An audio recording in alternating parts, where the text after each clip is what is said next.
Okay, is that right? Is it working? Yeah, I guess so.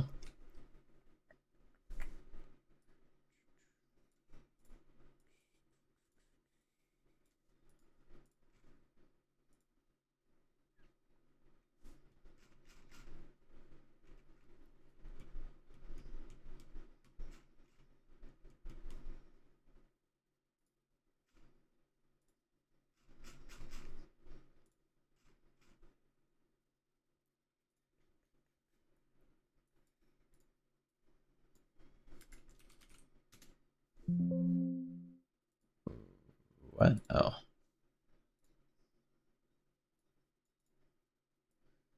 Okay.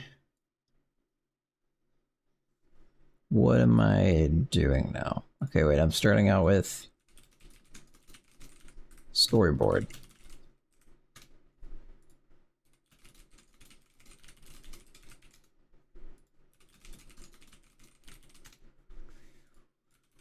Okay, so today's plan, storyboard.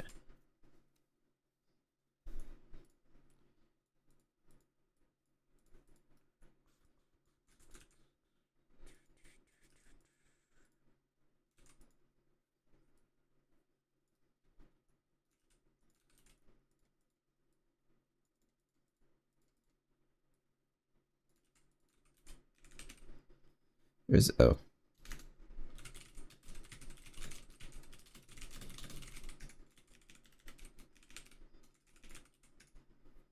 Okay, this is what we're doing. I'm gonna get to like 2, potentially 3 of these today. Time to post in the Discord.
Okay.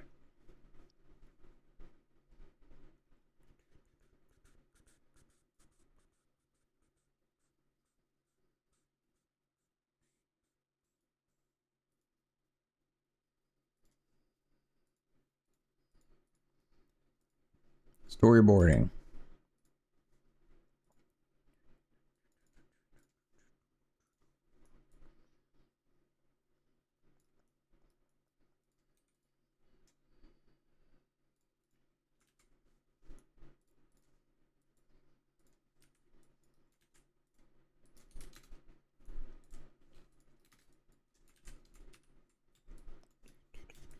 Okay, so what are the scenes overall we have? What are the scenes? Start outside the window scene. And then scene is zoom into window. And then scene is after that you zoom into window and you see, I don't actually need to draw it yet. Whatever, background with windows. That is allowed, and table.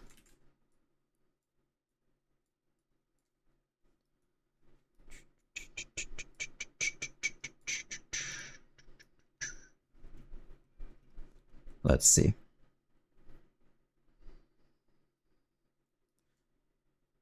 I should just type it, huh?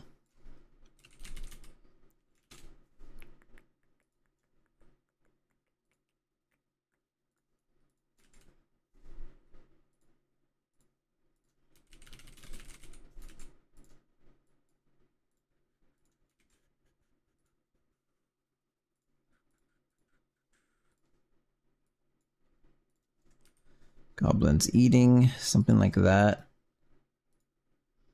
And a little bit more effort needs to go into this. Goblins eating. No, wait, they're not eating. Goblins watching the princess eat. In fact, that would, I think remove the need for this one maybe. Okay, then what?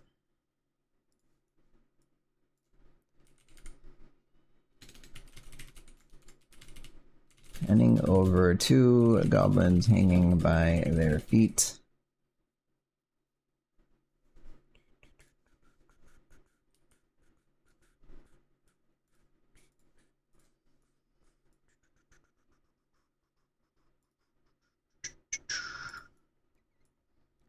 Goblins hanging by their feet, and then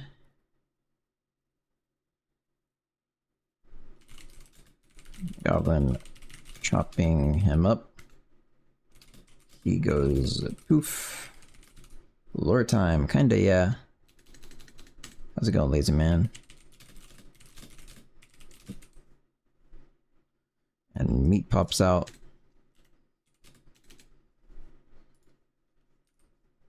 Right now, I'm just trying to figure out kind of how many storyboard blocks I have so I can create them correctly.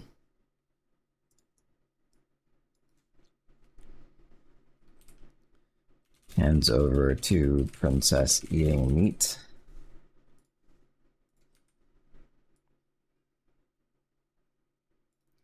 Good, a lot of time because my homework will be calculating for 1 more hour. Huh? What could that be?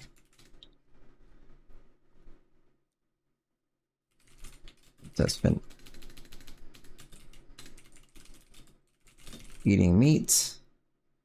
She grows fatter.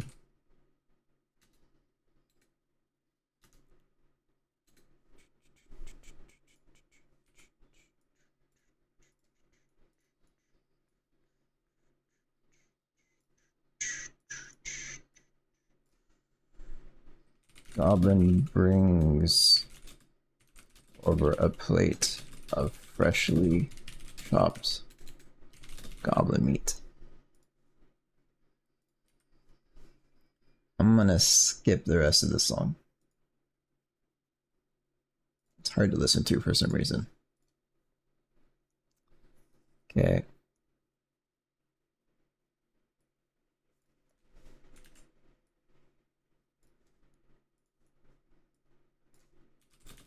She starts eating it. And goblin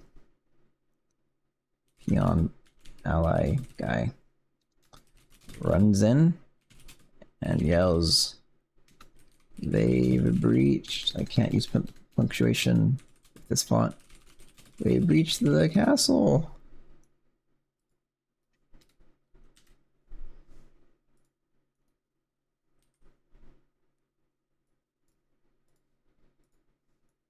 Now what? There has to be something, some kind of transition between this and the next frame, so what would that be?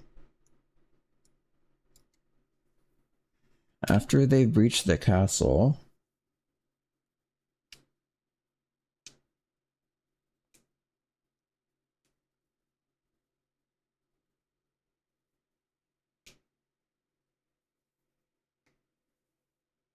I don't know.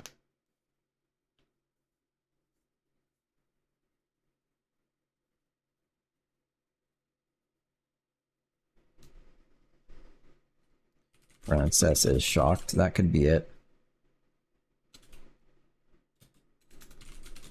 Nearby goblins jump out of their seats. That could maybe work. Maybe. I don't know. I'll skip this song too.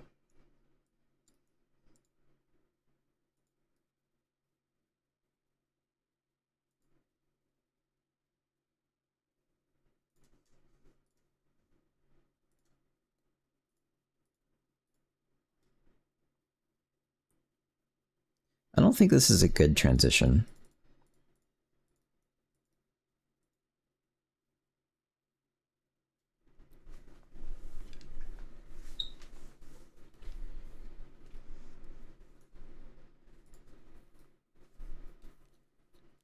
Maybe something stupid like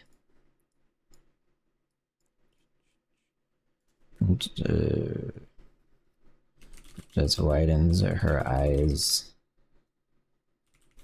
finishes chewing more meat, grows fatter again, and breaks her chair.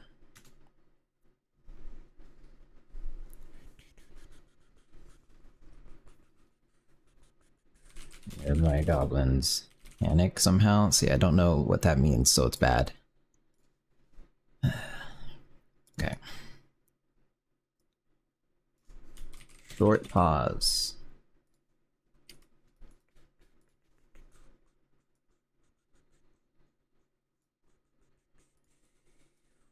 Okay, and then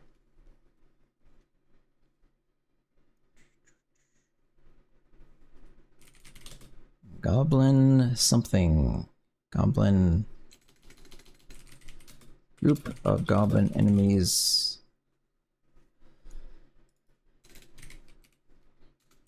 runs in through the door, starts killing everyone. Blood and maybe not body parts. Maybe, yeah, I don't think body parts. Even Devolver trailers don't do that, do they? Let's see. I think in terms of an animation, for some reason I have a feeling that would be too graphic.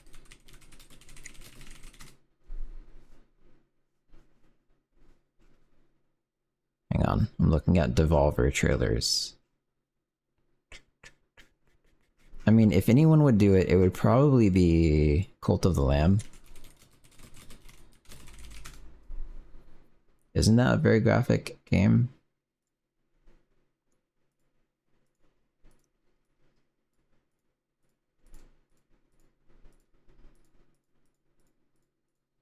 No graphicness or blood. Actually, so that's kind of a concern. Carry on. How's it going? Hey, Grit. Carry On's trailer is only gameplay. Okay, this one is cinematic.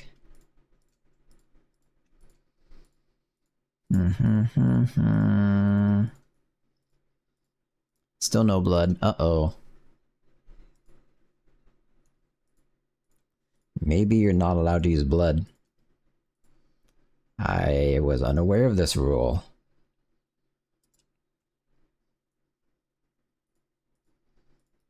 I was unaware. Uh-oh.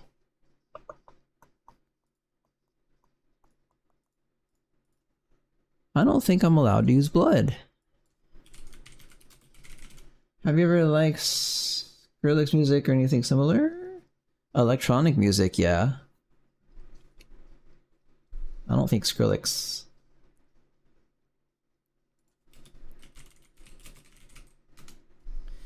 Does anyone know any Devolver Digital trailers that include lots of blood?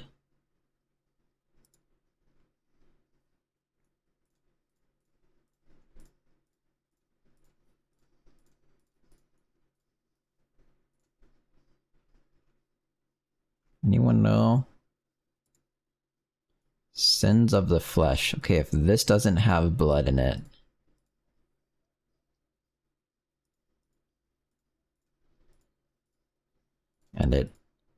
And it doesn't. GPT search mode.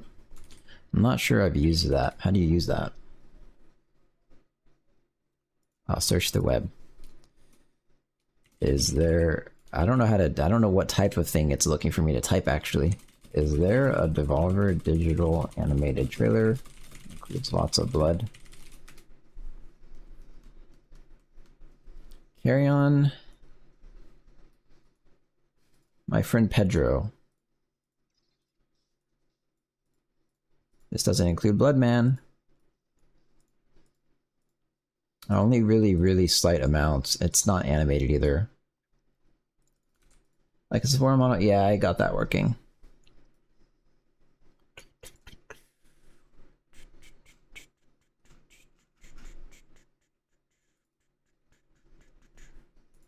Yeah, these don't include blood.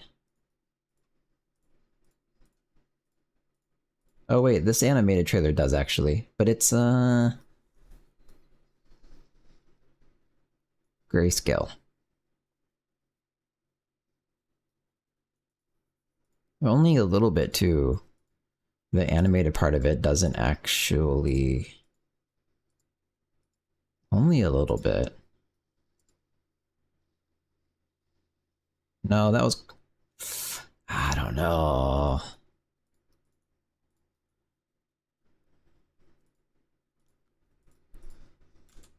Okay, I get it. They showed gore and blood. It was like a little bit that instantly faded away. It wasn't like the whole screen was blood.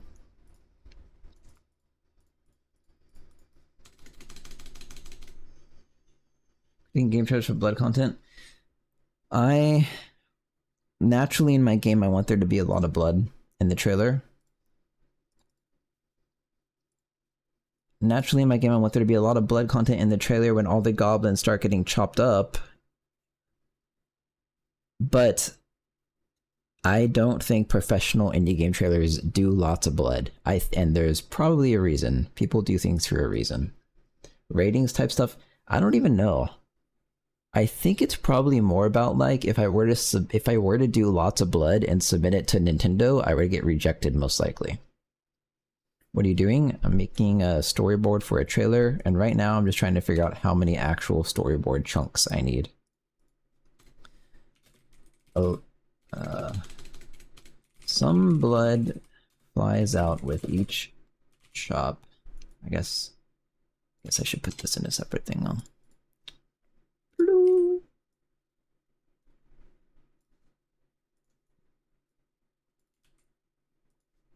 Some blood flies out with each chop, instantly fades.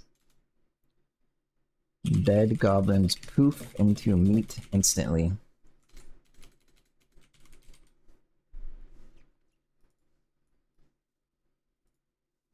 Yeah, I don't know. I don't think it's like literally ratings, but I think it's like their pseudo probably non-official rating system.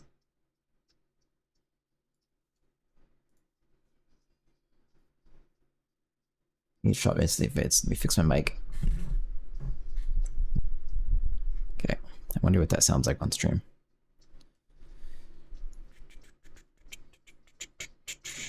4 or 5 enemy goblins grab the princess and run out the door all together.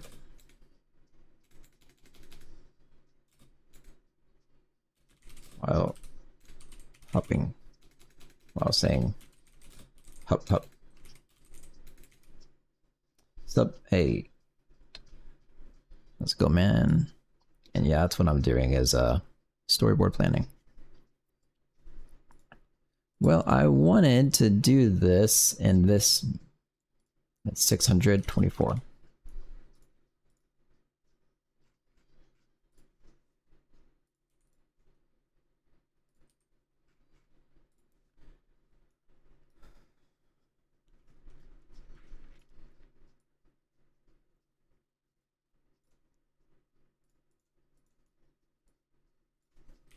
Hands to the one remaining goblin surrounded by meat, who falls to his knees and yells out in anguish. That's it. That's the whole trailer. Can't read shit? Yeah. Was it meant to be this small? No. This is for me to plan it all. And now, because I just need to know how many I need. And so this is like, this is probably right. 1, 2, 3, 4. What is that? 11, 15? Let's do 4 times 4.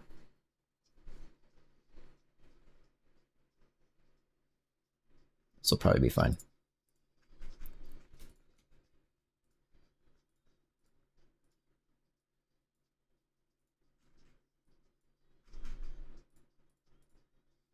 Four times 4.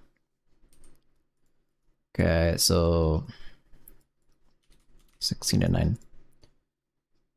Something like this. Can I do 800?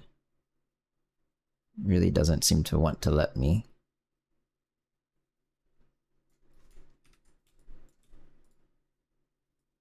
Well, even the Carmageddon trailer does not show much blood by today's standards. Which one's that?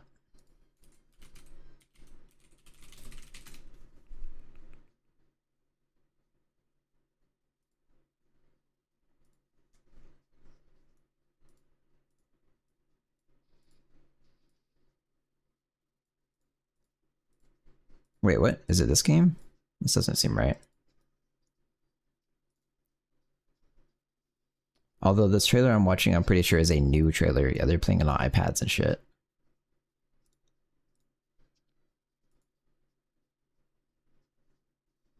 Whatever. Yeah, I think that there's probably basically non-public standards nowadays that people adhere to. That's my theory.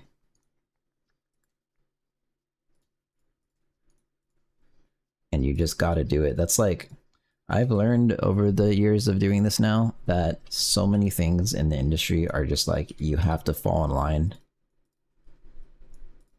You have to do what's expected of you, period.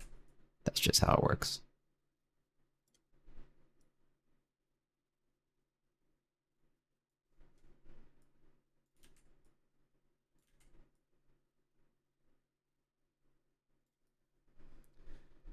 Quick question, any ideas when Jai may become publicly available? I'm considering getting into game dev and by just trying some things out. Do you think picking the right language is critical to begin with? No, definitely not. Just do whatever you want to begin with. As long as you're just doing things and learning, you're fine. But to answer your question, I think John wants to release Jai. That looks bad.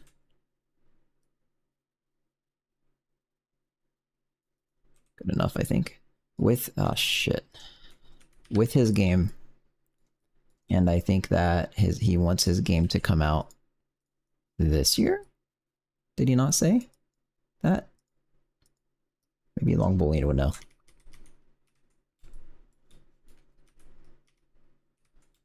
I'd like to fix this a little bit. Because I'm going to copy this for every single thing. I think it looks better if it's hand-drawn.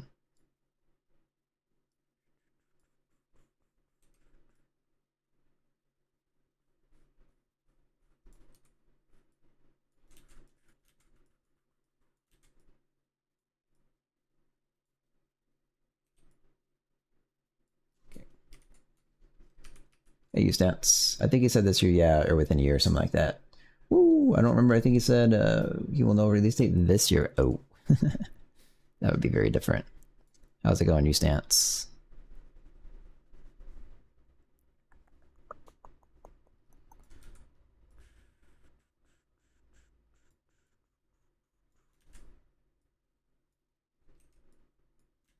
This is fine. Done. There's my nice little storyboard hand-drawn thing. Gotcha. Any suggestions regarding C or new languages? Apparently C, is it called C3? That language is apparently pretty good. I haven't used it. I don't really know much about it, but there you go.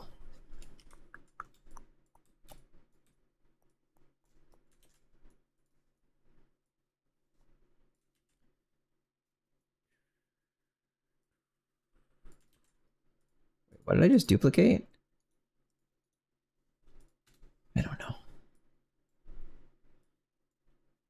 feel like... Why? Oh, I'm grabbing the wrong thing. Okay, that is not right. I'd like to make this a little bit professional.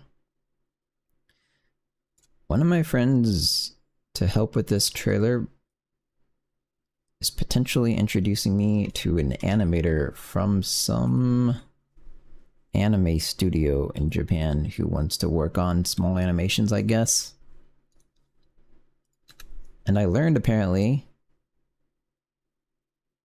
you have to pay an introduction fee in Japan. That's normal in Japan apparently. It's interesting, huh?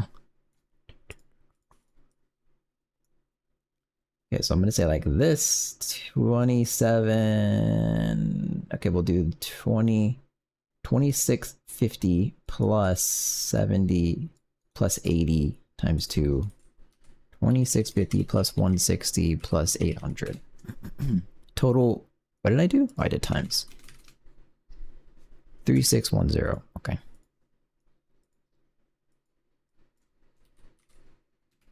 Make it kind of okay to do.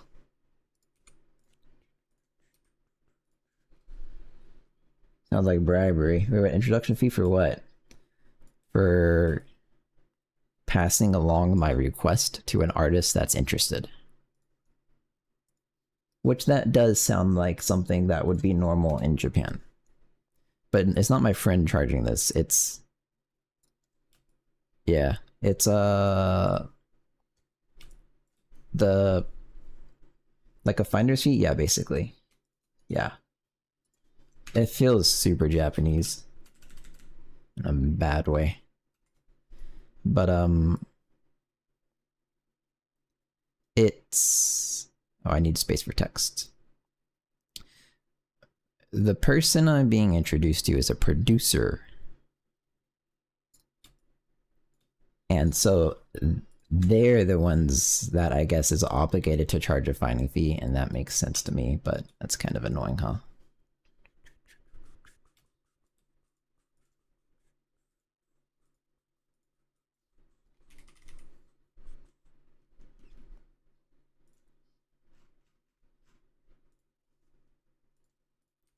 Interesting, though.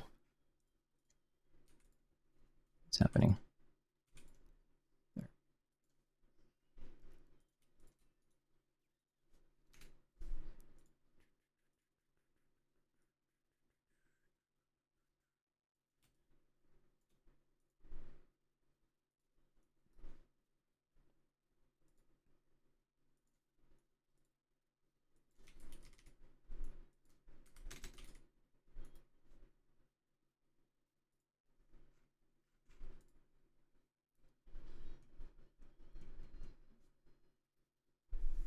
Let me do what it is. Oh. This is for another negative. No, those languages are not really good to pick for game dev. JavaScript, you can learn game dev, but I wouldn't. Might as well not. So I'm looking to see, I don't really have much commercial experience. Yeah, look at, it is called C3, right? C3. Yeah, look at C3, I guess. Yeah, you'd be good learning anything. Don't overthink it, just go do something.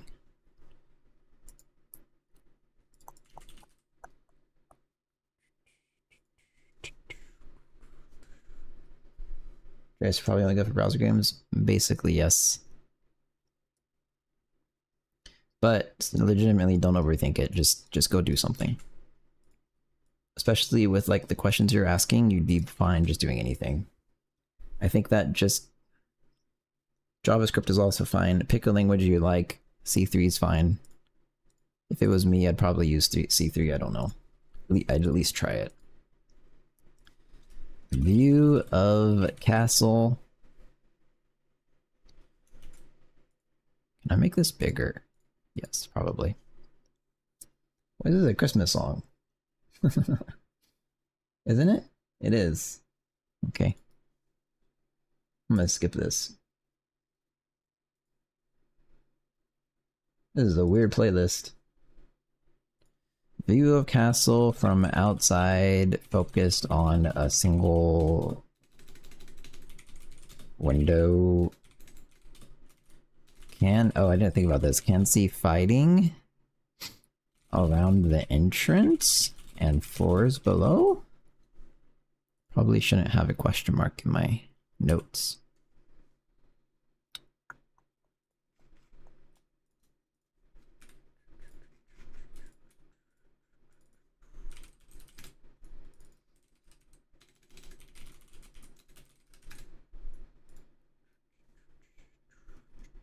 No Christmas, yeah. Once you do enough game dev, you'll know what you want, and yeah, probably so. Starting to get to the point of not getting shit done and just spent years on research, so thanks for friendly kick. Appreciate C solely because there's less shiny things that distract me. Boring is good. Huh.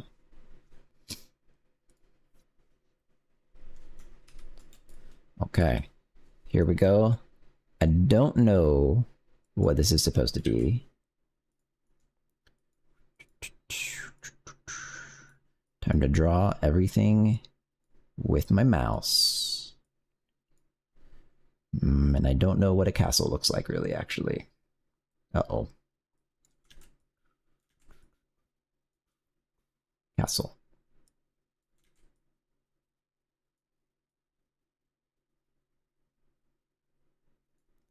Castle.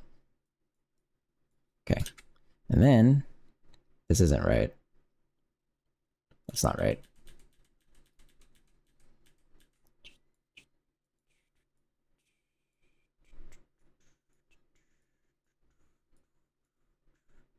Castle. That's not how my things look, though.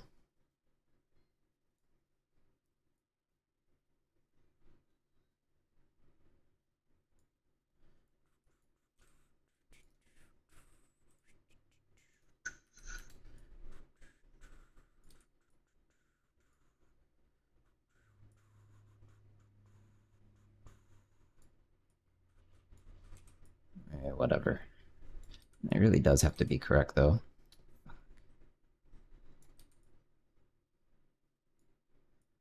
Yeah. Good enough. Okay. Castle. Something like this. And you have somehow here a thing. I don't know what this is.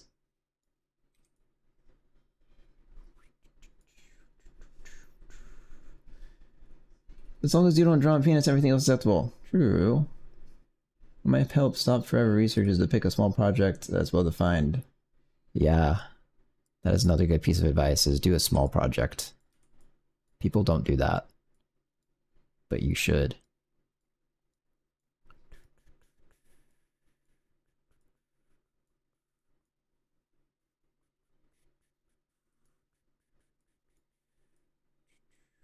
I really fucked this part up. Don't feel like I need to draw this much detail. I'm hoping by using a real artist, if I can do that, I can kind of just like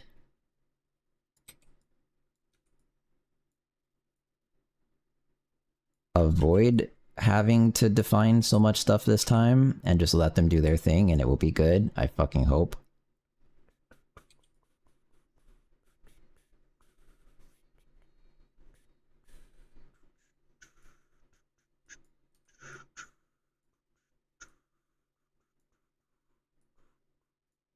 I don't really know what I'm drawing.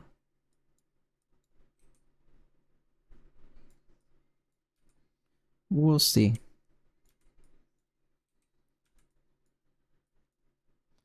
Whatever. The artist will figure it out, right? Okay, so anyways, here's the point. You have like a castle door and they're fighting. Little goblin people fighting. And then you have, I don't know.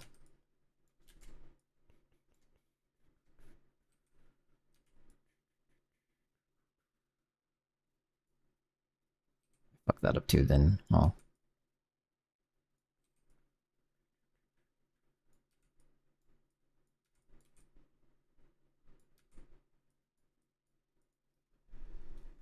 I'm trying to rethink creative battlefield nest. Count tanks. Is this for a cutscene? Yes. Yeah, no problem. Lexi, no problem, man. This is for a cutscene. And so you'll have somewhere around here, like big windows. I don't know how. You got big windows where you can see fighting happening.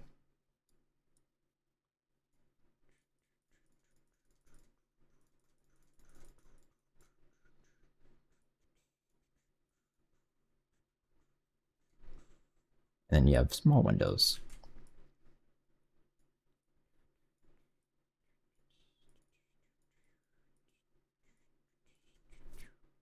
But then maybe you have a big window here or here. I don't know.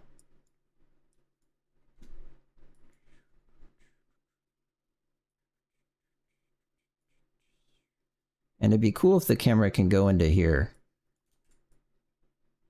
I don't know. We'll see. Anyways.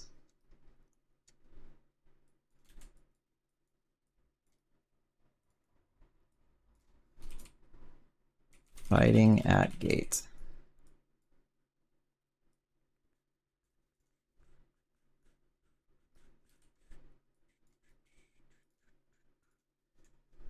There's some message in Discord. Steam binding generated this. Yeah, maybe. If I that one, I'm pretty confident I won't have time to do today. But unless I do a really long stream, because this is going to take like an hour, or maybe hopefully it will take an hour. Am I kidding? And then I'm going to do my. I made a video recording thing that works, but it doesn't have audio. That will take probably a couple hours. But so the main issue with the Steam bindings thing is that my binding, automatically the Steam names overlap with the Steam networking sockets. And so when I try and import both, it like overrides the imports just because that's how linking external things works. Yeah. Well, small is not always as small as you think. Yeah. So I have to, I guess my plan is one of them gives you the source code. One of them doesn't, I'm pretty sure. And so I'm going to take whichever one gives you the source code, and I'm just going to remove all the like exports so that the things aren't public, and then write my own functions with my own names with like prefixes. And that's the whole plan. I wanted to do Steam integration for the last playtest, but I legitimately just couldn't because I can't import both libraries right now. It fucks everything up.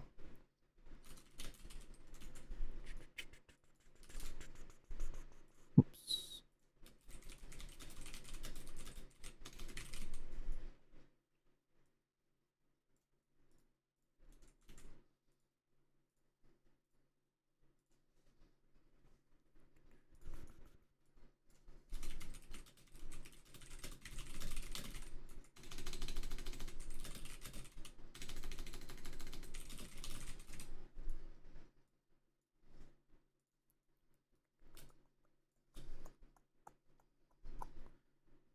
Maybe then, you know, to be honest, this should just be 24.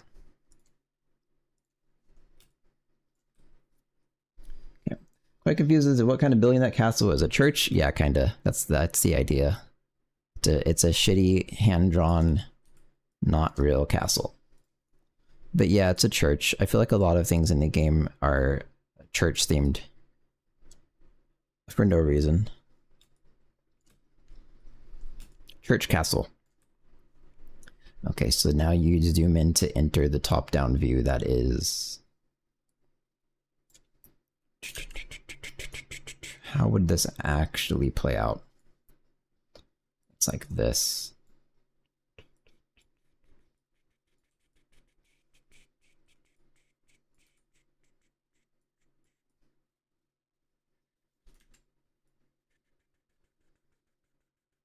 Like that, I guess, right? This is probably too big. Too thick.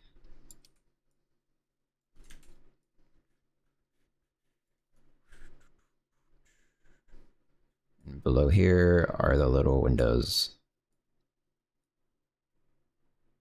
Kind of fucked it up, but there you go.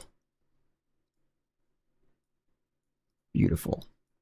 And then, that looks bad too. But there you go. You can look into the castle and you see the big table, which would be aligned with the window, I think. Don't really know. Probably go like that.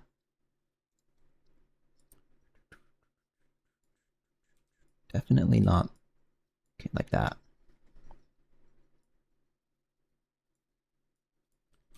I don't know. This is hard to draw. I'm trying to do tons of perspective shit, and I'm not an artist at all, so. But then you have like a bunch of chairs. I'll just draw these, because that's what the focus here is on, is the goblins that are going to be in the chairs. And so maybe I should have drawn the goblins and not the chairs.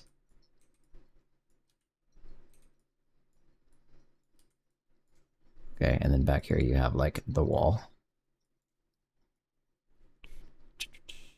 And like, I don't know, furniture, right? That'll kind of help him understand it's a wall. Hopefully.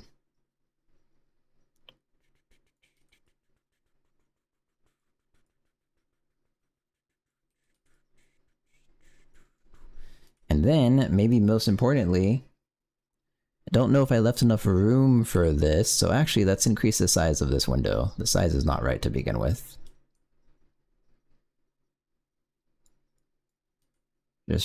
Yeah. Yeah, okay, we'll draw it outside the bounds and then delete it. That makes sense. Bigger.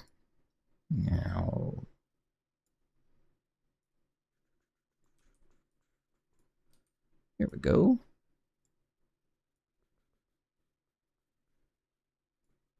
Yeah, good enough.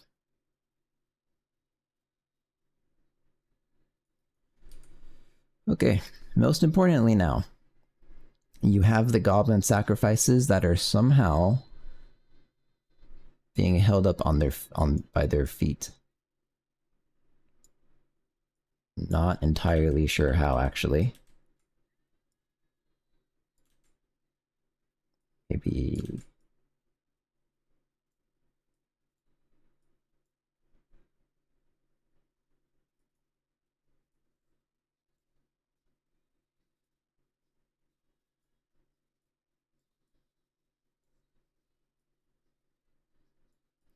Okay, and here's the goblin. He's upside down. He's dangling. How do goblin ears work?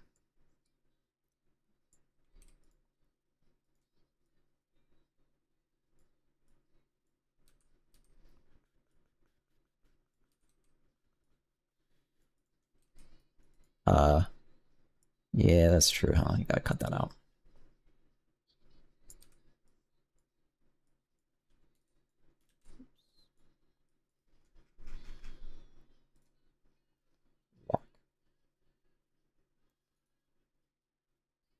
How do you lock shit? There used to be a lock button. Where'd the lock button go? Oh, there it is. Okay.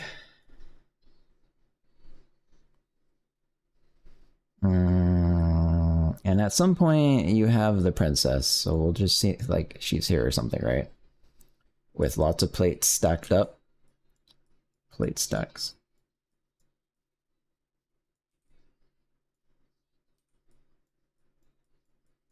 Plates. And then you have a princess. A fat princess. But not that fat yet. Moderately fat. She's just a little fat.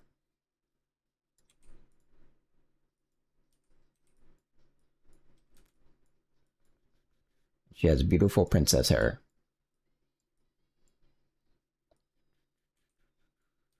Okay. Princess. Eating meat.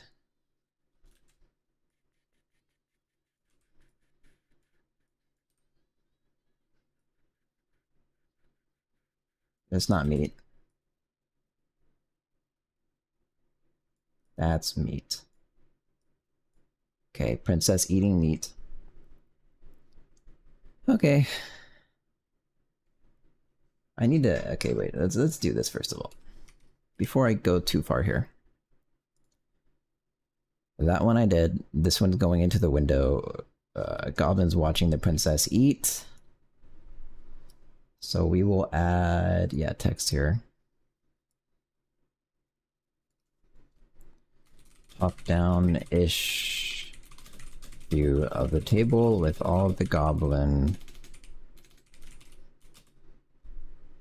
and the princess eating all the meat.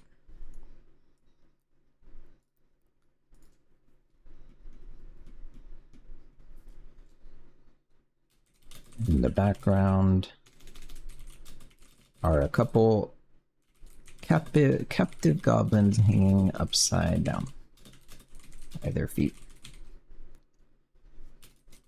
The princess has a large stack of plates and is a little chubby.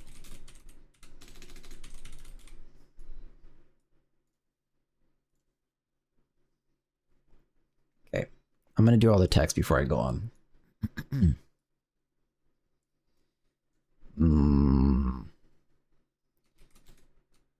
Starts. Camera moves to the left and hands over all the goblins watching the princess eat. I don't know, like shocked with their mouths open or something.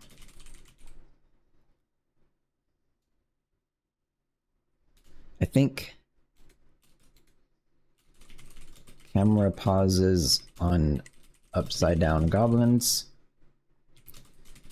then pans to the princess ferociously ferocious.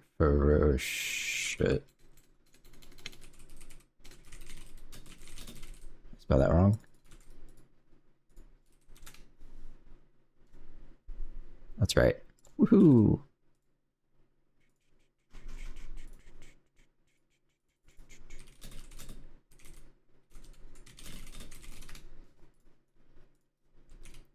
Okay, she's eating meat. Okay, I'm skipping this song too. Playlist is questionable. That's this whole scene, I think.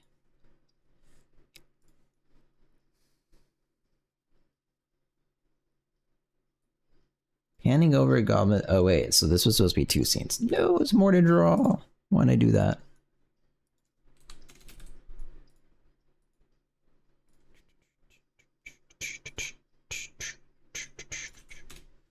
Okay, then there's that.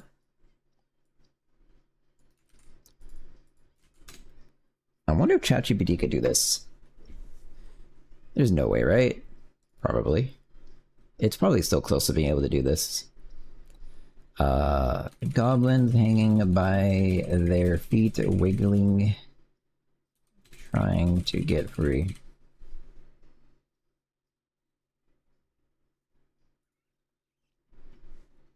My original plan was better than what I've just written. Okay, good. Let's, before I do this, let's reduce the opacity so I can tell what the fuck is happening.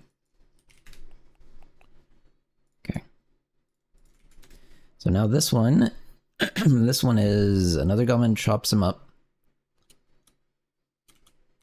Another goblin swings his sword. A little blood comes out.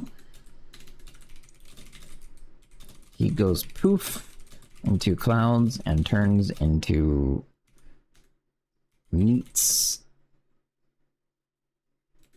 that fall to the ground.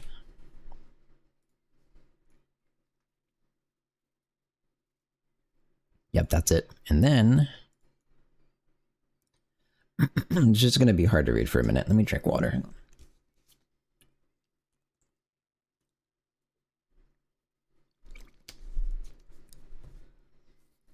Okay. Pans over to the princess who's ferociously eating meat and has a stack of empty, meaty, juicy plates nearby.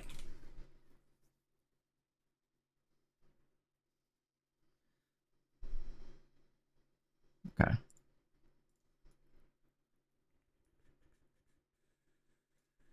As the princess eats one more meat, she herself goes poof. And does she go poof? No, I don't think the princess goes poof. She herself abruptly grows fatter with a bouncy animation. Okay. Where am I? Goblin brings over a plate of freshly chopped goblin meat. Goblin worker, he was near the captive goblin, brings over a plate of freshly chopped goblin meat.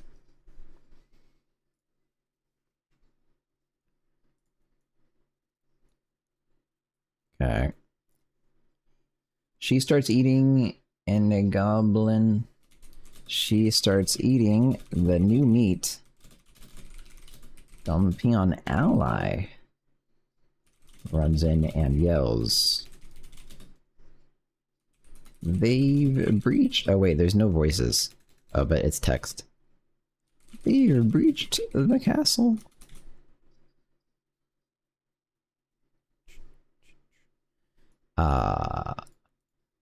Runs in, slams open the doors. Camera zooms out a little bit, and he yells, "They've breached the castle." Okay.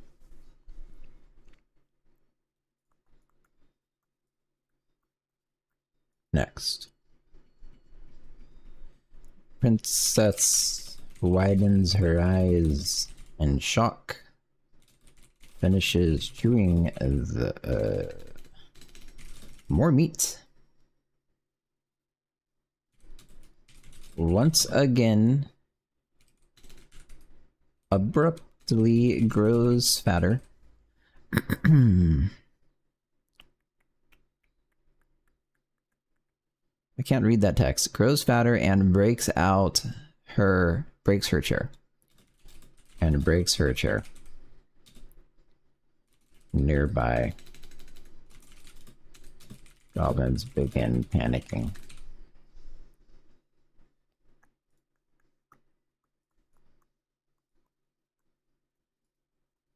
Okay. Short pause.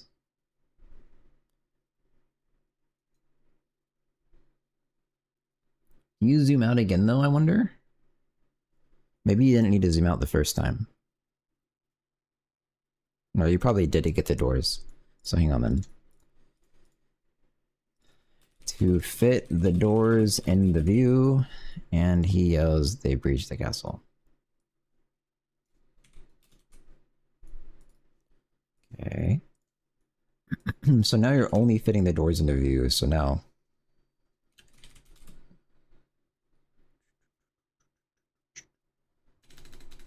Zooms out quite a bit to fit the whole scene in the view where all the goblins are panicking.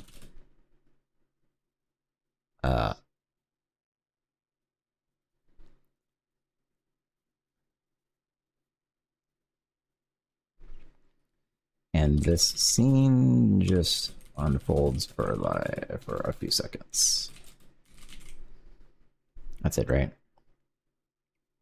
Yeah, that's supposed to be the short pause. Now, group.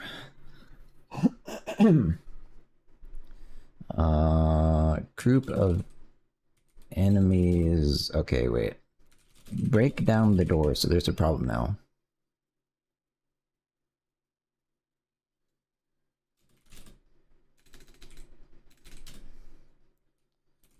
Starts killing everyone in the room. Little bits. Wait. Photoshop's so laggy. Blood fly out. Little bits of blood fly out. But it dissipates as the goblins all poof and turn into meat. Princess looking left and right in panic. So the problem with this being that here I have to specify the doors. Okay. Short pause of silence while the doors shut themselves. Again, like, I don't know how to describe this. Bar doors?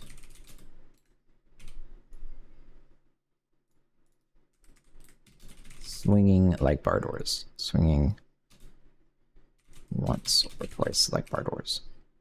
Hopefully that makes sense. Finishes chewing more meat. Oh wait, while okay. While doors are swinging shut, Princess widens her eyes in shock, finishes chewing more meat, once again abruptly grows fatter and breaks her chair.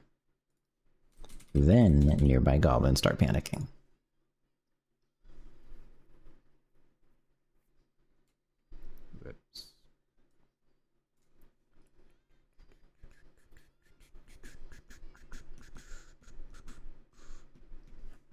Is that what I'm supposed to do here? Princess looks left and right in panic. Killing everyone. Yep. Some blood flies out. Instantly fades. Dead turn into meat. So that was...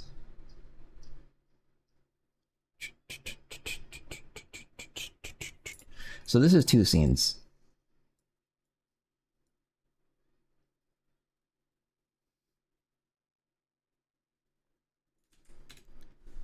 It's kind of not though, but...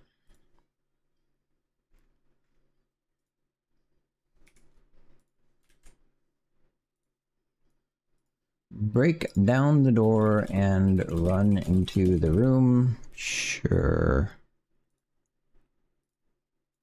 Fucked up.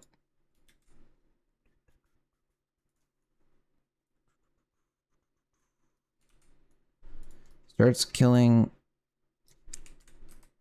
enemy goblins. Start killing everyone in the room. Little bits of blood fly out, but it dissipates as the goblins all poof and turn into meat. The princess looking left to right in panic. Okay. 4 or 5. Wait, this could be even funnier if I do it this way. One goblin tries to lift up the princess, visibly struggling, and can't lift her more than, I don't know, like 6 inches.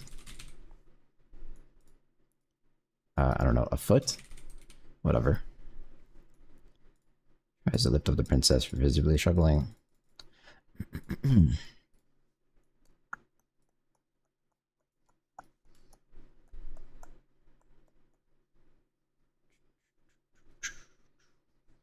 So something like 3 or 4 other enemy goblins come over and help lift the princess. The now very fat princess.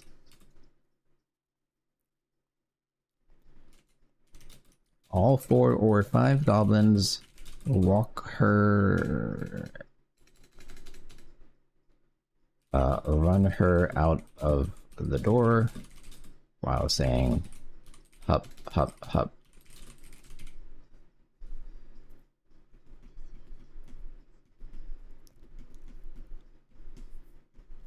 Hands the... There we go. Hands to the one remaining goblin survivor. Surrounded by meat See, am I allowed? If I am allowed to have blood in this final scene, that would make it so much better. But I don't know if I am. I don't know if I am at all.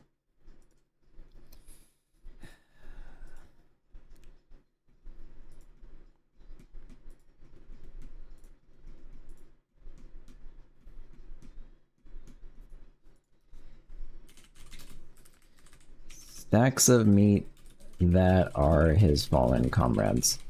At least the idea being the goblins, thanks for the follow, dying to meat. Let me save this. I don't want to lose this PSD now.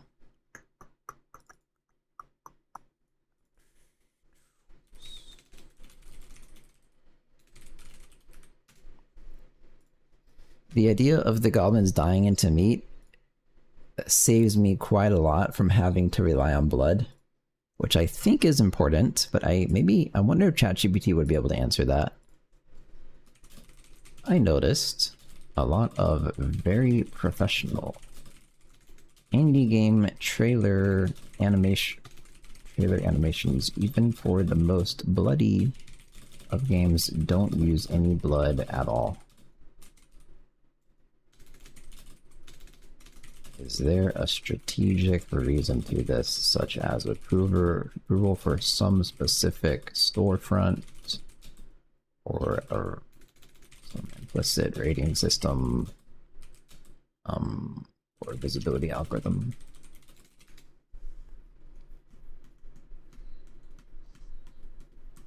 Steam and other platforms, while Steam generally allows mature content, excessive gore and trailer might lead to stricter age gates or content warnings, reducing visibility to general audiences.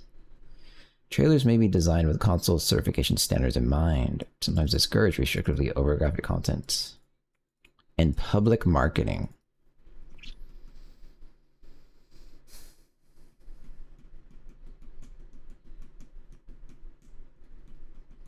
Okay. I will fall into line. I'll be a good boy. Fuck.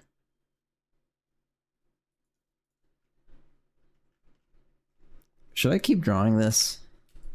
It's kind of a lot of work.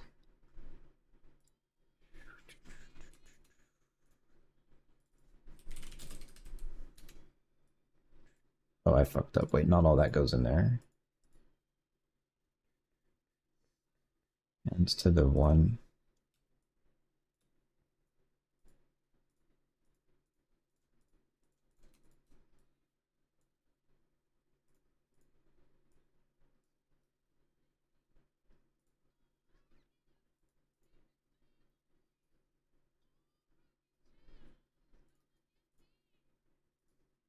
That's rasterized? How'd that happen?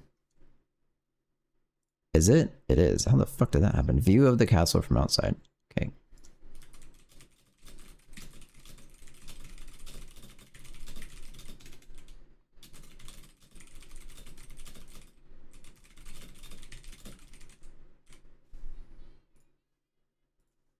Okay, what did I typo? View of the castle from outside. Focused on a single window. Can see fighting around the entrance. Okay, it's alright. It's so hard to type when you have like 1 FPS.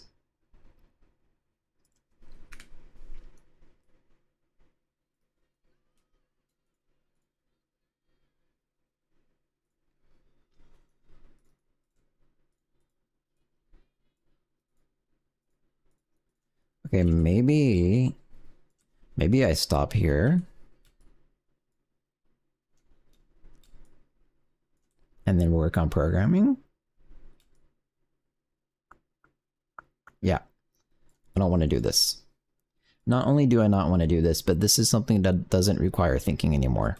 So this is good stuff to do at nighttime. Alright, done with this. Woohoo!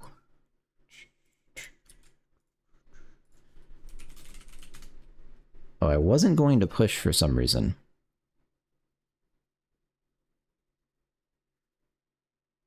Well, I don't know why, so now I am.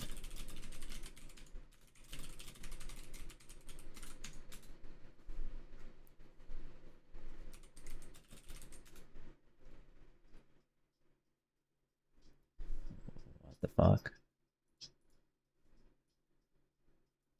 When in doubt, just push. True. Record buffer works without audio, and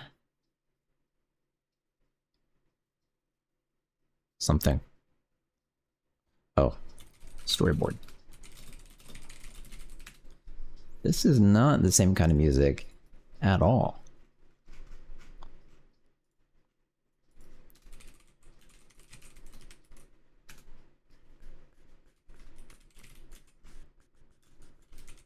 Okay, how'd that go? Whoa, it's still pushing? Wow.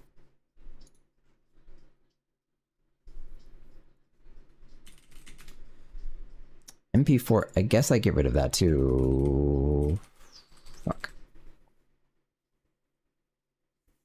I don't want to get rid of everything. That'll work, right? Yep. Yay.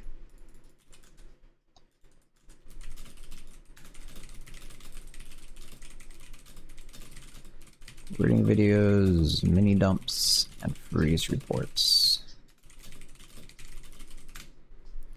Okay. So here's what I did last night. Yeah, this is actually not what it does now.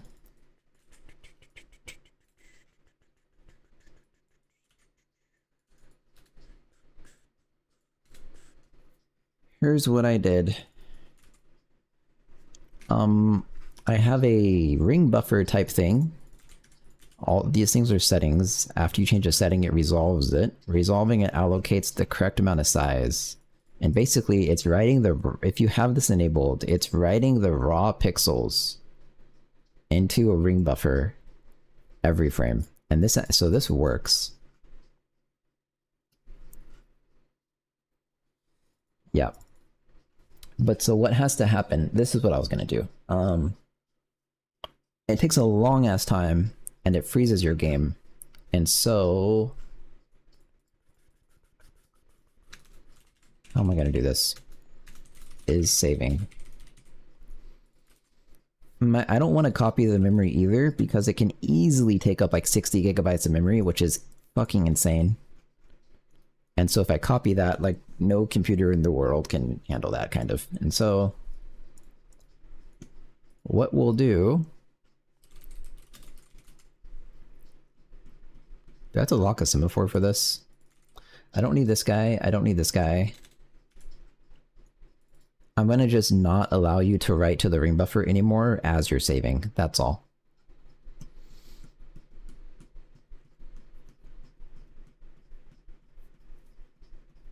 I don't have to lock anything. Yeah. I don't. So you would say, is saving just true? That's all. When you try and write a frame, you can just cancel this out. If you don't have the memory to write it or you're saving, stop. But also, this is a problem.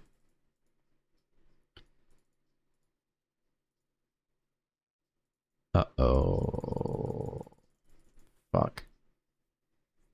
Likewise, if you change the FPS while it's saving, that fucks it up. Hey, I'm back with another question regarding Handmade Hero. Would you recommend to start with that? At least grasp some ideas, Gim? I don't know. I've never actually watched that, but I assumed so. It's probably good to do.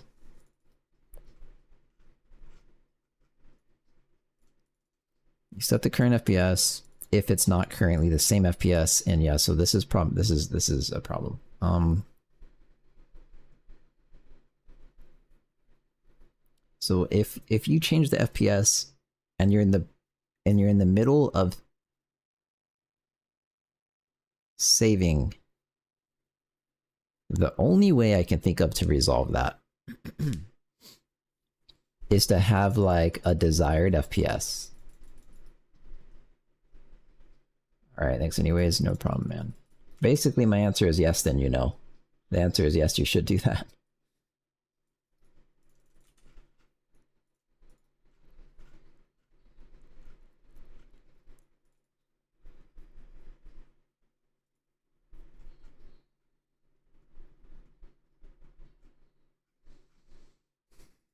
I'm trying to think of also when, at the point when you change the resolution of the thing, it changes immediately, doesn't it? I think it does. I don't actually know how that works. That's kind of a problem.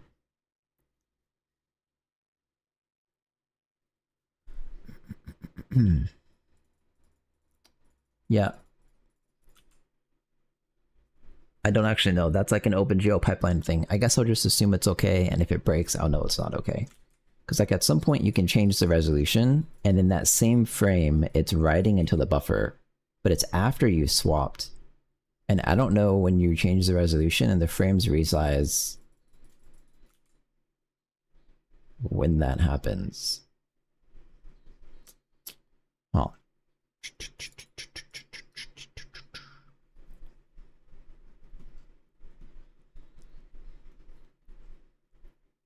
Well, yeah, I'll just assume it's okay. And so what actually is going to happen then is we will say we have a current stuff and we have a desired stuff. That's all. Alright, bro, I always come late for your lives. Hey, Sid Rocky. How's it going?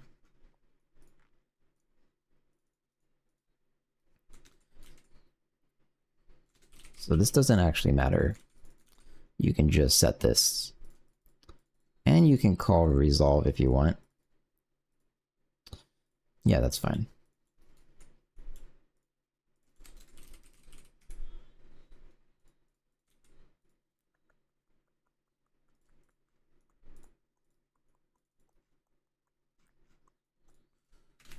Okay.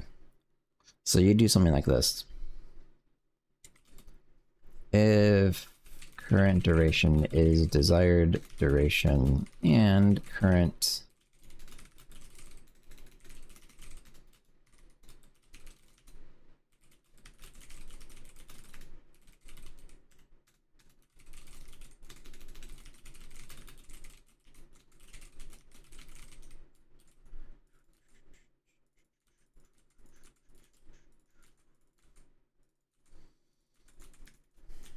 okay.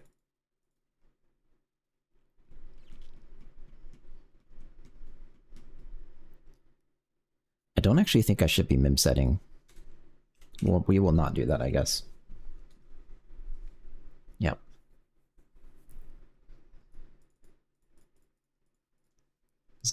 This is what is this playlist? That's some Christian song. Weird fucking playlist. Okay, well here's this, and then you can resolve the thing. So now, the problem is every frame... No. Maybe yes. Every frame when you try and write into the buffer, which is this guy, you can potentially resize.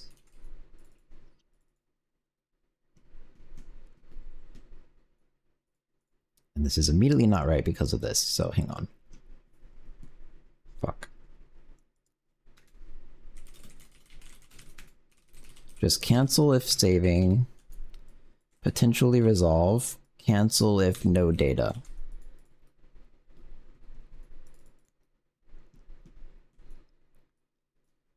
And then I think you just resolve in the frame. That'll be fine. So that, handles the saving thing.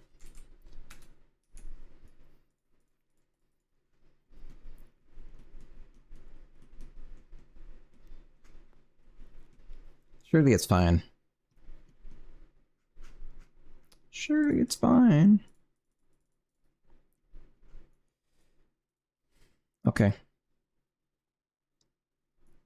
We've now resolved to not do anything if you're saving. And then when you start saving, it actually does this. You have your write thread. We're gonna have to shove some shit into your write thread. Actually, no, we don't. It's just global data. So, thread init. But the thread does have to be allocated. Doesn't it? It does.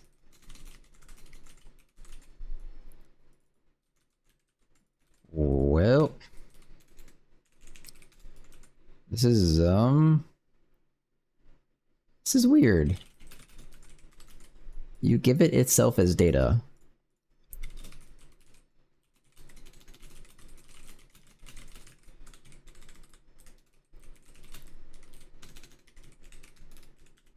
Okay. And so we're gonna end up doing all of this stuff.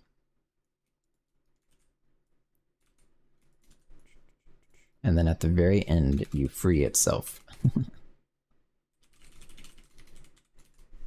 Which is fine, I think. Free itself. And, maybe, oh god.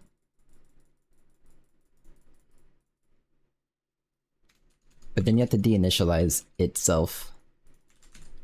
That one's potentially less fine.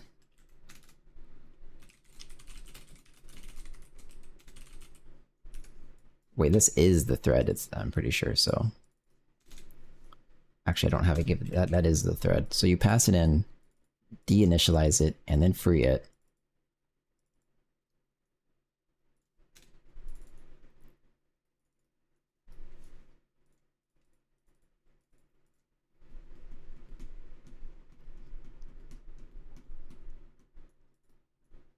Oh, that'll do it. Set is saving to false now. So it can potentially continue writing and save again. Okay. There it is.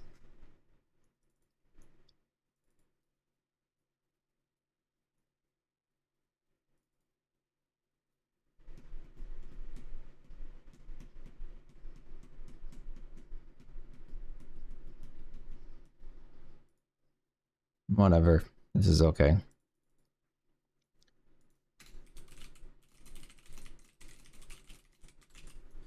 Start the right thread. Alright, let's try it now.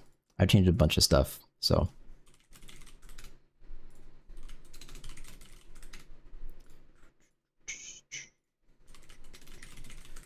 Go. Nope, doesn't like that. That's because the surf quality is a parameter. What do I do about that? I actually wanted this to be a variable. I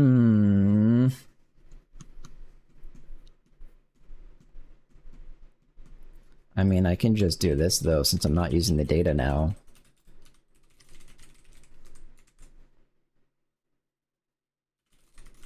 That's a void star pointer. And then like, this is an int again. There you go.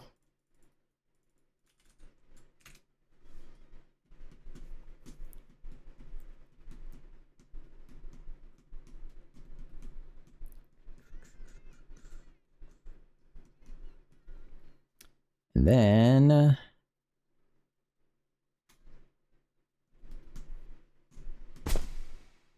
what now? Now you go here and save. And it's saving very, very, very slowly.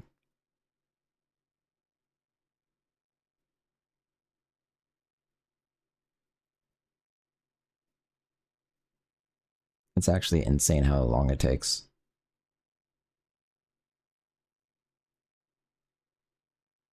Wow.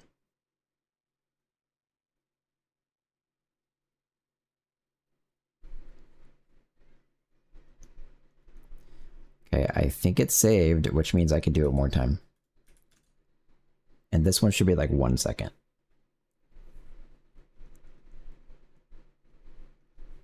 Except it's on frame like 140.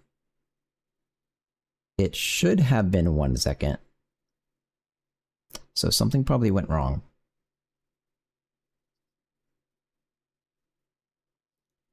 Uh-oh. Song is close to getting skipped. Okay, that wasn't right. Well, let's check it out. Also, do I actually have 60 FPS? Yeah, technically I do.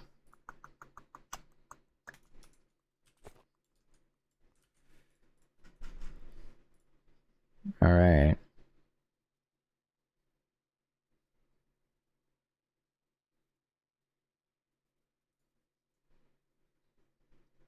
So here's the first video it created. 10 seconds. It sure is 10 seconds. This one makes a lot more sense though to be 10 seconds. I meandered about and then clicked save. There it is. Next one.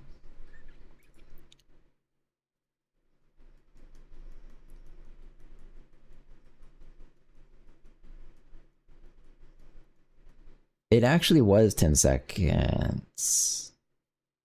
How? Wait, the time is... Oh, it skipped that whole section. Okay. So that kind of probably means to me... I don't really get it. It does this, it starts the thread, so when it's saving, it shouldn't be able to write any more frames. But then it resets the start and end of the buffer, so it should restart the whole buffer.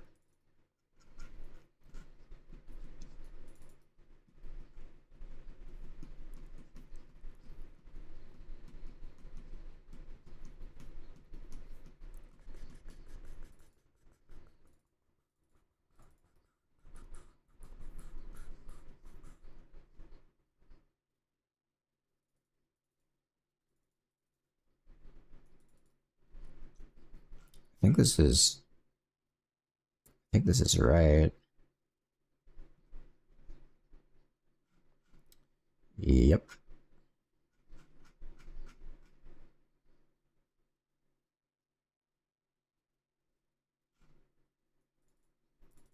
And then if end is less than start, you would do just 0 to end, and then the actual byte size of the buffer start to the actual byte size of the buffer. Yep. Well, I don't understand. It should work.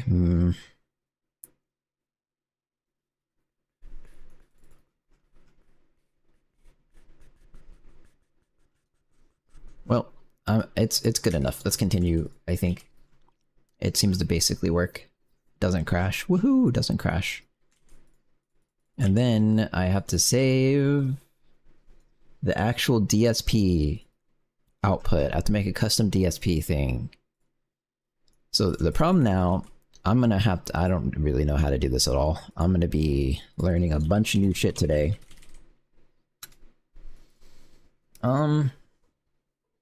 So here's the goal. There's no audio. And I need audio. And that's it. That's the goal.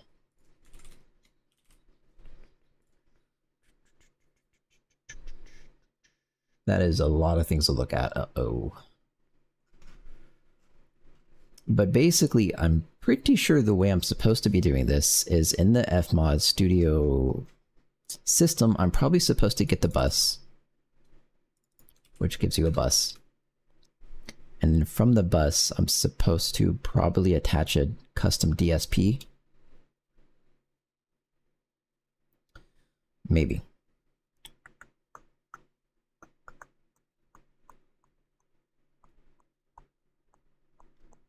Work. Thanks for the follow. V-Sharn, thanks for the follow.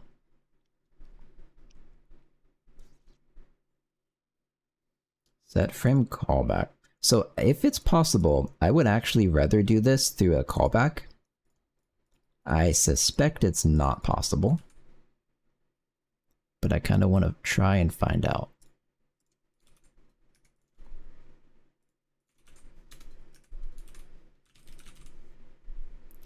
You can, I have a system callback.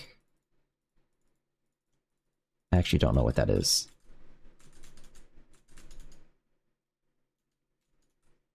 Wait, I closed the thing. Oh, it wasn't actually open. Stupid VS Code shit. So this is command replay. Command playback information. Let's look that up real quick. Hang on. Fmod Studio command playback. Command replay API.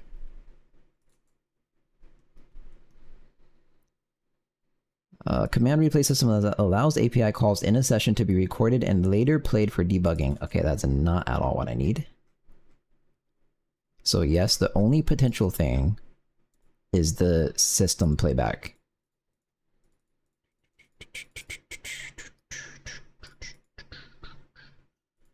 Just kind of browsing around. Nothing looks good. Well, how does the playback work then? This song's kind of annoying too. This playlist is kind of shit, isn't it?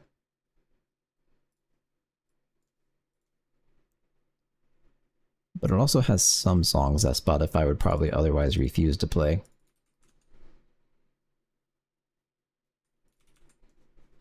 Okay, so you have a callback for a...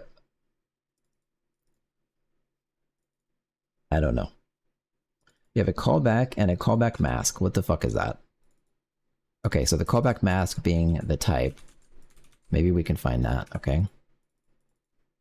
So you have a pre-update and a post-update. Those are the only two relevant things here. And the actual callback being the system, the command data, and the user data. And definitely, none of these three things have the information I need. So, that's not good. Fuck. I might have to use a DSP buffer, which I don't want to do because I think it's going to take like 3 hours.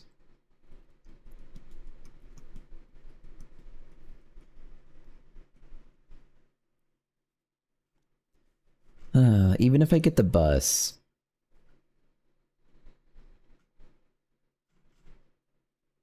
And I can, from the bus, I can get all the channels in the main bus, which is what gets output to your speakers. Can't I? I guess that would be a channel group. And then channel group... Oh. Is channel group an fmod core API thing, maybe? It seems like probably. Okay, then.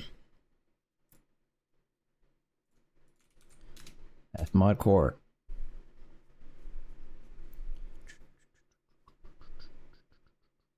Get master channel group. That would be it, I guess.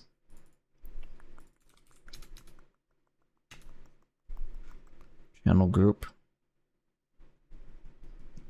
Set callback. Okay, that could be relevant here.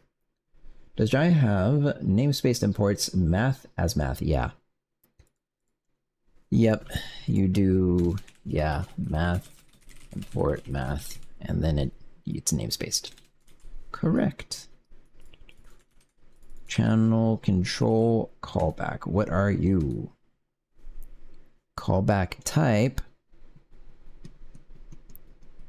Don't know what any of those 3 things mean. 4 things. I don't know at all.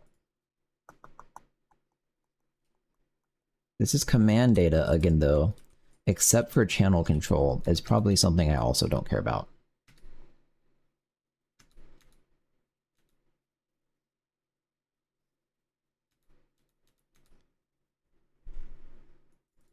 What is output type?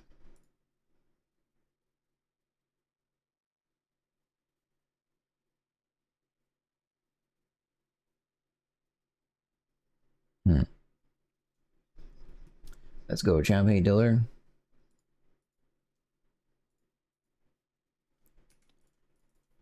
Well,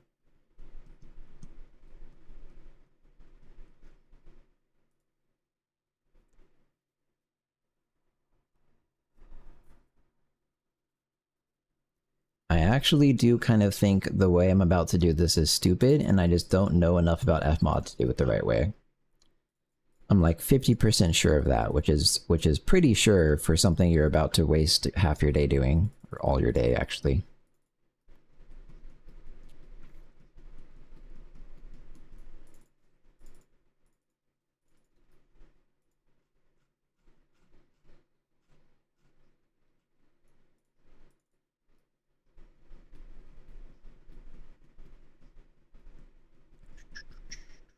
There's more stuff. There's more stuff. Get DSP. Interesting.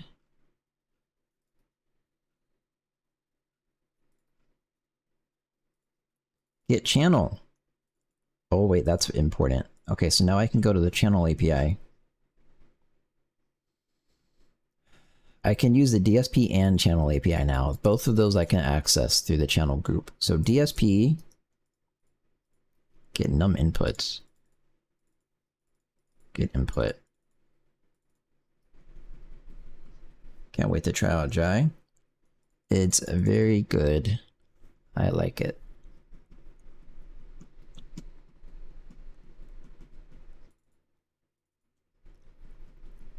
I think the DSP output probably won't be able to give me any information. But I guess we'll wait and see.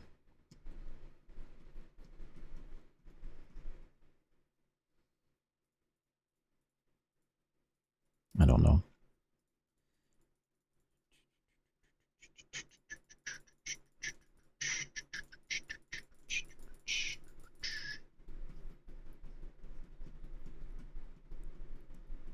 Get input, get output. Get output. Again, though, it's just a connection. It gives you output. Okay. And the other thing was channel, which is, I guess, way up here. I don't know how yet to use DSP output. Where'd that go?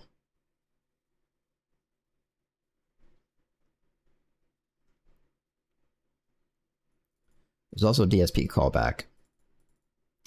There's so much to look at. Fuck me. DSP callback. Data. Oh no, that could be it.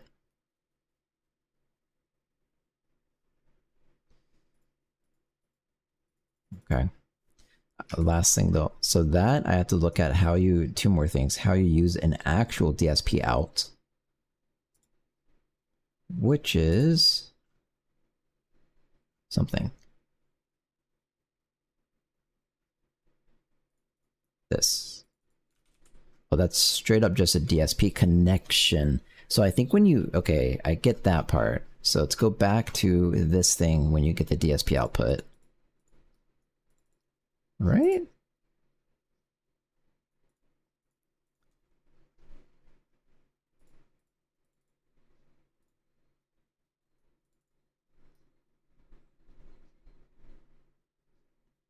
Yeah, okay, whatever. And then back, so channel then, and channel can, for a given channel, can you get the biddies?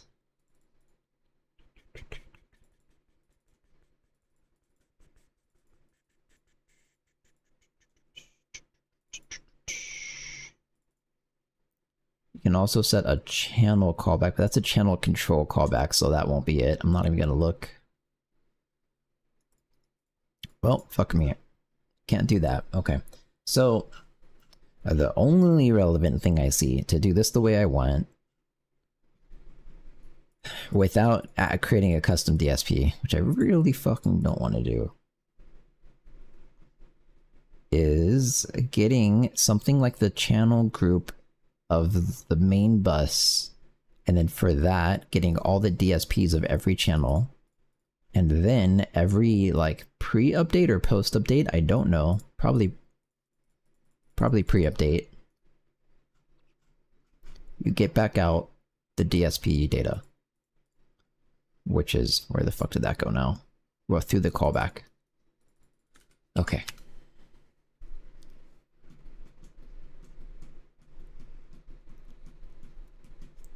This would be the perfect ChatGPT situation. So let's give it this callback and see what it thinks.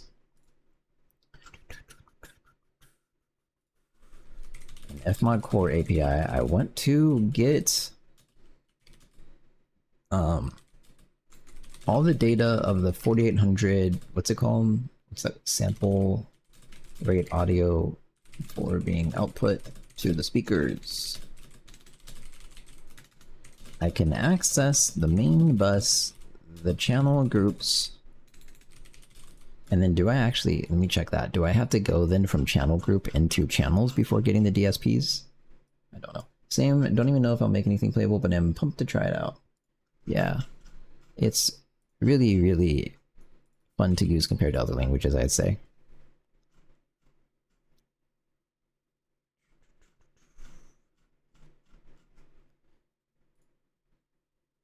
Channel group.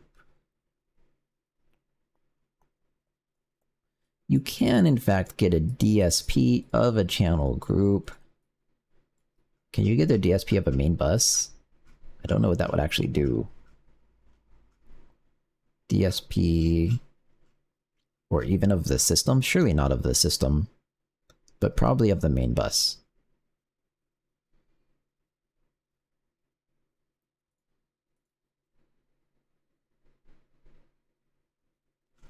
Yep.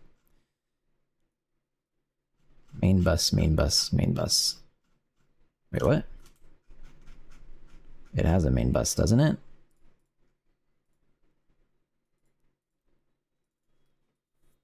I guess through a system.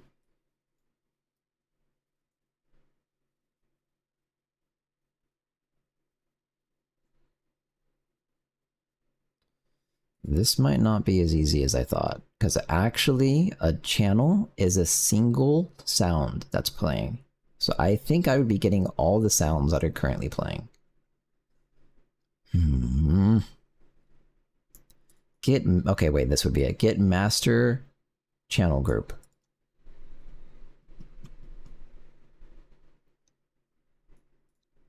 I think that would be it. So get the master channel group. So you do in fact have to get a channel group, and from that you can get the DSP, right? Yes. Okay. Then the master channel group. Then I can access all the DSPs.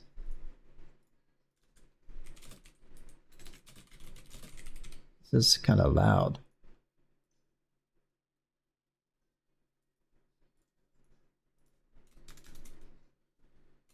We're doing this in the pre-update method of the system hook. Allow me to get all the sampled audio.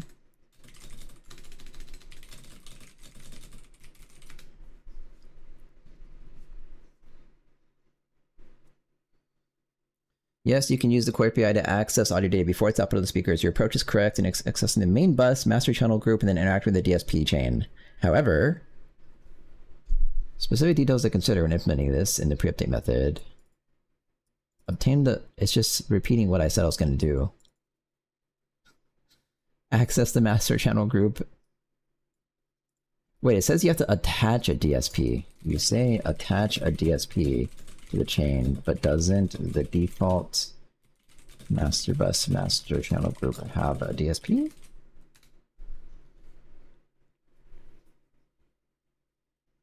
Maybe not. Yes, the default master bus master channel group already has a DSP chain, including built-in DSPs. Every channel group in F1 has an internal DSP chain. These built-in DSPs are blah, blah, blah. You're correct, you don't need to add a DSP to access data from the default chain. Instead, you can retrieve the DSPs already in the chain. So why did it say that? Fucking stupid thing. Okay, time to do it. Oh boy. So the rule is, basically, if I'm doing this, I have to have functions in my library to do it. That's just how it works. Okay.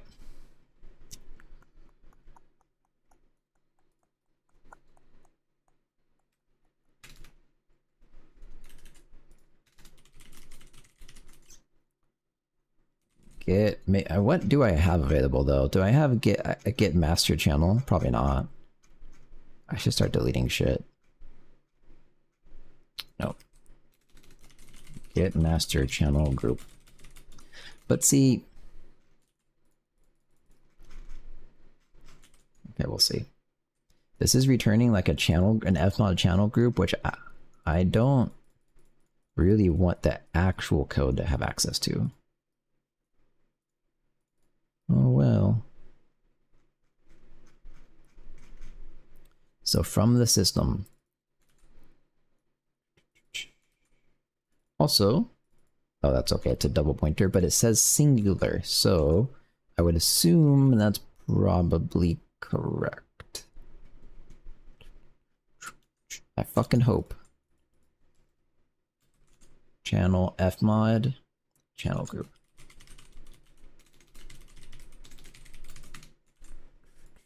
So I have my system somewhere, don't I? There it is.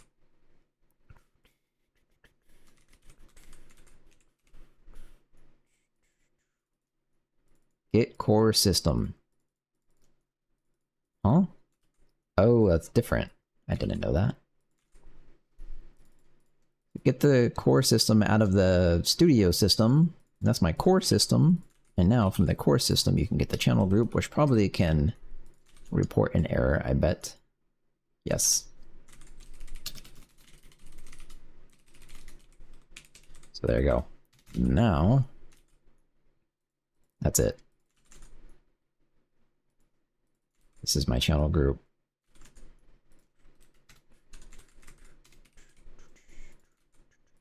Work. Thanks for the follow, no all 6 man. Channel group. There you go. Give you that back.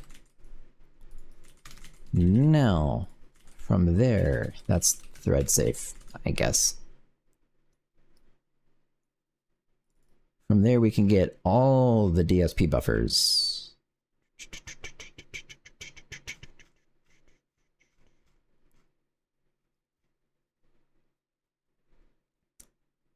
Okay.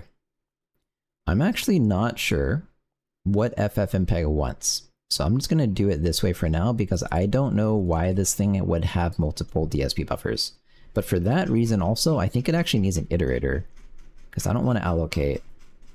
Definitely not in some random C thread, especially though. Especially not the pre-update thread of fmod, which is probably running at like 1,000,000 times a second. So... shit. DSP iterator. Channel group? The other issue though is that you actually also have to know the number of channels. And I don't want to get that every time either. Channel count, which is what? An S32.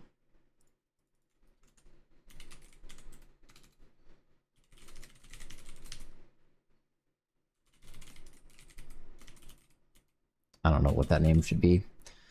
Whatever.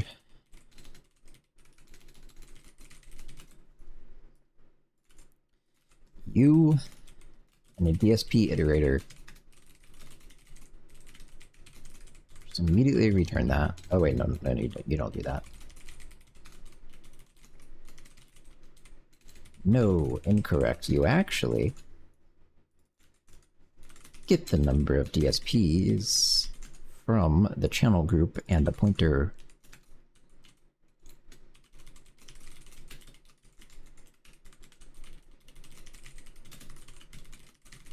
Like that, right? Yes. And that can error.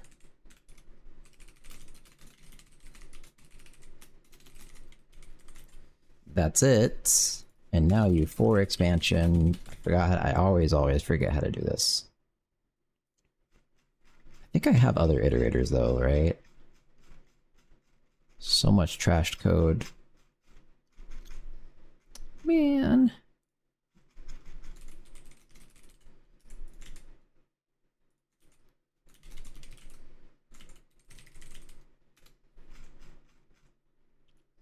I want you.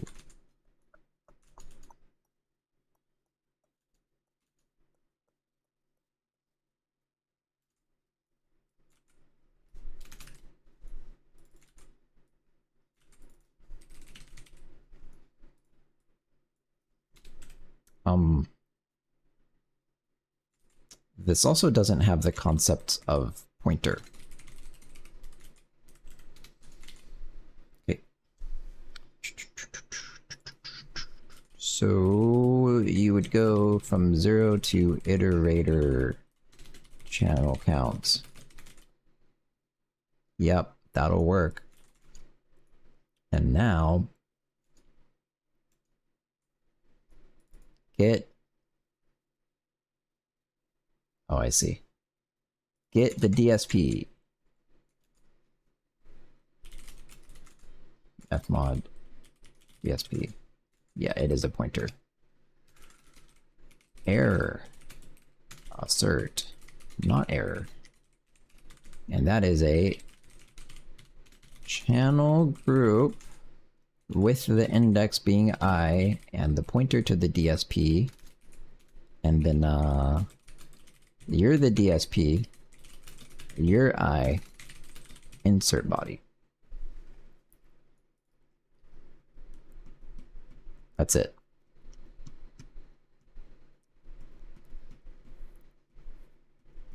I guess it would make sense though to do something like if not DSP continue, because that could happen.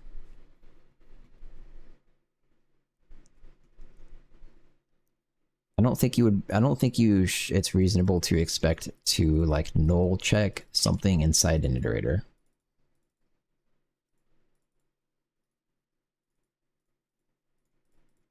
Okay, there's my iterator. I can get my DSPs. From the DSPs, then what's the plan? Fuck. You can get... You add a callback? Or... I don't remember. Yeah. You add a callback. Shit.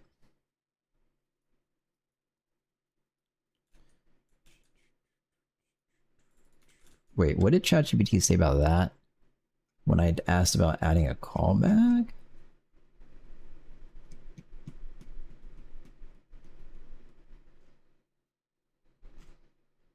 Did I even ever ask about this? Will adding a callback on the main bus master channel group DSPs correctly give me back the data I want? Here is the type. The type being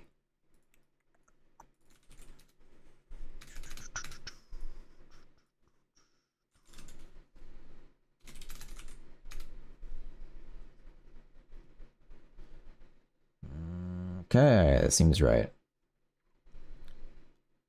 And then it says you have to do the type process. That was going to be my next question. I don't have a type process, of course. So it's just lying. Let's actually try to search this then on the fmod thing.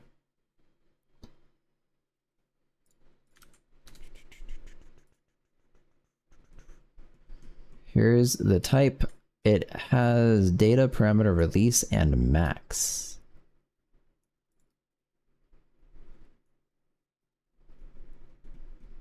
Call point of DSP's data parameter can be released. That's not what I need. Max would probably just be the number. Uh-oh, this is maybe a little bit doomed. This is maybe doomed.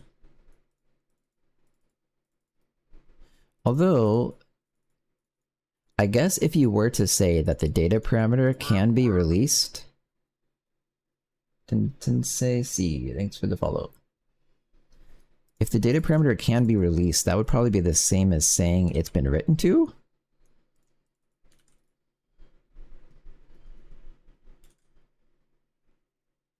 Hang on now.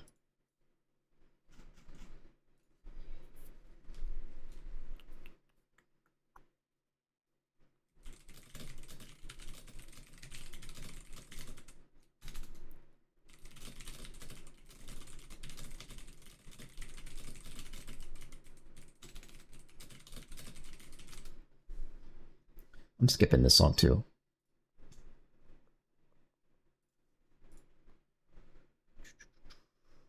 There isn't a process callback in core API. It's triggered when data parameter is being released, not when the audio is being processed. To intercept or process audio data directly, you typically operate on the DSP buffer through a read callback when creating or modifying a DSP. Where if you're working with existing DSPs, they don't expose direct process callbacks, but they do expose buffer data indirectly. They do? Well... Alright, I guess it's time to create a DSP, which I didn't want to do. Fuck.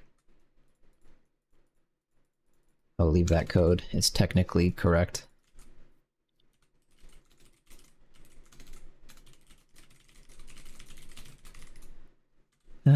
Call back something I don't know yet, and it'll give you back something I don't know yet.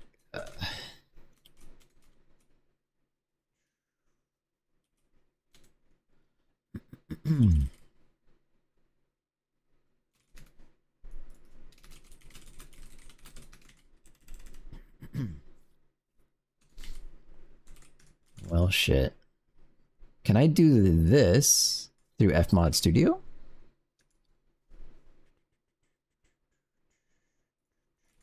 Probably not, right? Actually, there's a bunch of DSP stuff.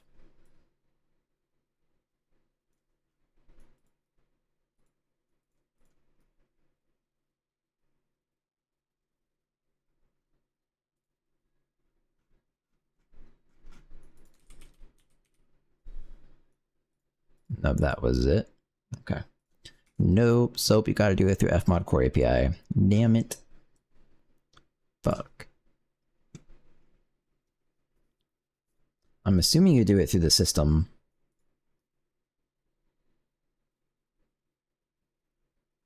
I don't see it. Oh, there it is. System create DSP. By type. Does it even give me this? Oh, God. This might be really bad.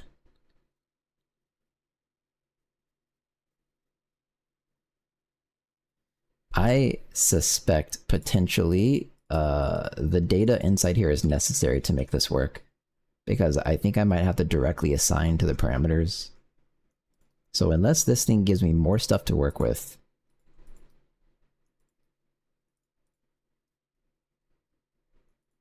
add input. No, that wouldn't be it.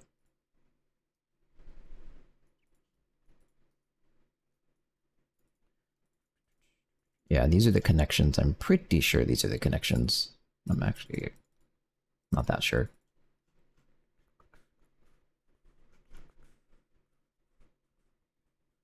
But yep, this doesn't give you a way to add a read function. So this won't do. Oh boy. So I don't even know what else to do except potentially a DSP description. Oh, that looks really promising. This would be it.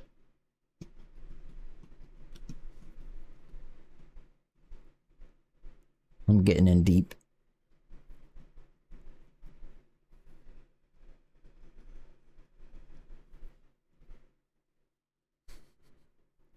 No.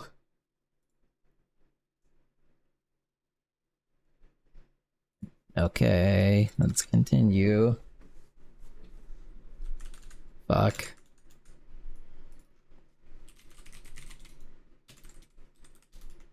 I don't know how to do this at all. Let me look up the Fmod GitHub. There's like a 10% chance they have example code of how to create a DSP.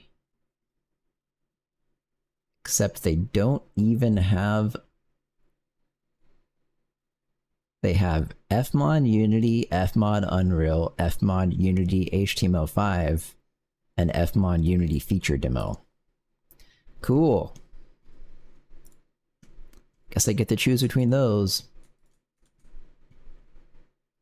Great.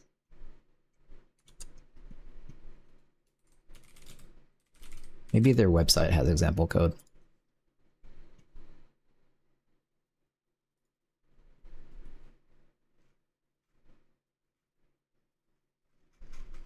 It doesn't, does it?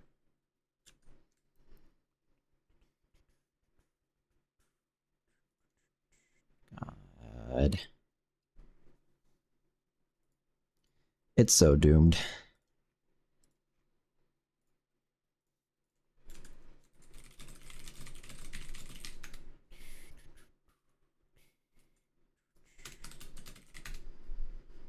No one even uses the C API.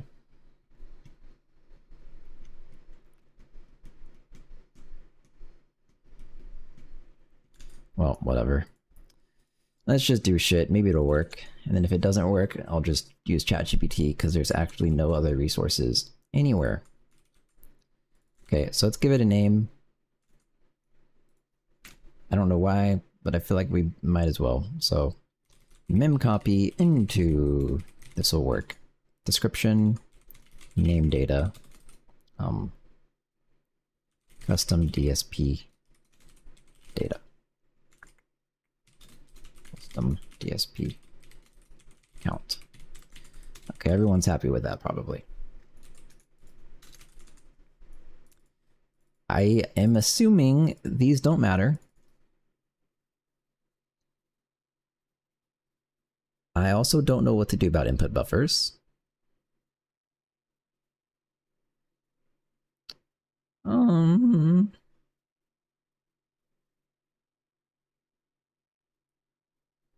gonna assume I don't set those either, but they're in the description. I'm just gonna leave it. Maybe the only thing I have to do, maybe something will give me a pre-filled description. What's the chance?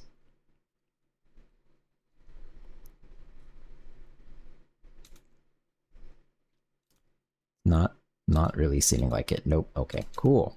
Nope.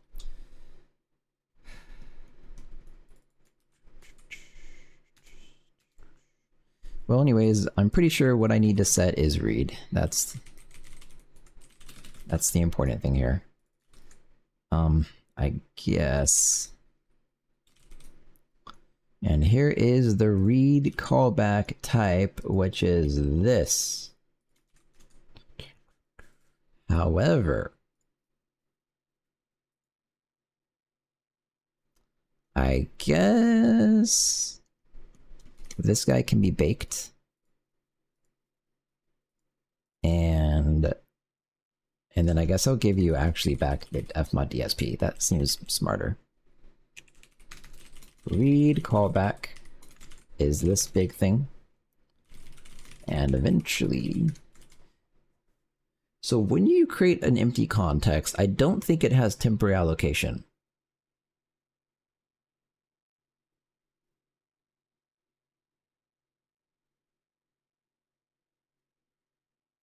I'm trying to think like, what can I do about the context here? I could create a new context and put it inside the DSP object, but so then I'd have to actually allocate something and give it back to you, which is okay. That's kind of a lot to manage. Probably not necessary. Okay, for now, I'm just gonna do this. This is maybe okay.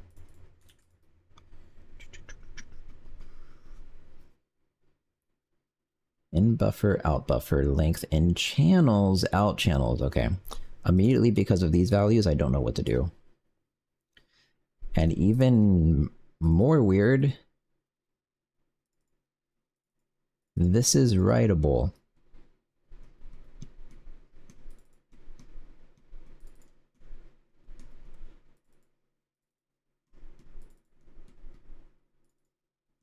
Huh. Okay, let's continue. Thanks for following Mirror Light Games. Appreciate it. So yeah, I don't know what to call with this guy. Am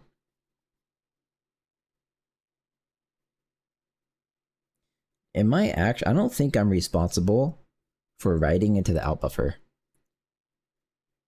But it's possible I am. Let me try and look at some more examples. Hang on. Where'd my examples go?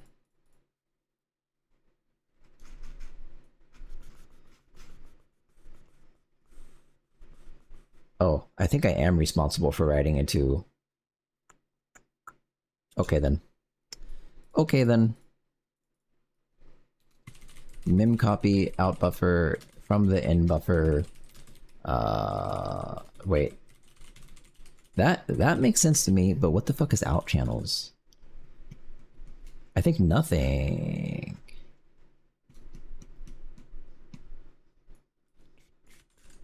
Yeah, wait, this also makes sense.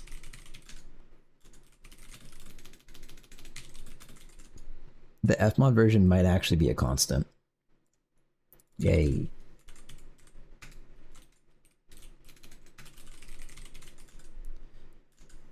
input buffers and output buffers from the DSP description.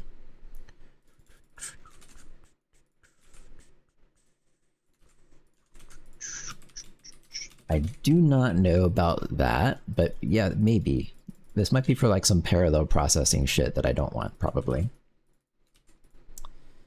Okay, so then we'll have a view of some kind that is, I guess, a float view.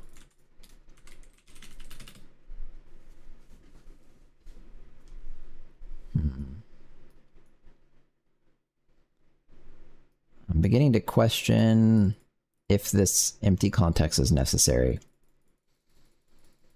But maybe. In buffer length times in channels. That's the number of bytes.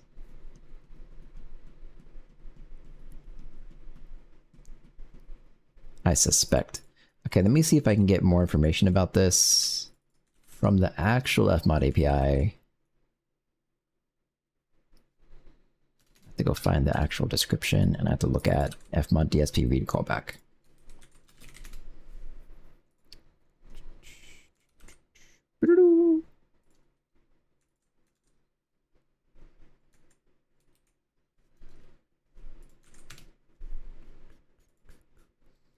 Here we go. Okay, I'm gonna print this page, you know what? And then maybe I can view it on stream. Yeah, I should be able to. Cool. Save as PDF into docs.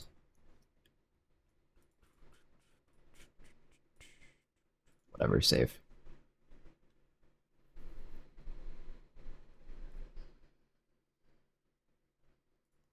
Okay, I can probably view it on stream now.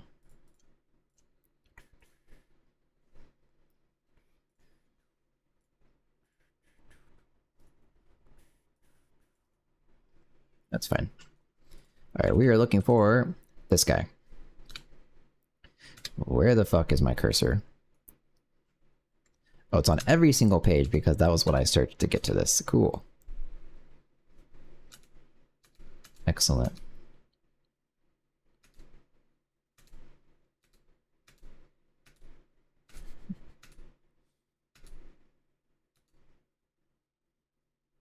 Well, it's around here, right? So it's surely like, surely it's just past it. There it is.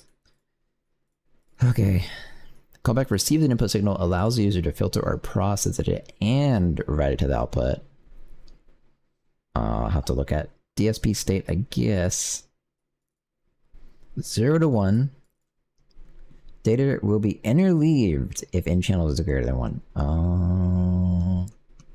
That's fine. Data DFC must write this point to must write to this pointer. Okay, otherwise there will be silence. Must be interleaved. The length of the incoming and outgoing buffers.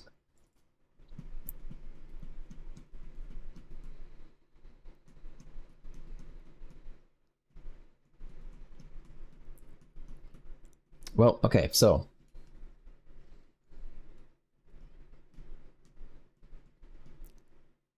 okay, it says it's in terms of samples.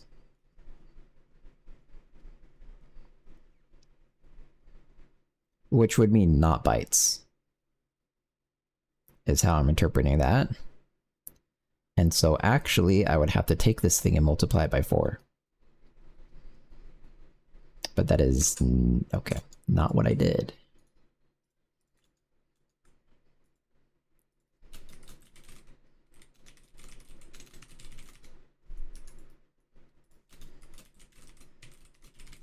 No, but that one's correct.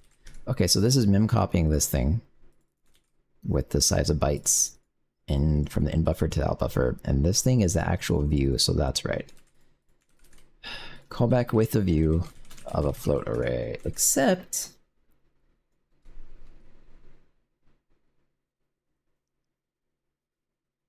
okay, I'm just gonna accept that it's interlaced. That's fine, and I'll have like channels. And that would be in channels, except I want that to be in it.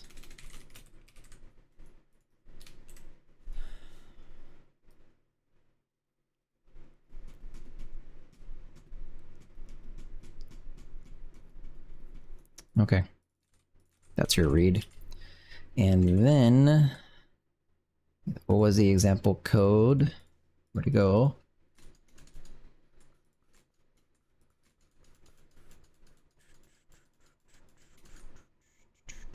Yeah, that, and then you have to have a default frequency and a default channels. Default channels, I have no fucking clue.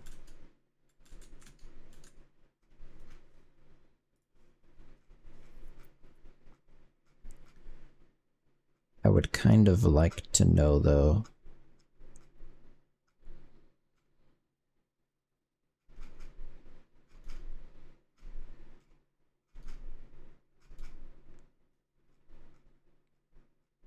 Oh, this is it.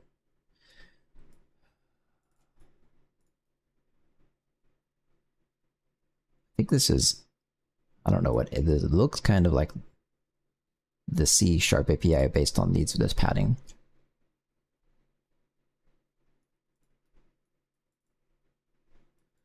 Plugin writers version number, num input buffers, use 0 for DSPs that only generate sound, and 1 for effects that process. Okay, I get it. So yeah.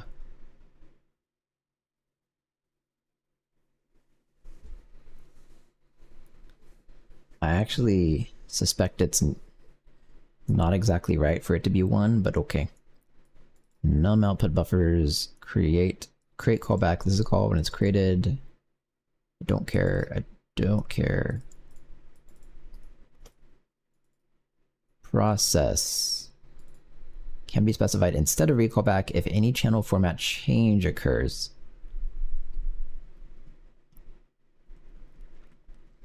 I'm assuming by not providing these, it's going to use some default.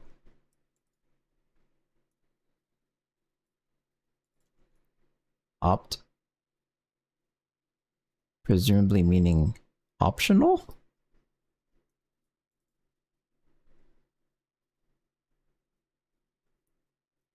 Should I process? This is called before processing. You can detect if inputs are idle and return fmod OK to process.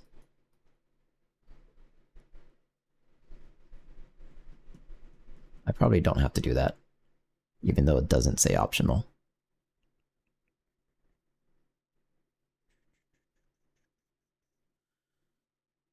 Well, it didn't show me what I was interested in. Are you running fmod to DLL and bind it? I've already done that. I'm just trying to process my audio so I can record it into a video using FFmpeg. That's all. There is actually... The things I was worried about actually don't exist. So that's good. Which was what? What was it? Default frequency and default channels. Yep. Does not matter. Hooray.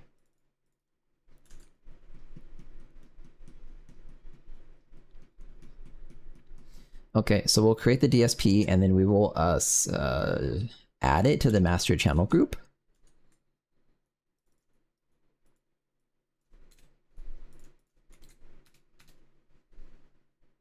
How do you create it?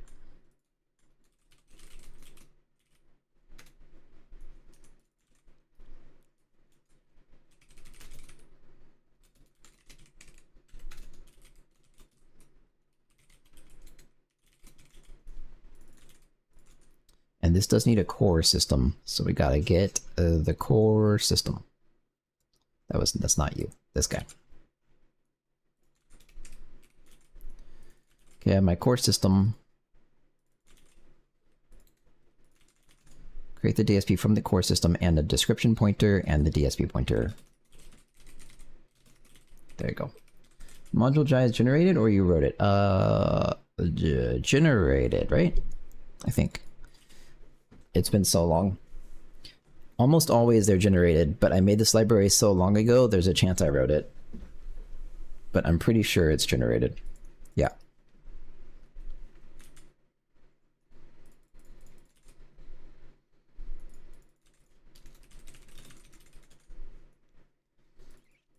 Okay, create the DSP. Turn the DSP. Coda audio attach DSP. This is definitely not giving you as much control as it could, but I'm just gonna say it's okay. And you have to attach it to the main channel group, I think. So I already have that, right? Get master channel group. Channel group is thing. I guess it already is doing asserts by doing that, so whatever. Just continue. Fuck it. There's my master channel group. And then you have to attach a DSP somehow magically. Add DSP.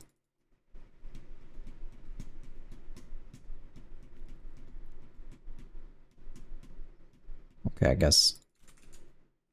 I was under the impression this would be like a structurally integral DSP, and I'd have to write to it in order to get audio back out.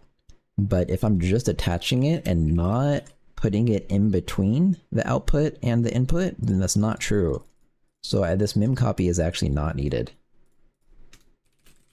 This mem copy is not needed because the way I'm using the DSP right now is just to read data.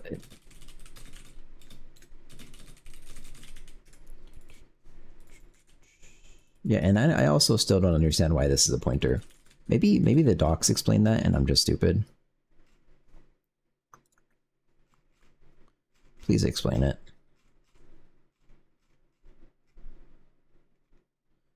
Out channels.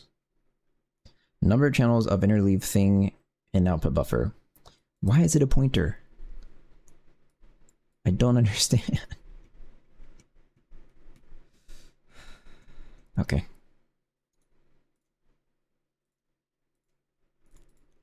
Whatever.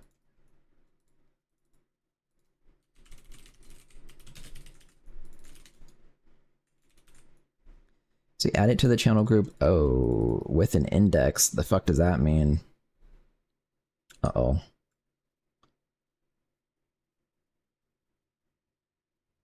Oh, you know what? Actually, so that would kind of imply to me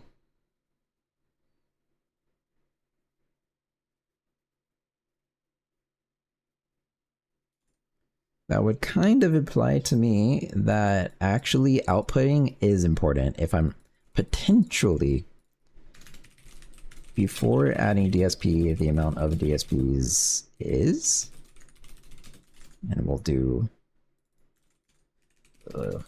more shit. Channel group, and then num DSPs count.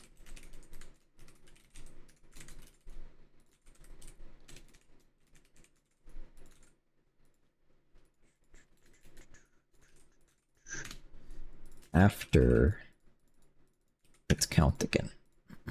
Okay, and then we'll also just set that to 0. Okay, and then you add it to 0. Do we have pointers in Jai as well? Yes, this is a pointer. Jai doesn't use the ampersand thing.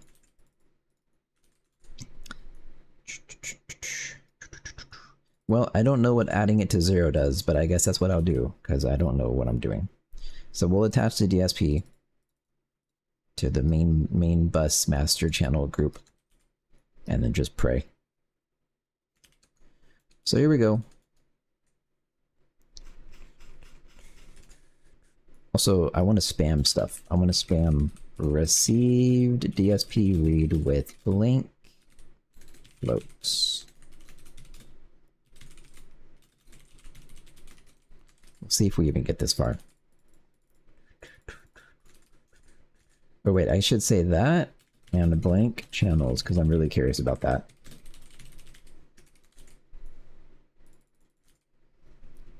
And let's do this. We will not new line, and we'll say and blank output channels. Right? and no output channels. Okay. So when you initialize this guy, probably later. So when you initialize this guy here, sure.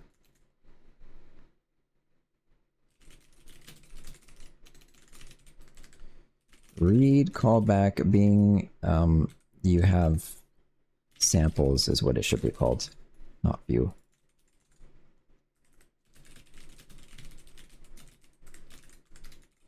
There's your samples.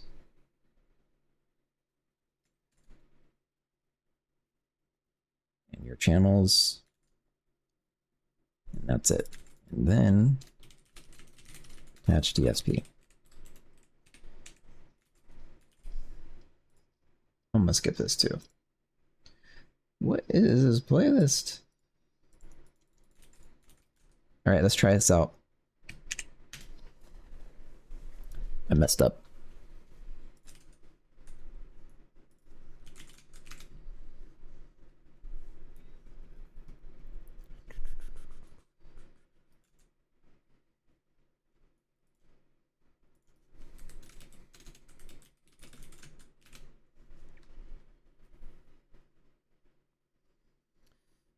Wanted a U32.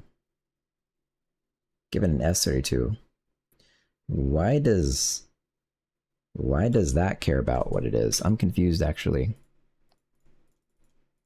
I guess just because they're two different things, so maybe just casting one to an int would make everyone happy potentially. Probably yes, but now memcopy is not happy.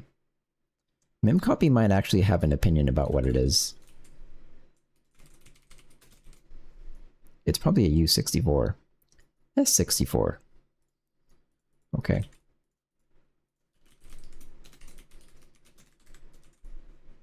Which is int, but there you go.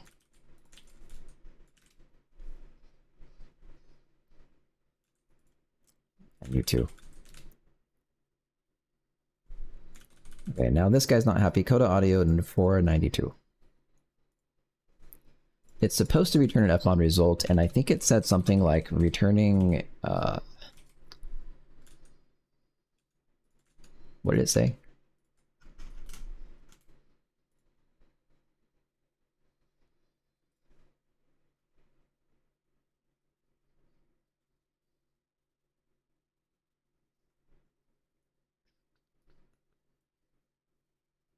It doesn't say anything about the return type.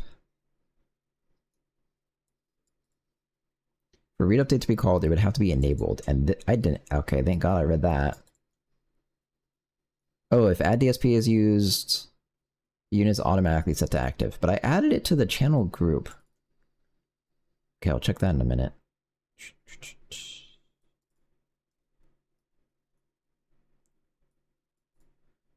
Fix that. Should chain the signal. Okay. I still don't see anything about return value. I'm just gonna, there's like an fmod okay or something. We'll return that. Which is 0. Okay, so what I wanted to check is the way I'm adding the DSP seems maybe not right. You can add it to a channel or a channel group. Okay. So I guess it's fine.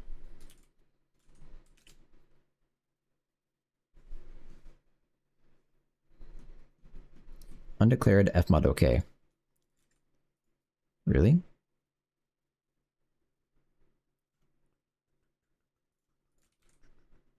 It's fmod result okay, which is in fact 0.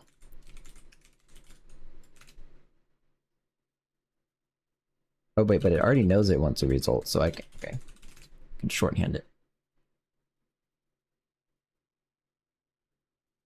Compiled. Will it crash?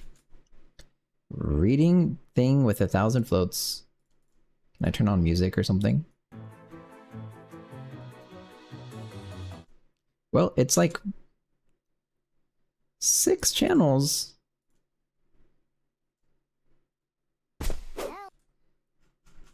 6 channels.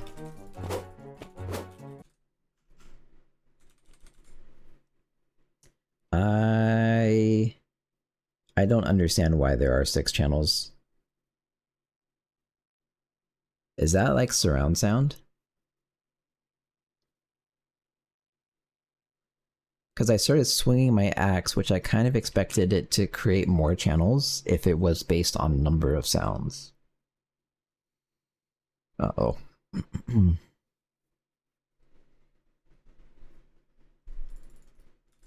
One channel. Load into game 6. The enemy has breached our castle. It's still 6 channels. The gates are opening soon. Prepare to rescue our princess.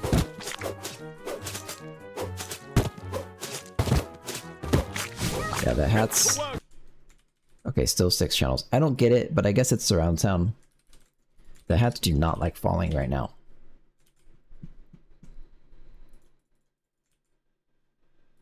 Okay, fucking continue song. So, out of curiosity, if I don't mem copy, do I have no audio output? Like, did I actually replace the final DSP with my own?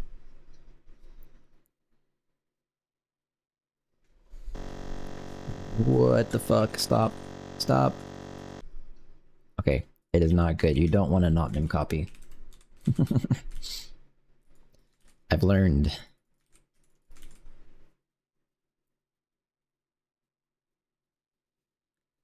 Okay, well, let's get rid of all this.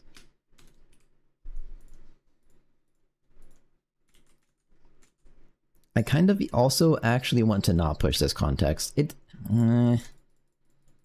Yeah. I can make it work without that, I think. Okay, we're gonna try. Because technically it would be just slightly faster, and I think this is really performance sensitive stuff, so hang on.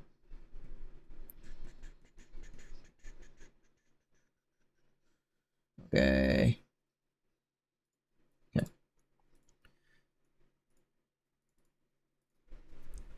So here's my master plan.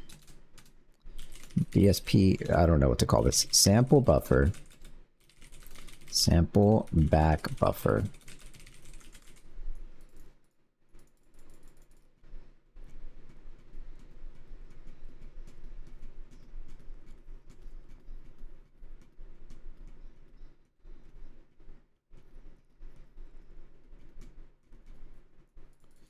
Well, I also kind of need to know when this data starts getting processed.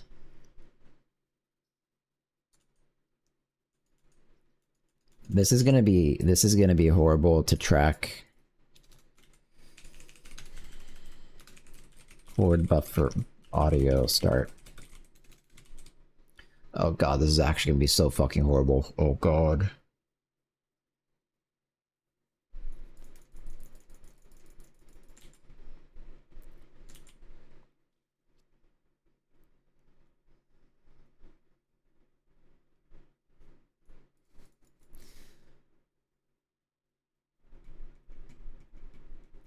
How many samples do I have a second? And 1 second is 4800, isn't that how that works? So then at 60 FPS, I would be having 800 per frame, but then I have 4800. That's probably close enough for me to assume this is correct. 48K? I think so, yeah. It should be 48K. And I have 6 channels. Much to my confusion. Okay. So here's what we do. How do we do this?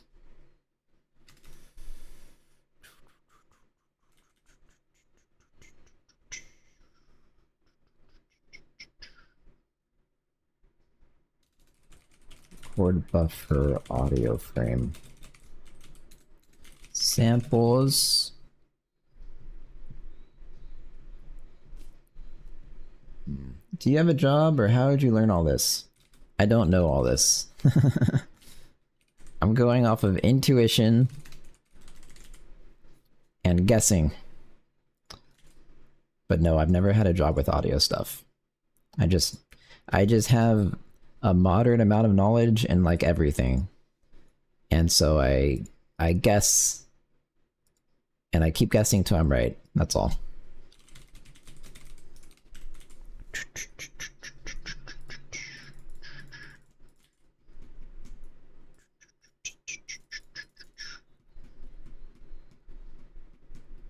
This part's gonna be really hard though. Decent taste in music, thanks. Yeah, the music's the main part of the stream.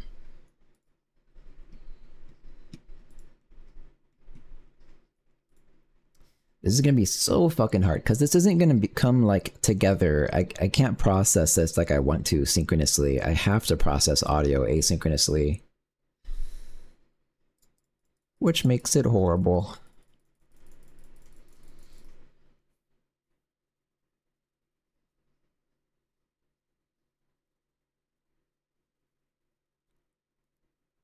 Yep.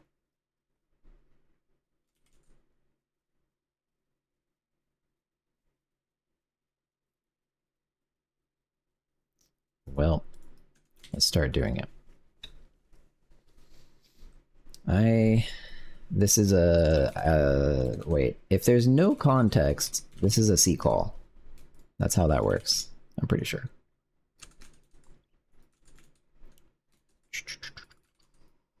Where's my code? So you are a C call.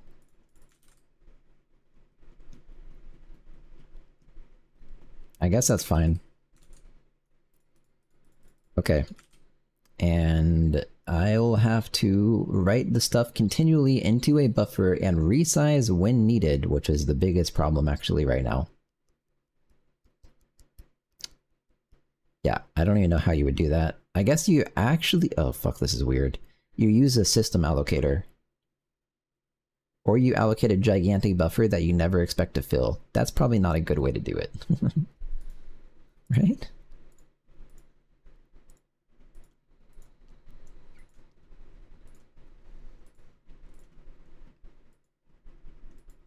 Maybe I just push a context, man. Yeah, fuck it. Doing it without context is too hard. Damn it.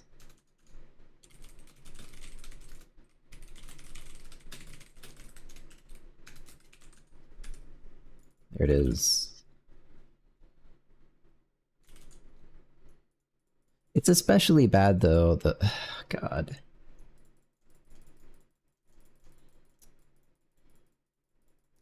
Okay, the job of pushing the I am going to push a context, but the job of pushing the context is on the caller. Because if you push it, if you don't understand that there's a temporary randomly pushed context and you do anything with the temporary allocator, you're just fucked. So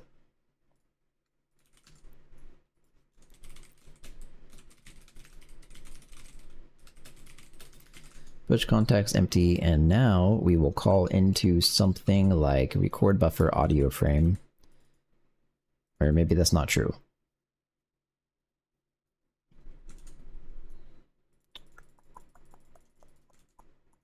I think it is. Yeah, because this is where the logic has to live to cancel out the actual write into memory. So the buffer doesn't grow to be 1 billion gigabytes when you're doing the thing. Except we'll have to be very careful with this thing because it's actually technically on a separate thread. Which actually leads me to believe maybe I should use my thread program here. I'm skipping this song too. And some of these songs, man, fuck. Annoying.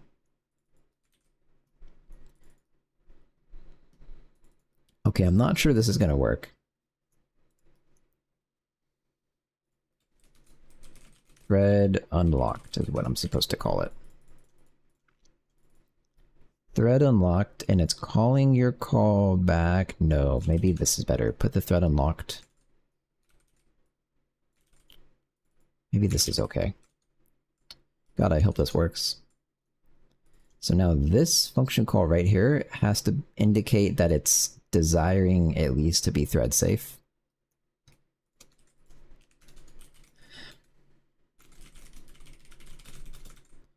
Which we can kind of do like this. This looks so fucking ugly now. Okay.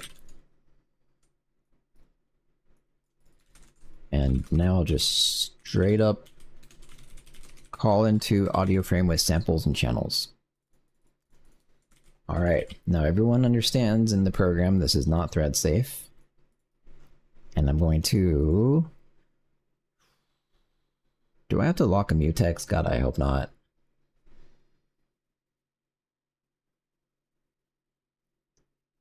I think I do.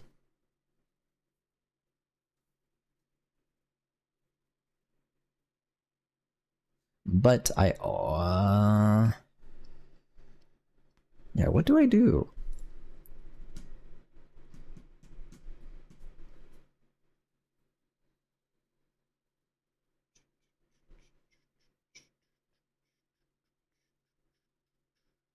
I'm thinking like you only have to lock the mutex while you swap the pointers, in which case you don't even really have to lock it, I think, but that's also not true, because after you swap the pointers, you're writing into the buffer and then you're reading from the back buffer.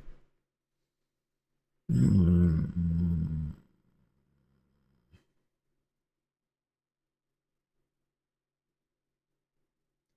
I really have... Let's do this stuff first. Do I really have to lock a mutex?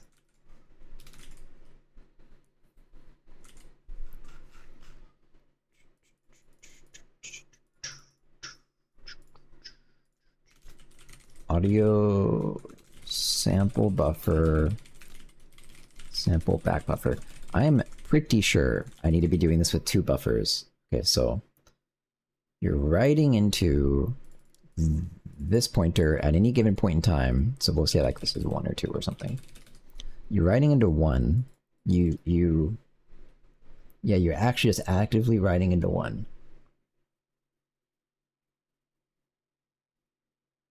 And when you swap them to do the read,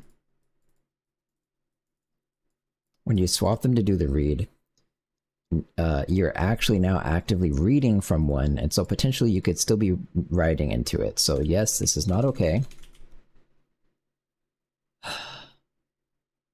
I think what would be okay, though, is if this guy is permanently locked.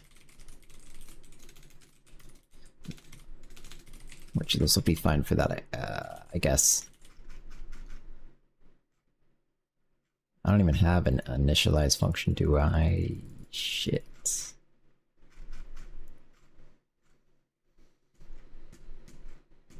Okay, well, I don't have an initialize function, and so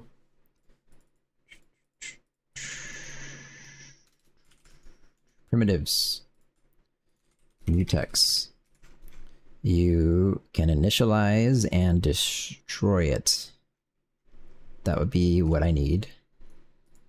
If you're at this point, you destroy the sample mutex pointer, reset it.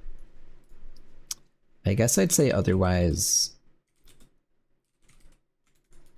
if you haven't allocated your record buffer, this is not a good way to do it, by the way.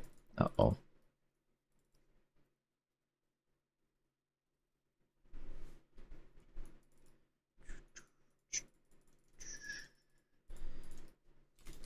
Oh well.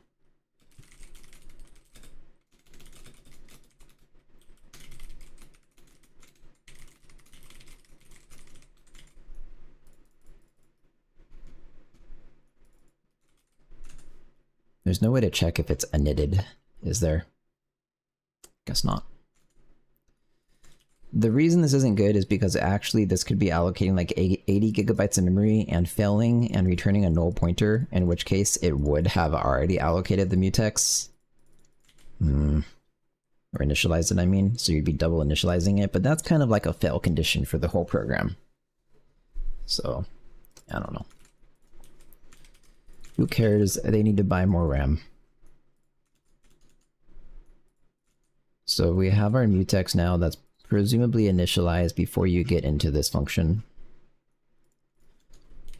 Can lock it. Unlock it at the end. And we will just write the samples, I guess.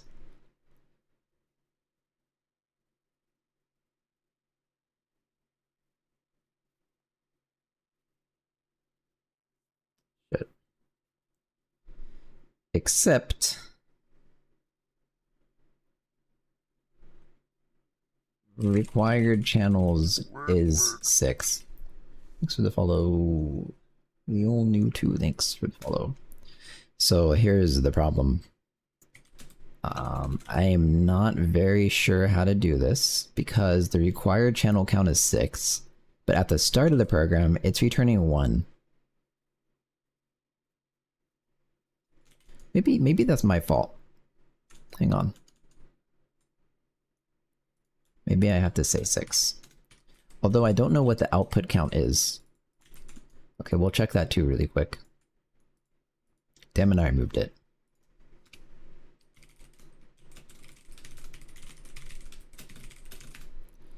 Print.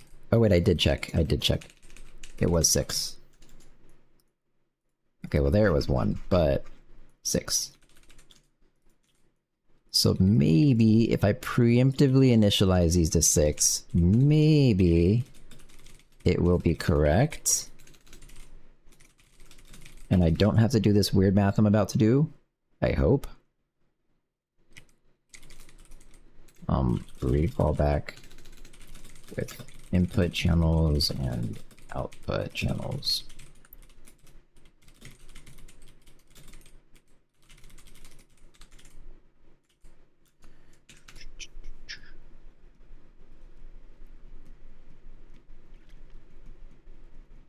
What?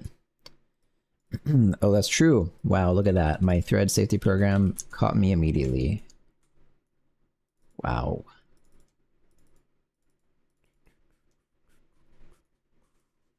So this has to go after the mutex, which is not right. Uh-oh. So then we have to say record buffer initialize because it needs a mutex. Because it doesn't.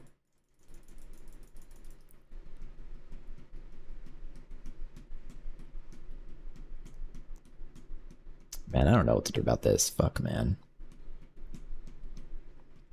I don't think I'm going to allow this to resolve it. This isn't allowed to resolve anything.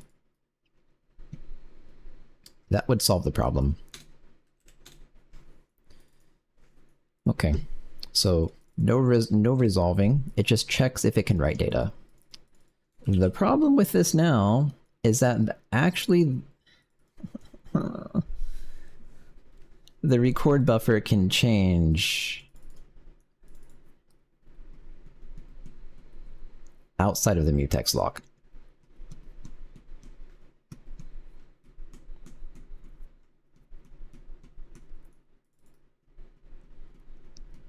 I don't think I care.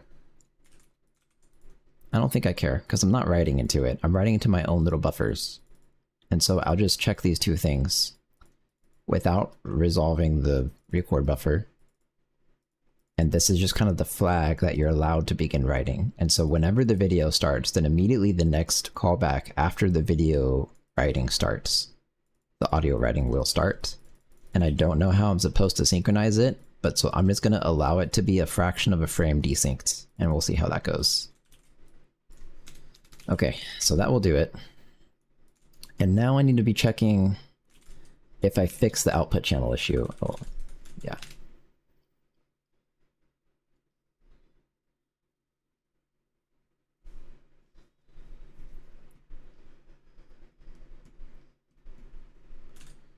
One and pointer. Okay. But then eventually 6. That didn't fix it.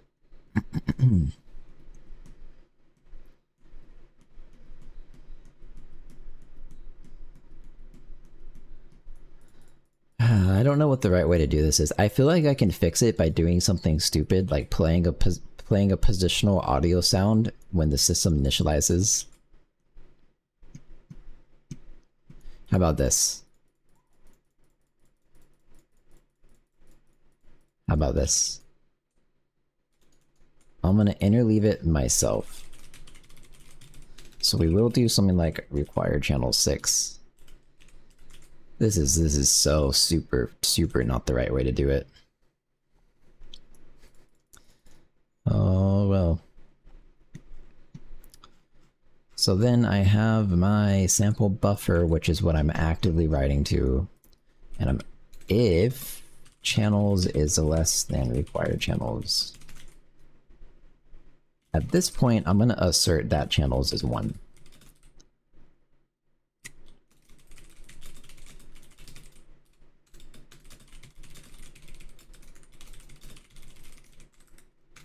I think it has to be. I hope. I don't know how to do it if it's not 1. Okay, so now my channels are 1, and then I will do something with that information. I'm gonna go through... this is confusing.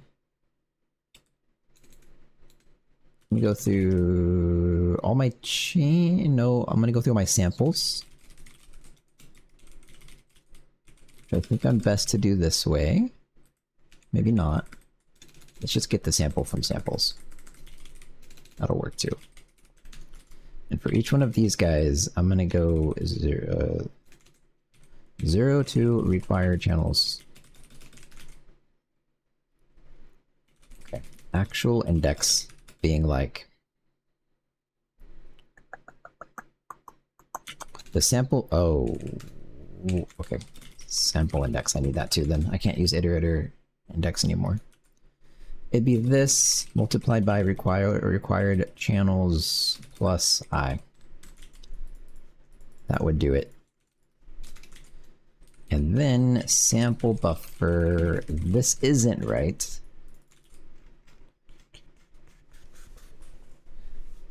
Not right.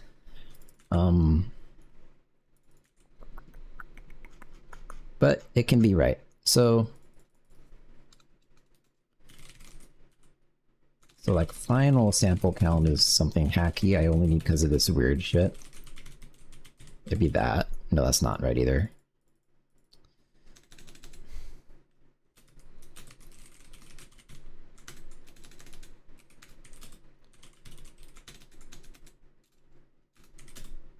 I do need to be here though. If channels is 1. Yeah.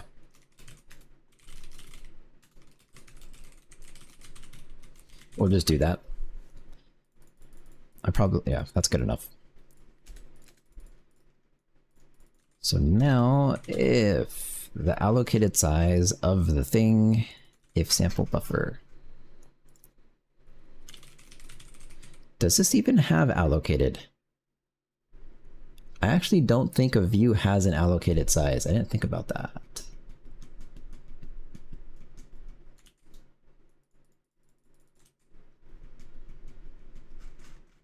Okay, just for convenience, it's a resizable array. If allocated is less than the current count of the thing plus the final sample count, then we can do something like new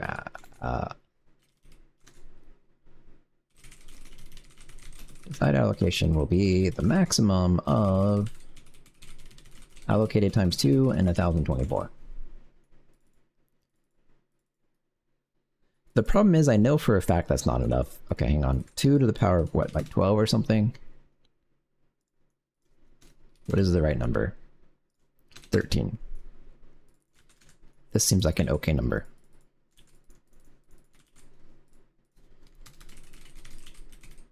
Reserve, array, reserve, sample buffer, this, and I'm gonna do both at the same time.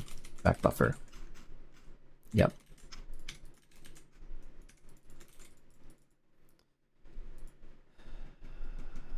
Because that's what I'm writing to. Okay, cool. So now it's just assumed you have the right size, and what you can say is now memcopy, not here. We're gonna do this through data pointers because otherwise writing into the not yet count corrected whatever array index lookup thing is gonna assert. So yeah, that'll be how I do it. Okay.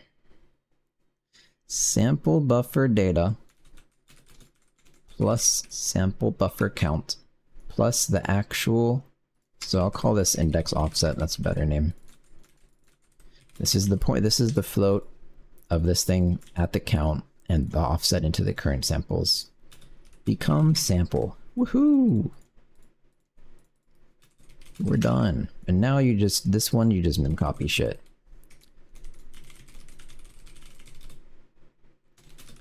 This plus count again gets written into as sample data and samples count times size of float. And after all this, sample buffer count gets incremented by this. Yep. Just for fun, let's assert at this point that this thing, sample buffer count, well, it for sure is sample buffer. Okay, yeah, never mind. So now we added the count, what we just wrote into this thing, by final sample count, which is valid for probably both of these. Assuming I didn't super fuck up.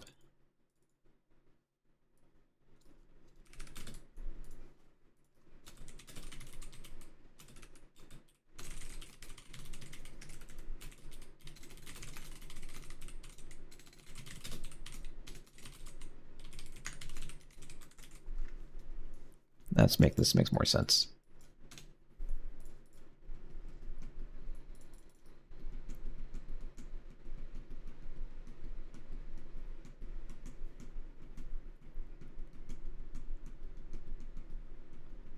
So looking it over again, I think it's right. All right. Hooray. And at some point when you're processing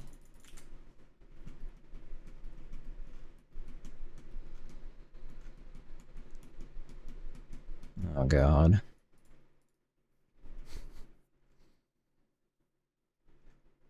I'm making so many assumptions here.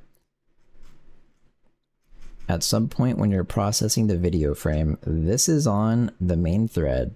And so what you'd end up doing right now, I'm writing to the thing without you know, audio. An audio frame size is apparently with 6 required channels, which I did not know and still don't totally understand.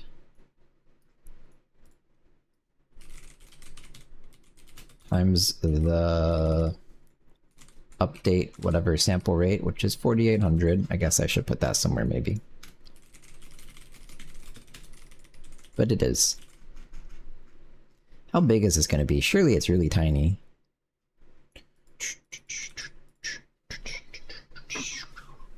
Okay, and then the required sample rate being 4800 multiplied by...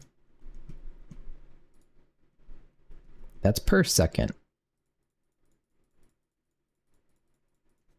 So what, you...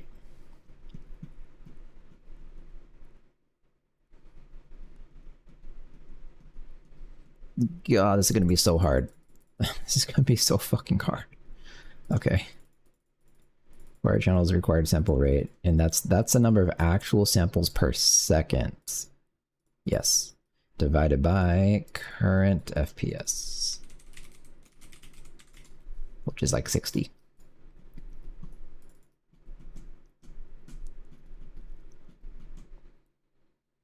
Those numbers should go into each other cleanly. There's no way they don't. Yeah, they do. Okay. So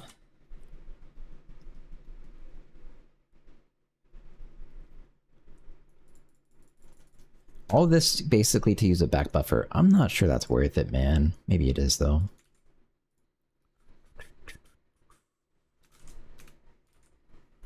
Anyways, we'll lock these guys. We'll swap the buffers.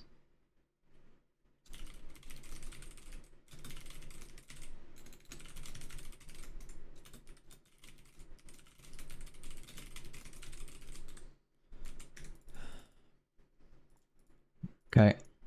Buffers have been swapped. Mutex has been unlocked. You know what? Let's do this below. Because, like, kind of video feels like the main thing to me. Okay. And I'm pretty sure what actually happens here is that you write the video bytes in RGB8, and then you write the audio samples in... Wait, how the fuck do you do that? In the buffer of random shit.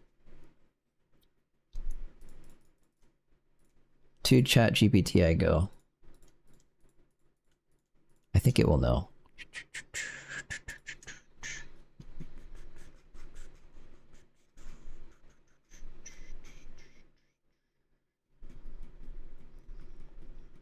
So the command is going to change dramatically. Okay.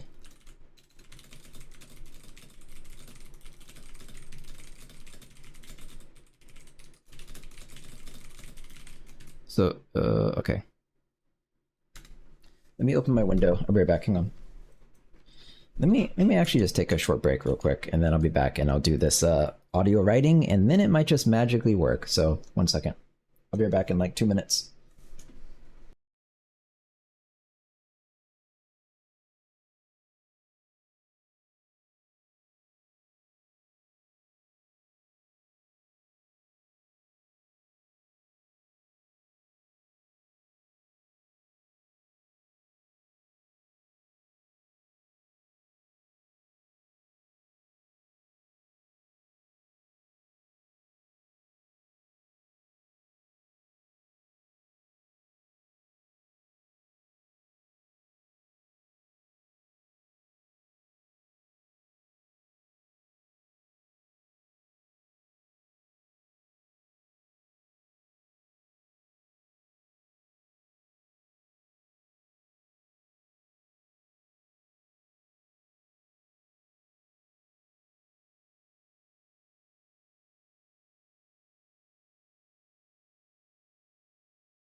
I'm back. Hello.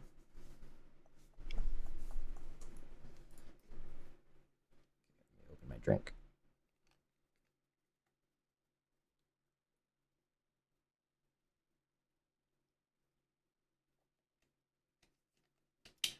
Okay.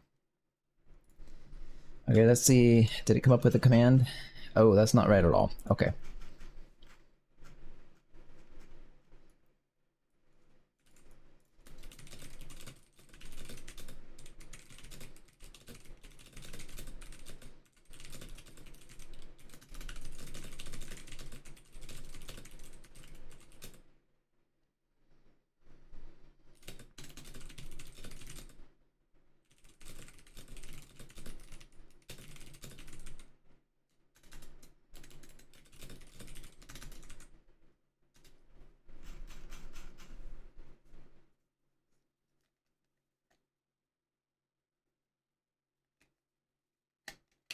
Okay.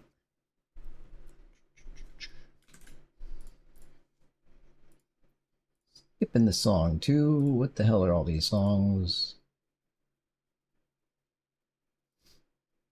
Wait, that one's a normal song. Go back.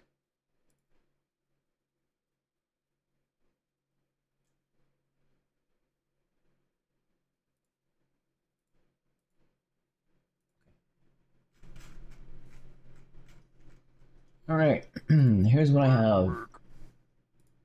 Hey, thanks for the follow. Okay, little minutes. Thanks, man. Here we go. New command is not this. Pixel format, RGB 24, video size, whatever, frame rate, whatever. Dash F. It's set to be 16 bits. Okay, I need to look at actual. FF and PEG. Help? Can I say help with a specific command? Maybe. Fool.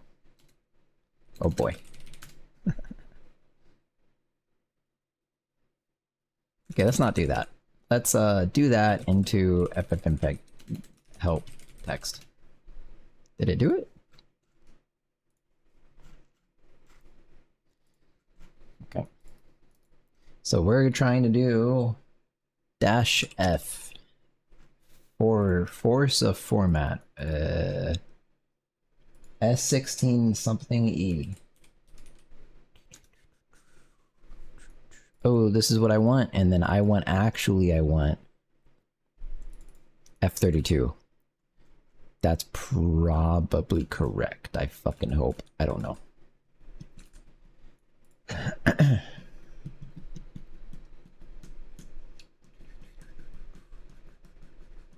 Yeah, I don't want a new line in here. I wish I knew how to wrap a string without new lining. I actually don't. I think there is a way. I don't remember. F32. No, but it's not this. This isn't it. S16. Okay, unless I'm misunderstanding something.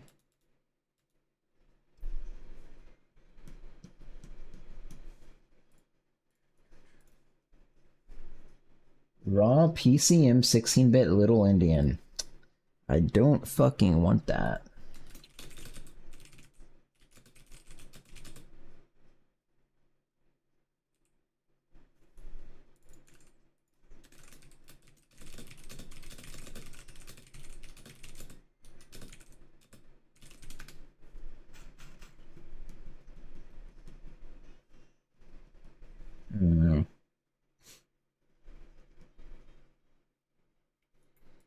Okay, this will work.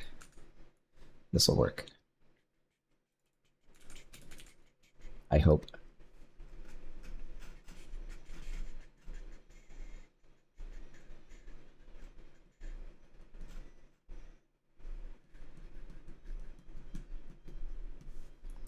All right.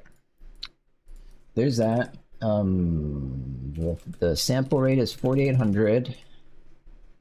AC6, that's the channel count. Dash I.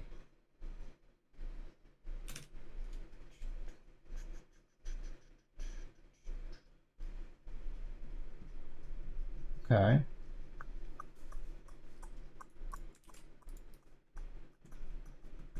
Bytes per frame, 4800 over 60 times 6 times 4. That makes sense to me. Write the video frame, write the float 32. Okay, that also makes sense to me. Alright then, so this command should now be fixed. Float 32 Little Indian, 4800 sample rate, 6 channels at 60 FPS. Yep. Oh boy.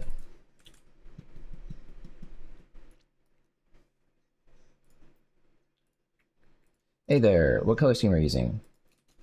This one. Although I think the colors are customized, but there you go. I think I made everything more saturated or something.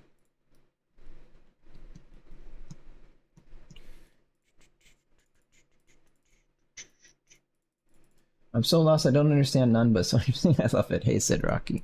Yeah, the stuff I'm doing today is particularly confusing, though. It's not usually this bad, really.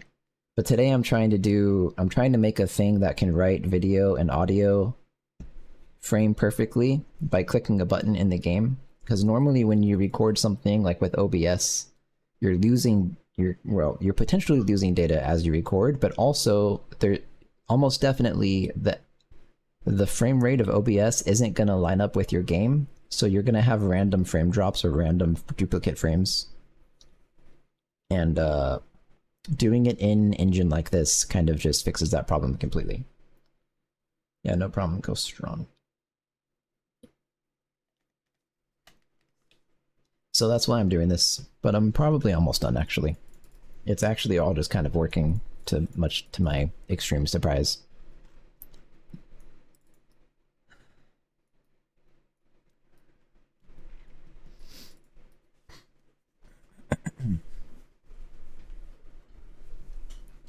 I think though... Cool, yeah.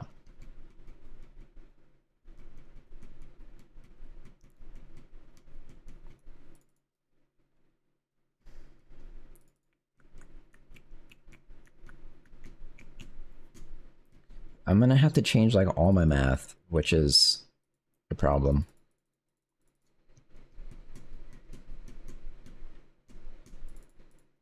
Okay, so frame size is this thing plus...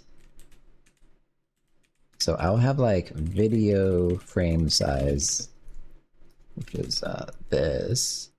And then I'll have audio frame size, which is required sample rate. Required channels. That many floats. Yeah, it's floats. Oh shit. That many floats a second over current FPS times 4 times size of float. Okay. And it's also even really confusing for me. This is like really, really not simple what I'm doing.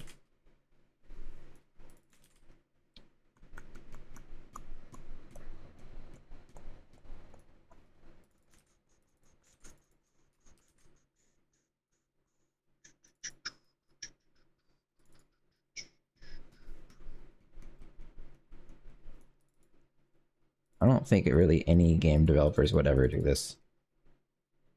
This is not so normal.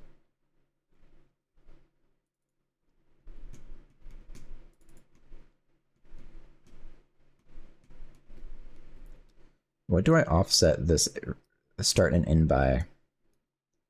And oh, I don't do that here. Okay.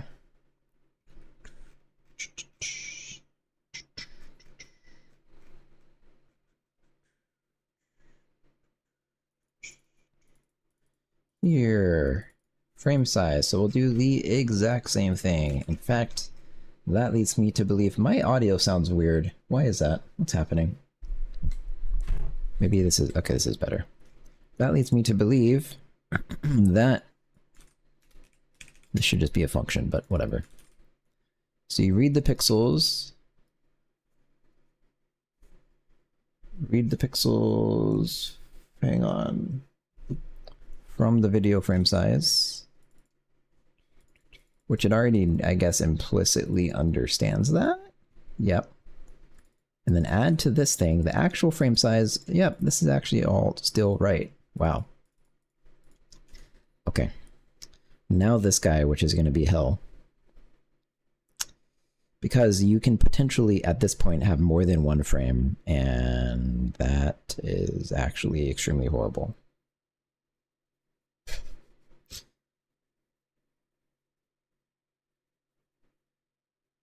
Oh god. You can have like 1 1/4 frames.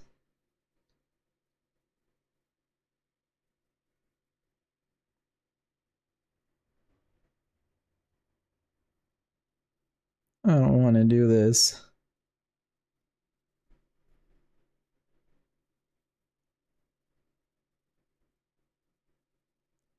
So I can either I can do it all in one go. Right. So audio frame count is gonna be we read from the back buffer. This thing's count.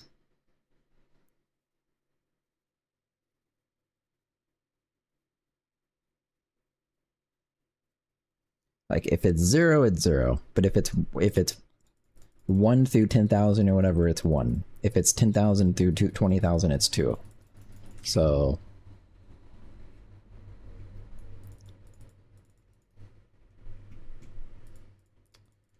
how do I actually want, how does that math work? Because I don't want to do float math. I definitely don't want to do that. Oh god. But if it's actually exactly 20,000 or whatever, right? Then it's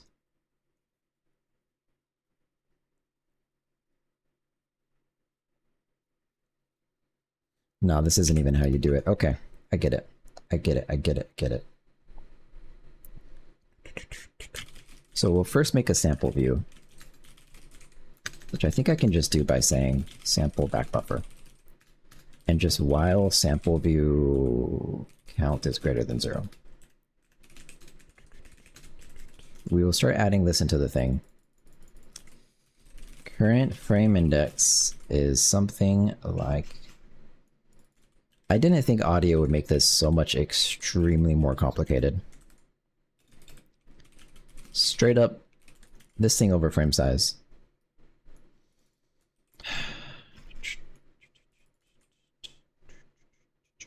Like, that's not that.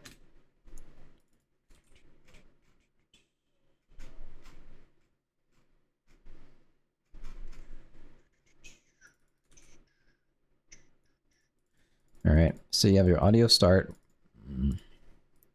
That's your start frame index. So from here, you have to get, God.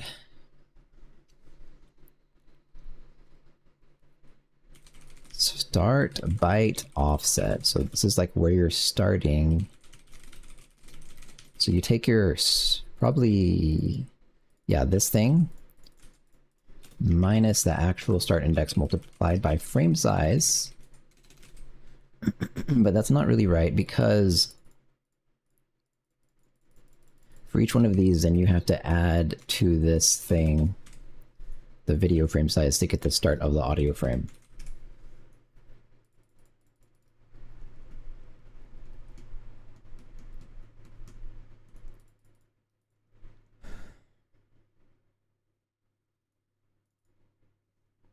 Okay.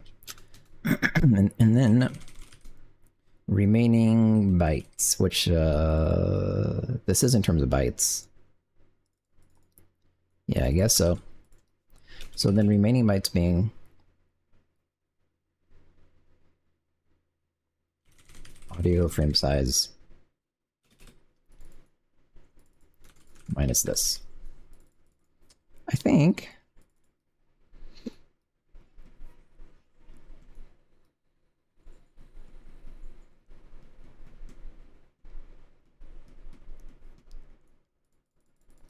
Okay. And then we will mem copy into, are we mem copying right now? We are. We're writing into record buffer. Okay.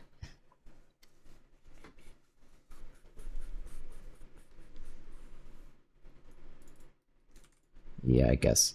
Writing into record buffer data plus...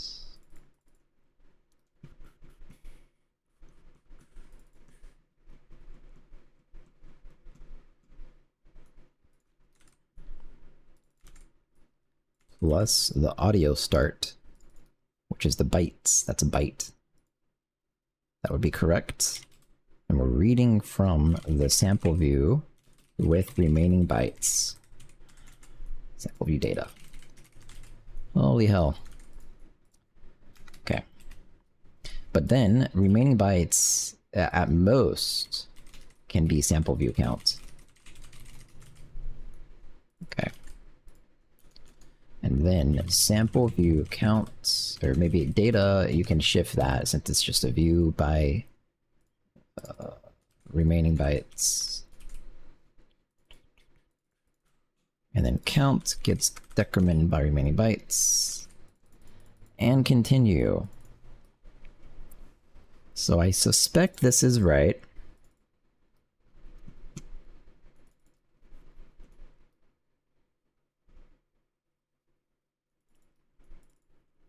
And I would like to probably assert that this is always greater than or equal to 0. Add audio start by offset.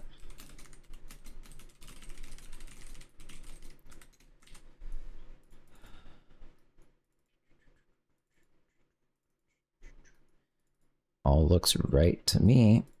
So you just keep iterating and shit, and the problem is, okay.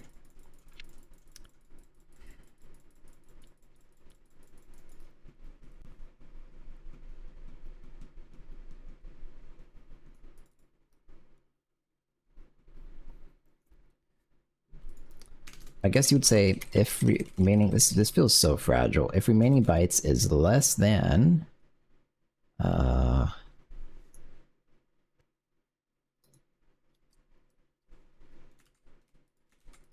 do this then. Frame remaining bytes would be this thing. And then the frame write bytes is this. So then if write bytes is less than the frame remaining bytes, so meaning I didn't even finish this frame,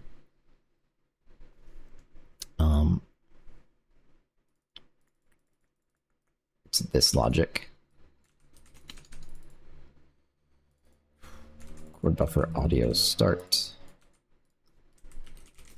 Record buffer audio end. Holy hell. Frame size. That's not what you're adding. You're adding to it what you wrote. Okay, so you didn't finish the frame, so you're staying within this chunk, basically. So that's why it's so unique. You're staying within this chunk. And so, for the frame write bytes, that's what you're adding to your start and end. What you actually wrote. And in reality, like, I can very confidently say you don't have to mod, but yeah, okay, we should not mod.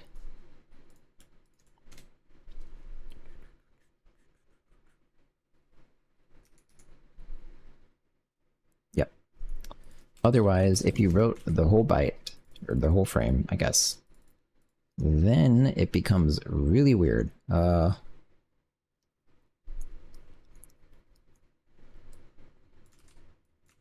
Would be something kind of similar, except you're writing... They're the same thing, so whatever. Write the write bytes, but then the problem is you're going to be adding to this thing. This gets you to the end of the audio chunk, and then you add a whole nother video chunk.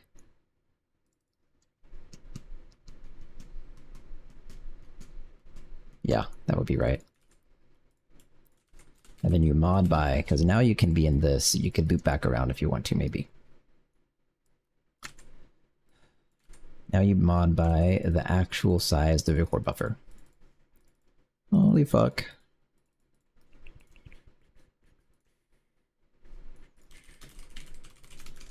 Okay. And then, one remaining issue here. There's many remaining issues, but Record buffer. Audio start has to start at not 0, but video frame size. And same with end. Yep. That makes this a little weird. I wonder if it's like improper. I wonder if it's improper to be writing partial frames. If I make that assumption and redo it, I bet it would clean up a lot of things.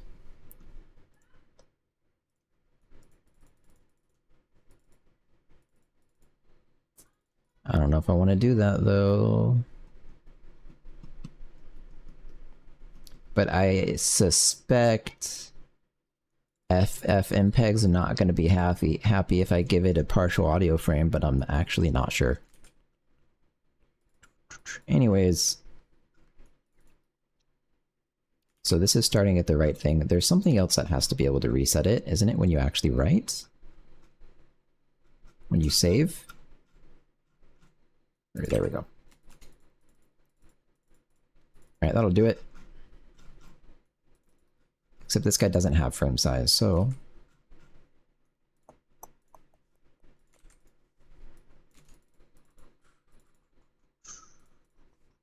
that'll work, I guess.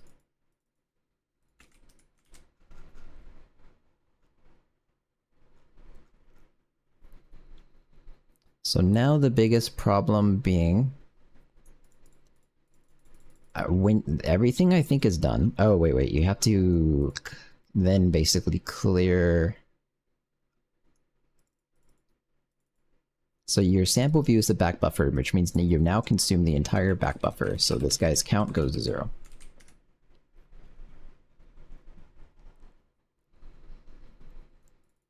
That'll work.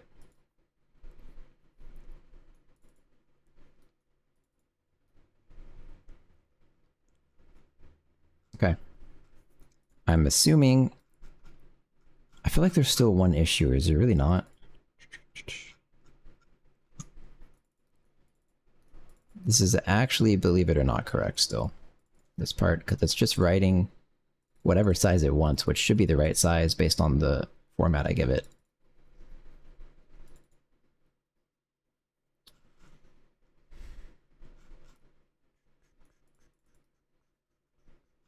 It could be what I'm thinking of is this part.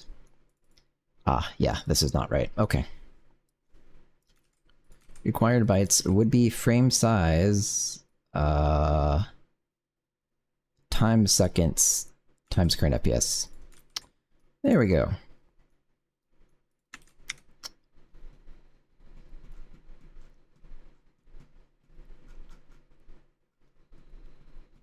Okay.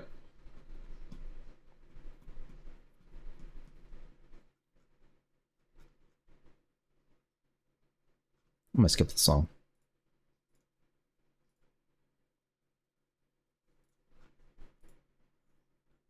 So the last thing to do now is determine the correct start and end time of the video because, well, actually, out.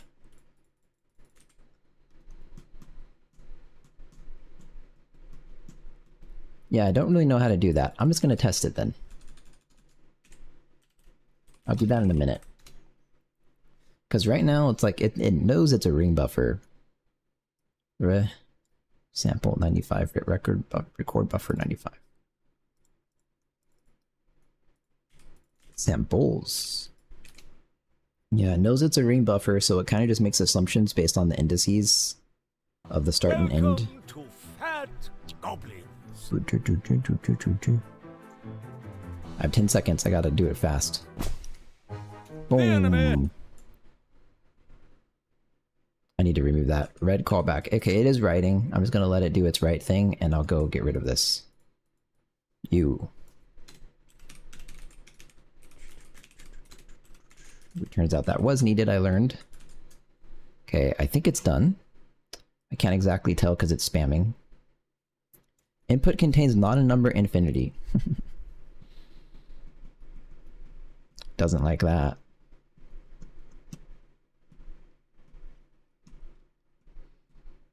The problem is, I don't know why that happened. So we're gonna listen to this video And it's probably gonna explode your eardrums or something. So here we go. Error. Never mind, we're not gonna listen to this video. Okay. Uh-oh. Uh-oh.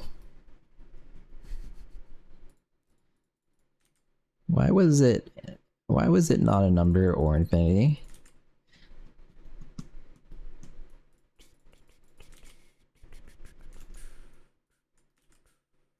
I'd like to kind of know what the samples are, to be honest.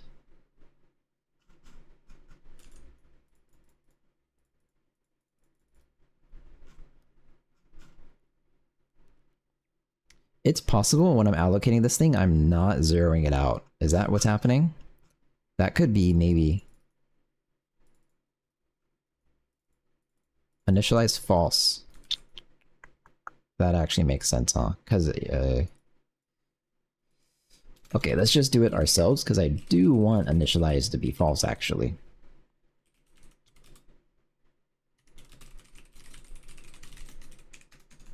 So to remove once the audio indices are being considered for the video... What's the word? Range.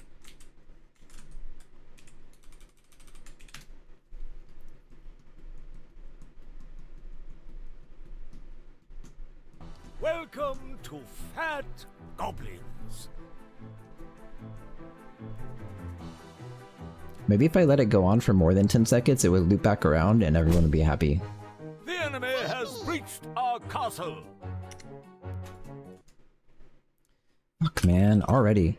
Input contains not a number, infinity. Really? The fuck are you doing, Fmod?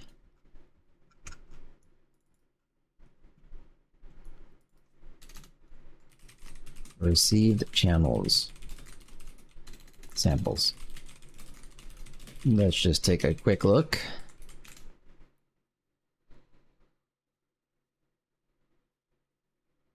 Welcome to Fat Goblins.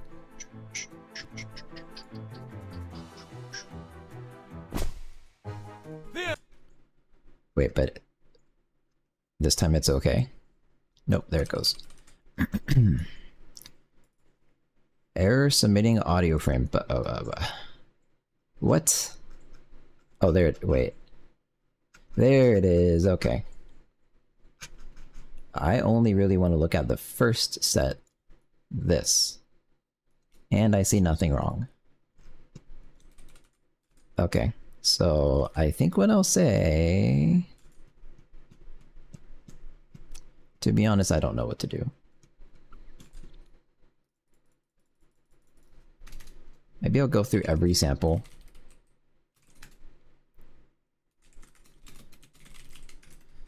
If sample is less than -1 or sample is greater than 1. I feel like it's very likely I messed up not doing a multiply by size of float somewhere. Oh, that would be this. That is exactly what I did. Whoops. Sample buffer data. Sample buffer count. Index offset. Index offset also actually is wrong because this whole thing has to be multiplied by size of float.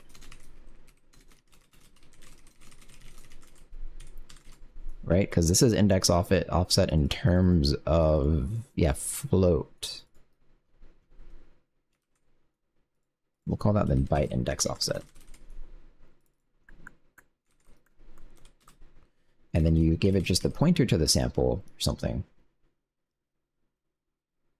Which is just some random float. And then just copy a float. I wonder how this compares to individually writing all 4 bytes though. I don't know. Okay, well that might be the issue. But what I wanted to do here is if it's invalid, print found invalid sample. And then I wanted to print every single float.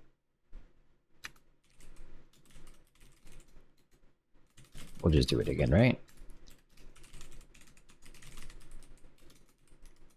I wonder if this... It's probably fine.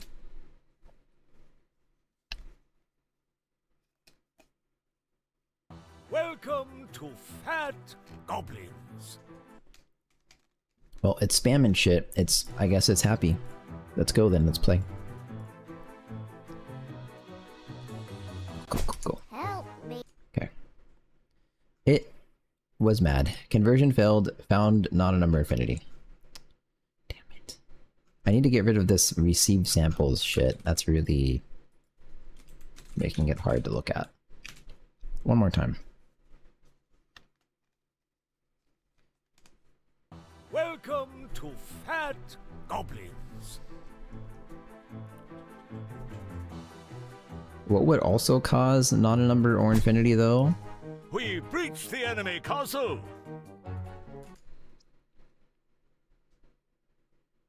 Okay, that actually is pretty telling here, isn't it? Where did I run this? That's very important. Okay, this is very telling. Okay, so it never found actually not a number or infinity when writing the samples through this method.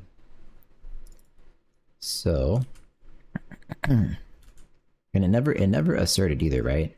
Like silently asserting because it's in a separate thread or something. Alrighty. No. Yep. Okay. So this data is valid, which means what I'm writing into the data not valid.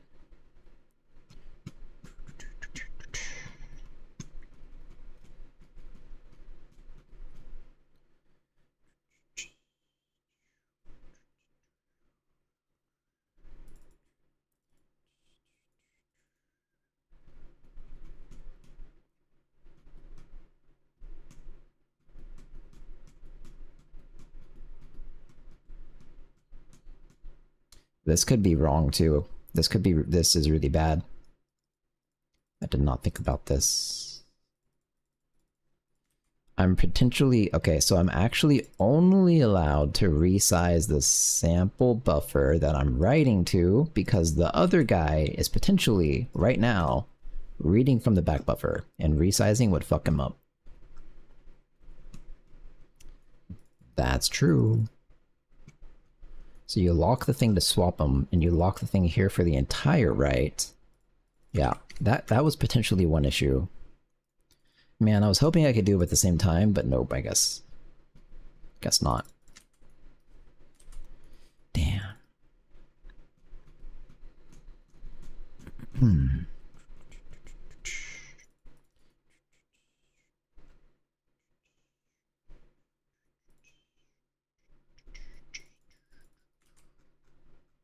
Way up.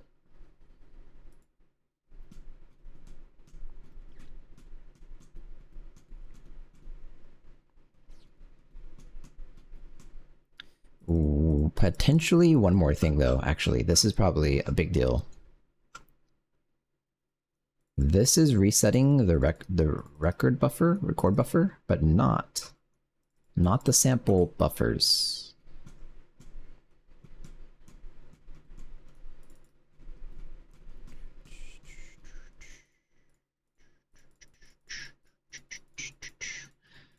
This is weird to destroy this here. Oh god. Okay, I think to make things a little bit more simple, I should just keep this mutex always. I wanted the system to be completely like separate. Can I? Yeah. It's weird. I'm just gonna keep the mutex always. It's not a big deal. I was trying really hard to avoid this. Because like I'm freeing it at the same time another thread is potentially already locked into it and about to unlock and all this weird shit. So I don't know, man. Initialize the sample mutex. That's all. We'll just never touch it again. So let's go to Fat Goblins. This is confusing.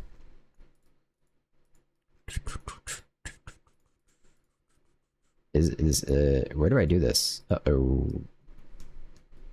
This has to be done like early. Like that. Probably. Even here maybe.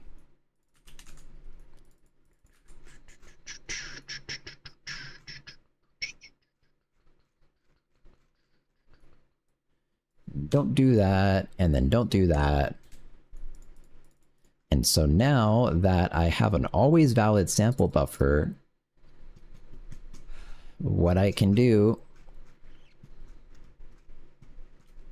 Yeah, and this is the only thing on a separate thread. I can lock my mutex and free it whenever I want to. But this thing is so fucking tiny. Do I even care? To be honest, I think maybe no. I don't care about freeing this guy. He can just live here forever. Count goes to 0. Sample back buffer. Count goes to 0. That's it. Kind of, almost. And then up here...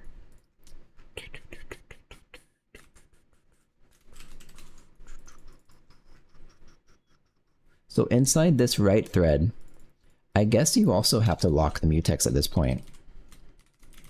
Because you don't want to be writing anymore.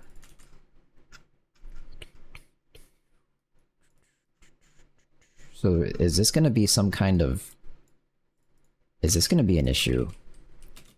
Because what's happening is you lock it, you say I'm saving, okay? And then... you potentially go on and do stuff. You're potentially in the middle of doing stuff. I don't know. I don't know.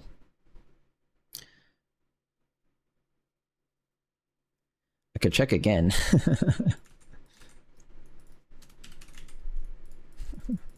Wait, that's actually totally true, isn't it? So like this would catch it early without some mutex shit that's really expensive.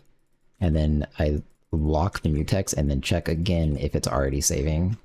That would actually be fine.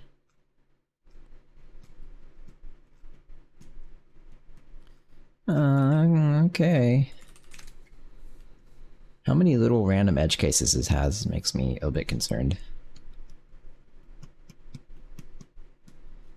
Oh wait, but you lock the mutex here and then you start your thread, so in or out, I have no idea what this is going to do. I need to unlock the mutex from another thread. Surely you're not allowed to do that. Uh-oh. Okay, how about we'll just unlock it again after saying you're saving. That'll work.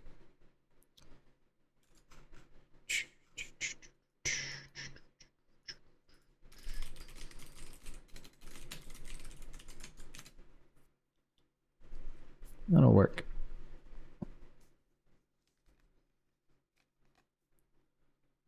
Welcome to Fat Goblins.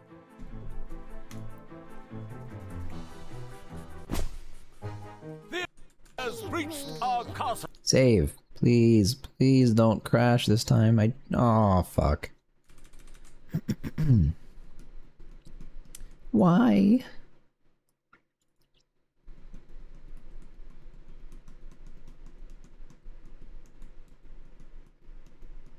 Thread message queue blocking.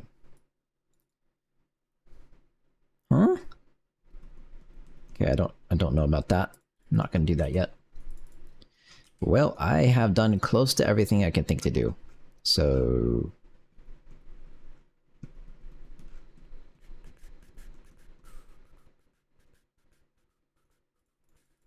Oh.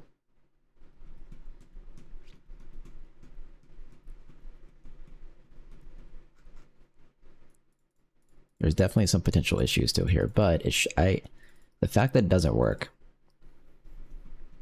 Wait, this is why. This is at least part of the issue. I have to write the whole fucking frame.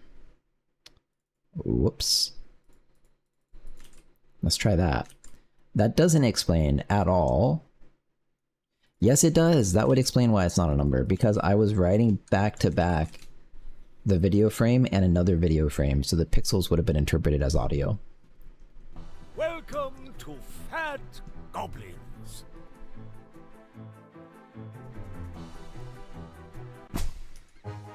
Please, God, please work. No, it got so far. That might have been that might have been an issue of not respecting the frame values.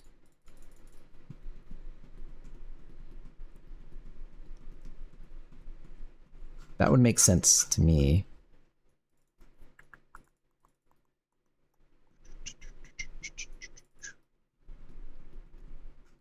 Yeah. So then when I'm actually saving the video, when you get the frame count,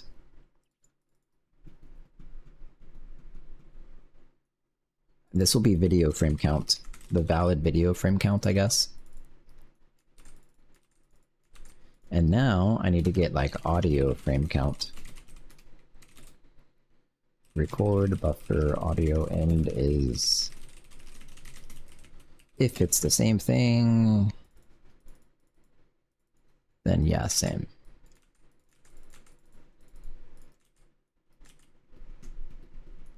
Which should probably be valid. Otherwise, if... Can I just copy this whole thing?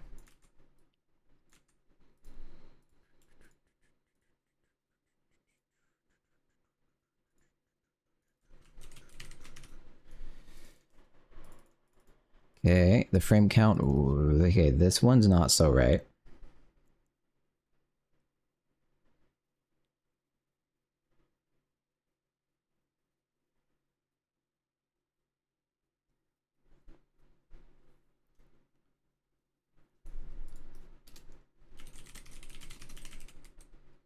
Audio start frame.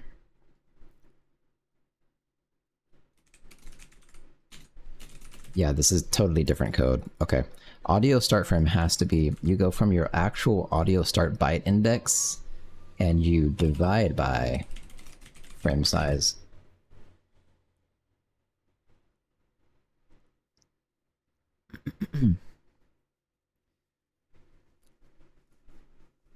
So the other issue being, this is your start frame, kind of.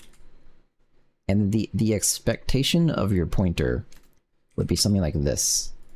If the start index is audio start frame multiplied by frame size plus video frame size. No, wait, it would be if it's greater than that. So this is where your pointer is supposed to be. The actual frame multiplied by all of the frames bytes plus the video size. If it's not, you would increment this by 1. And then you have like a concept of maximum frames, by the way, which is this.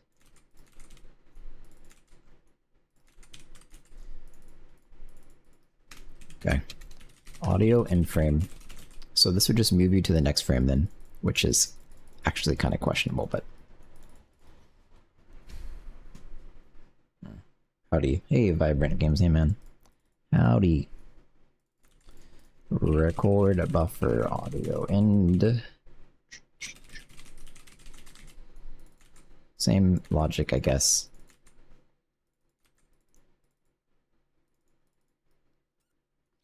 So this one would be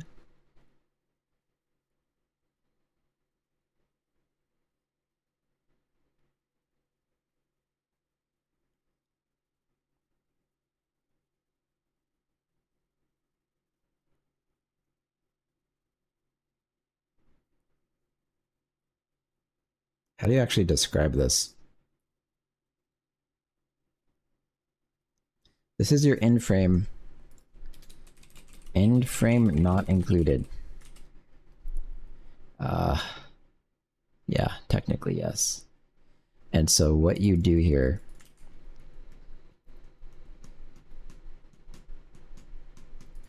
God, this is confusing. If you're actually past the thing, this isn't what you care about. If you're...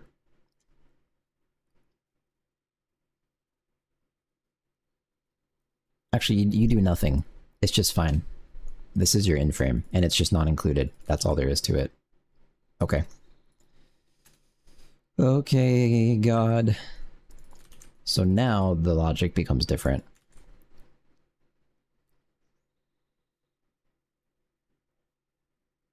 If this is perfectly starting on this frame, and this guy's perfectly starting on this frame, then technically all your frames, yes, are correct.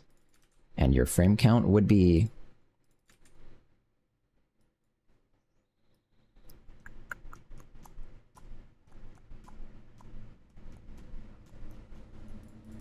I guess max frames.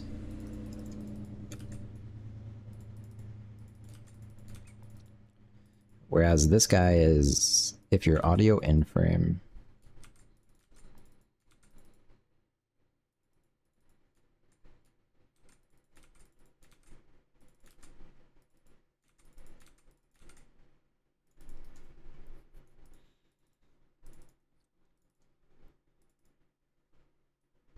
Just don't do that. Start to end. It's that simple, except if that thing's 1 and is not included, yes, so this is right. It's already exclusive. Cool. Otherwise, this, and then you take max frames minus start frame, not this.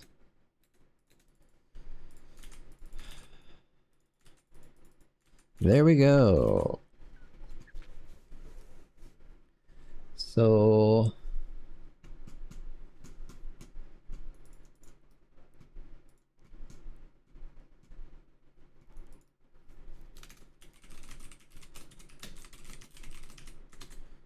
Video...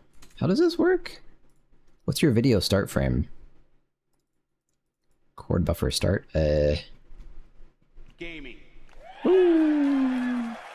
04, hey, thanks, man. Appreciate the raid. Hey, everyone. Hey, Clunk.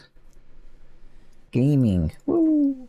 I'm working on really complicated stuff, and unfortunately you might have joined at the time when it's most boring, but welcome, everyone. Freaking gaming. Welcome. Shout out. I always forget this. I'm doing really complicated stuff, really. I'm writing, so I'll give a little quick summary here. Thanks for the follow. So when you're recording your gameplay, right, with OBS, is this actually really complicated or is it actually really complicated? Yeah. When you're recording... Yeah, it's audio. The gameplay footage with OBS, it's not like perfectly synced to your video, among other issues. And so I added a thing to like intercept my frames before they're submitted to the frame buffer after they're swapped or whatever. Or before they're swapped, I don't remember. And you read the pixel bytes things, and then you basically record all of them in a buffer. And then it worked. So I have a little video somewhere. Maybe one of them worked. Here we go, look at this. Wow, amazing. And so, what you do now, so that part took like a couple hours last night. The problem is, now I had to hook it into Fmod. So I wrote all this stuff today for Fmod. And, where is it? So I have like my audio thing, and a read callback, and then I'm recording frames in Fmod. I send it back to my record buffer. And then it, in a different thread, it's adding things into a buffer, and I'm pretty sure the way FFmpeg wants your shit is a video, like video bytes, and then your interlaced channel bytes immediately after per frame. So I have this new command that is 4800 sample rate with 6 channels, which I apparently for some reason is what Fmod uses. And then I'm writing floats, and right now, everything should technically be working, but it's not. So that's what's going on. But thanks for the raid, man. But yeah, feel free to dip if you want to. Get it. So right now the issue is that as I write these things, the actual float values are all happy and good. but somehow there's not a number and infinities, which I'm pretty sure has to do with just the multi-threaded part of it, because very unfortunately, I can't just request back a perfect number of bytes every frame. So I have to do it asynchronously and then like manage the two different buffers at the same time. It sucks. Anyways. So you bound FFmpeg, not actually CAPI. Hooked up, but yeah, I mean, it's kind of hooked fmod to get your audio buffers. Yeah, hooked your rendering loop to get video frames. Yeah, and you're trying to sync them and fuck that shit. Yeah, that's basically right. Yeah, but actually not FFmpeg CAPI. I just P opening. Yeah. Yeah, that's a lot of complexity. Yeah. You're doing the trick where you pipe in. Yeah, that's what I'm doing. I've tried using FFmpeg. I actually have another library I wrote in Jai that used FFmpeg CAPI to save video, and it is fucking horrible. Yeah, you probably know. I'm guessing you've touched the CAPI before. CAPI is quite frustrating. Yep. It's horrible. And the video editor is pretty rough. Yeah, it is for sure. But welcome, people. Fat Goblins is also on Steam, by the way, everyone, if you'd like to wishlist it. So anyways, my theory is I was just relying on the video frames in order to know how many frames to write. And my theory here is that I mean, honestly, my theory is wrong, but my theory is I need to get the maximum start index and the minimum end index between the video and frames and use that. But that does not in any way explain why it's not a number or infinity. So I must be writing the data wrong, but I don't know. Yep. All the cool J kids play it. Wait, what? Play what? Oh, how many maps also? Wait, where'd your message go?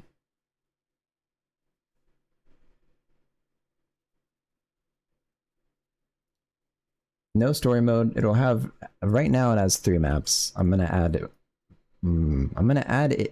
I don't know yet. I have plans for more things. Okay, start frame. We'll start at video frame start, which is actually not that easy. Yeah, this kind of sucks because I designed this thing for video and then after the fact added audio, and so it's kind of just not designed right. Okay, cool, but you could you play maybe like offline with bots? Yeah, that is planned. I plan to do that and privately hosted lobbies, but I haven't done those things yet.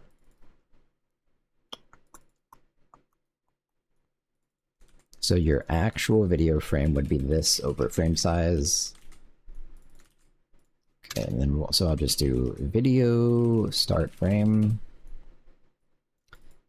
Yeah, that's a shit name, but that's what it is. So we'll start with this guy, and then we'll do something like, how do you do this?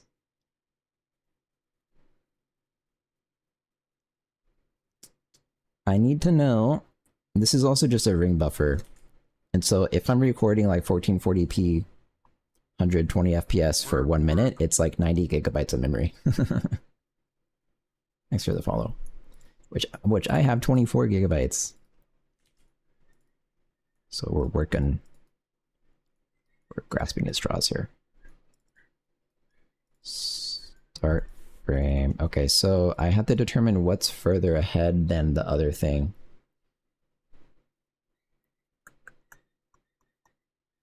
What the hell is happening outside? Let me see what's happening. There's a dog crying, like a lot. 1 second.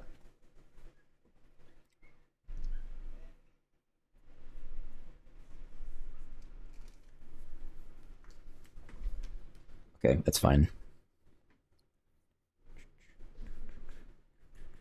So how would you do this? You have to get like the delta wrap value of the things or whatever.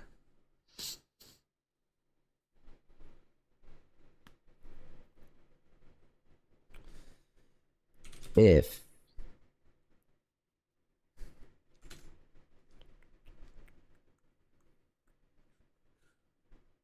Like, it can't be that far off. So my assumption is going to be that whatever the nearest delta is what's in front. So I'm going to start with video frame.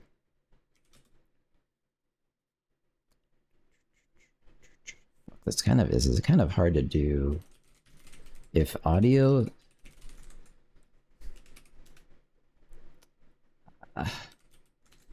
audio in front frames. Oh god. And you would get, so this is potentially going to be like super negative. Can I try next playtest? Yeah, you'll get in if you requested. Yeah, don't worry. So yeah, this is potentially negative, right? If it's behind it, or you would do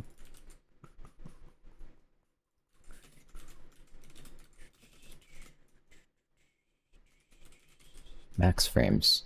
Audio start frame plus max frames minus video start frame. Okay.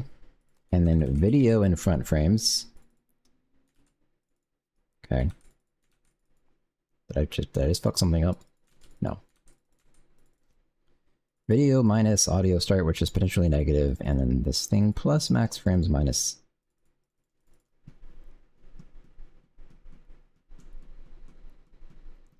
I've for sure not done this right. No. Because there's a chance they're both positive, and then one would be gigantic. Okay. Gotta fix it.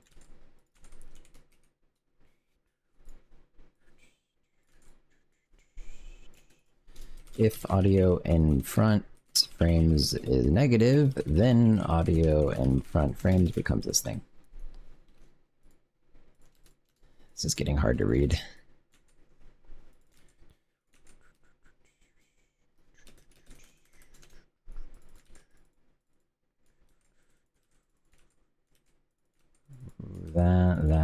Okay, I did that right? Probably.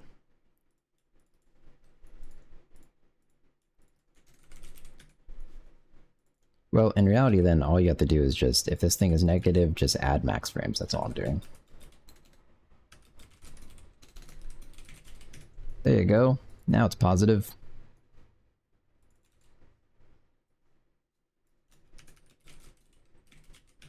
That's the assumption, at least. Okay, and so, if audio in front frames...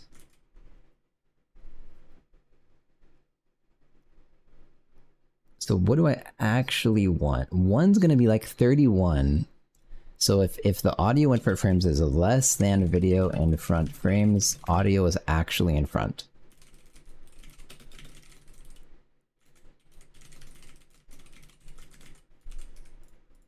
Okay, that was very confusing.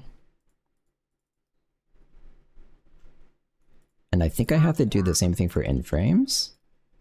Thanks for the follow.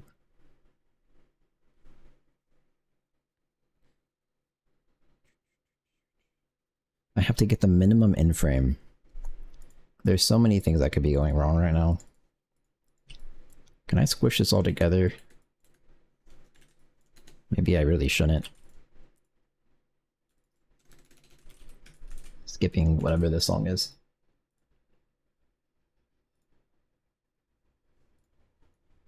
In frame is video in frame. So the problem is now I can do the same thing. Otherwise I'd have to invert the logic, and that's confusing and stuff, so we just won't. But then everything start becomes end.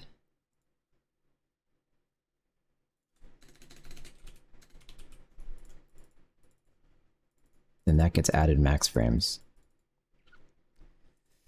Okay, and then if this is less than that, that means audio is in front. So actually, in that case, you would want video. So let's switch that around. So now if video is in front, then you want audio. Okay. Now.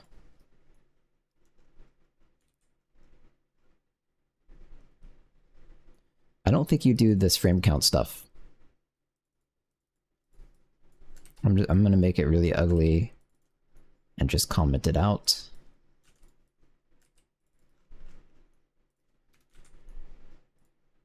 And we'll have frame count being 0 or something.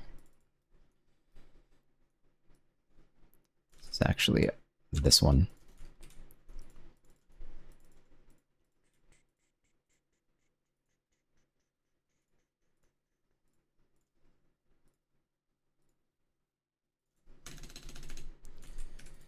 And this is just max frames, I guess.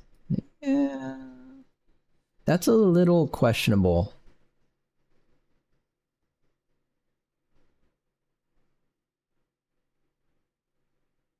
No, it's okay. Maybe. I'm very not confident about this code now. But here we go. That would be it. And then the record buffer start. That's not how you begin. The right start byte would be start frame times frame size. In that case, that's so simple. Let's just do it here. Start frame multiplied by frame size.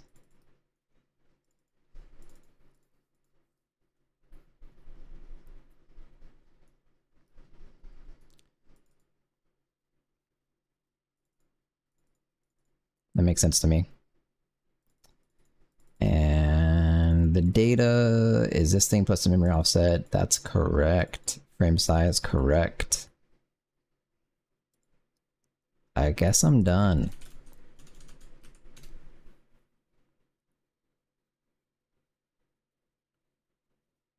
Welcome to I'm... Fat Goblins.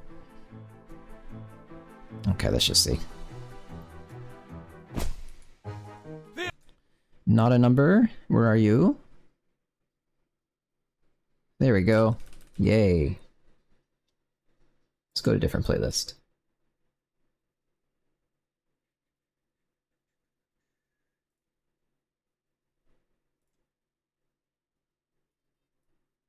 Sure. Okay. So, I'm still getting not a number, huh? It's kind of doomed. I wonder why. Surely, like, the amount of audio I'm writing is correct. It's the sample rate multiplied by the channels, multiplied by the size of a float, divided by FPS. That's a single audio frame. That makes sense. So then it's possible... It's very likely... Where's that code? It's very likely this code's wrong. Okay, we'll look at this next. So, this is copying the back buffer that you're allowed to be writing. And you're gonna just start decrementing this thing. And that's the actual start frame index. That's all good and happy. And then this is the delta offset into the current audio chunk of the frame. But isn't this... No, this is bytes. This is bytes.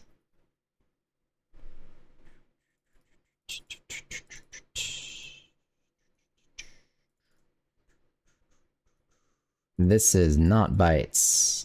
You fucking liar.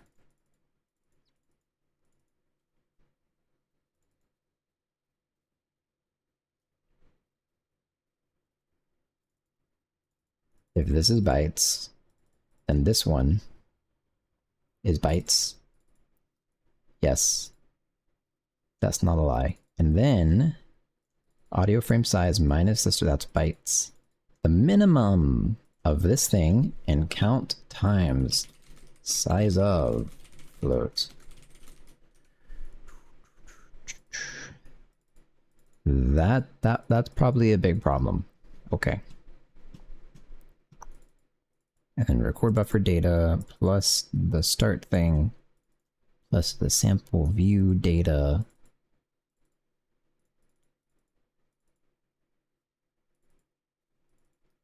Okay. If frame rate bytes is less than frame remaining bytes.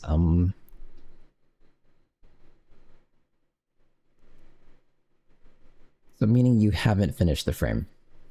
Yeah. That probably fucks so much stuff up. That explains so much, I think. Okay. Let's try again.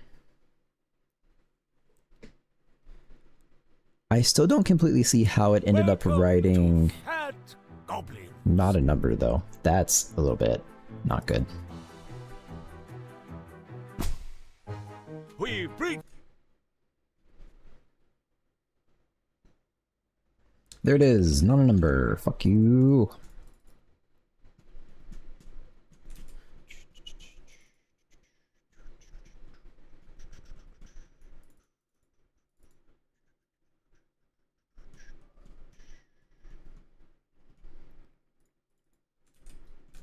I wonder if I'm interpreting this incorrectly. It says not a number includes, it says input contains not a number in infinity.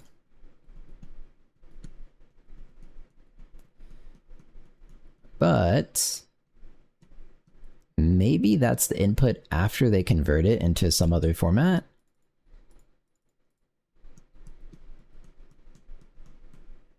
Because I find it really, really hard to believe I'm actually writing not a number. I don't actually really see how I could be.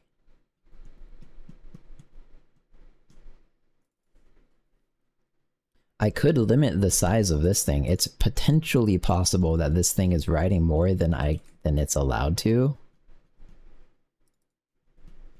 I mean, it shouldn't be possible. But maybe. So there is another function in OpenGL. There's read in pixels or something. Yeah. And you can give it a buffer size. Buffer size being video frame size. Everything else is the same. Yes. Okay, then.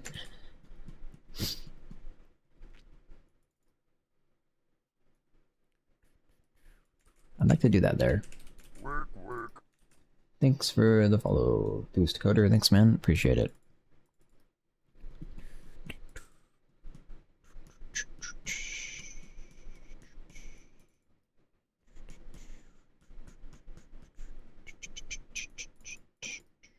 Yeah.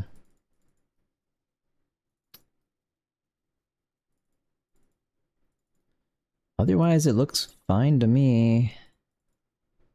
Damn it.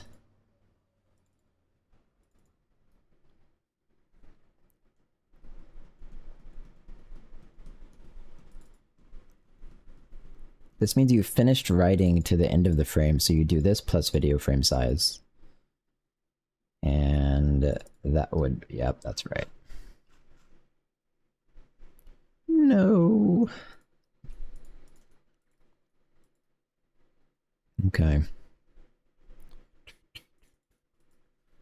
I want to look at video frames goes from blank to blank.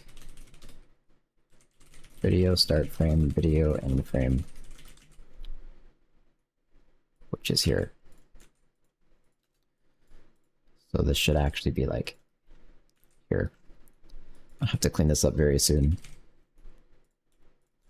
Let's see how bad this part's fucking up. But even if it's writing 0 into everything, which is what it otherwise is supposed to be doing, that should still be fine. Maybe that's what I should do. Maybe I should test writing 0 into everything and see if I can even get it to just go on. Not sample buffer. I want to look at record buffer. Let's see if this thing is super fucking up somehow.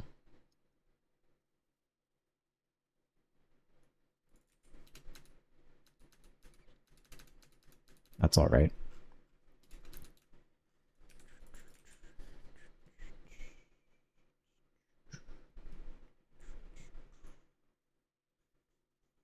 I mean, I'm mim setting it.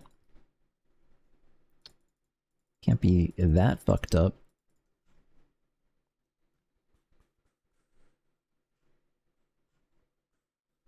Okay. Let's try again then. I did make one change, didn't I, just then? I don't remember what. Oh, I printed something. Oh yeah, and this thing could have fucked it up. Over 45. It's supposed to be what type? U32. There you go.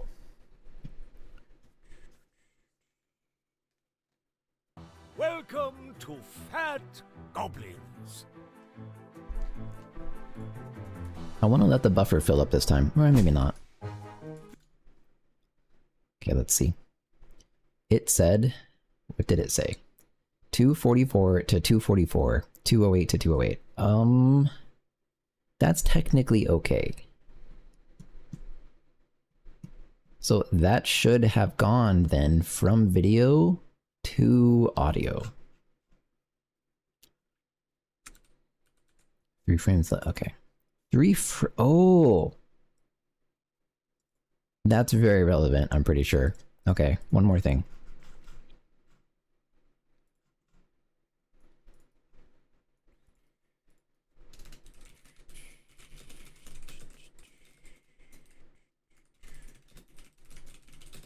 I'm pretty sure this math is not working. I'm not that sure, really, at all, actually, but... Welcome to Fat we'll see. Goblins.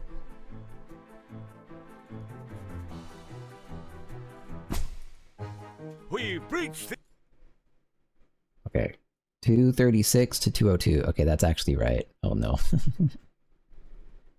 3 frames left in queue on closing. Oh, that probably doesn't matter. That's the queue. That's not... Yeah, that's totally different. Okay. One more thing I could do, because this is what it's technically telling me to do.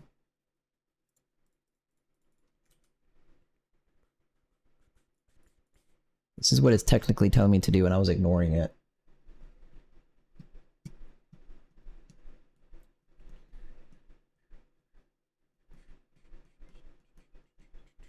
Yep. Is when I'm writing out the thing using fopen or whatever, and I mean fwrite, I'm technically supposed to do it twice, and I don't think it would matter, so I was completely ignoring it the whole time. But I'm not that confident. Mad Dog's Englishman listen to FF and big outputs.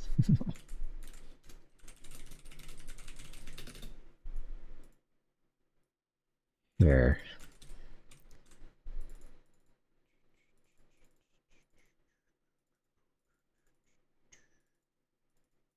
That looks right.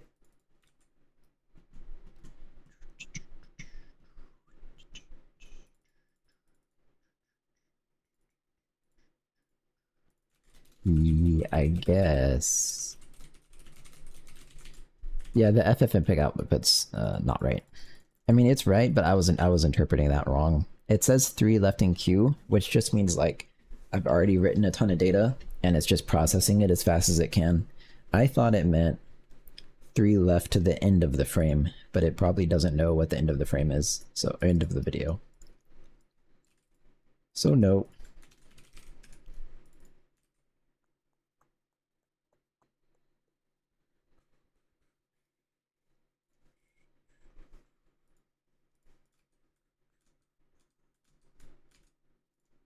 Okay, audio frame. Okay, so it's this. Yeah, this is the same thing.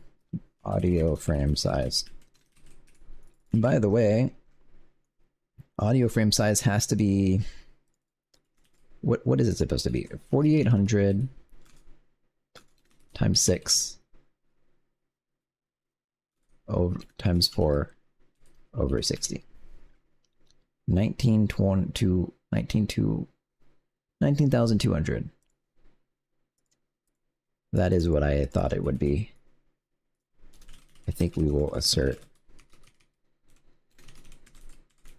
19,200, yeah.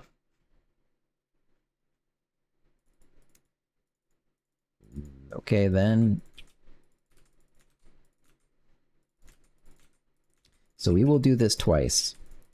I don't know. I don't think this makes any difference at all. I'm like very confident. I'm just pushing bytes into a stream.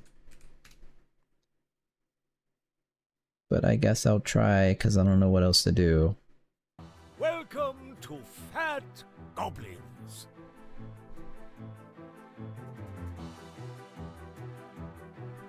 I really don't know what else to do. I'm gonna let the buffer fill up this time. Castle. The buffer can fill up. The gates are opening soon. Prepare to Oh. rescue. Immediately it filled? Aww.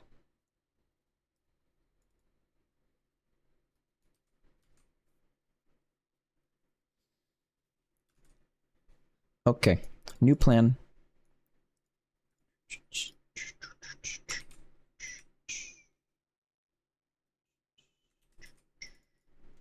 New plan.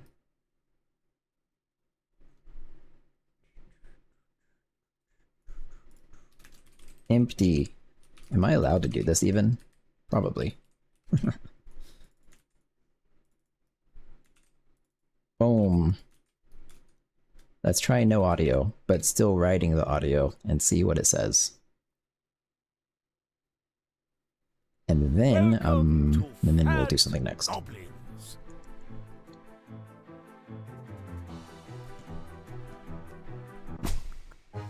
We've reached the enemy castle. Save.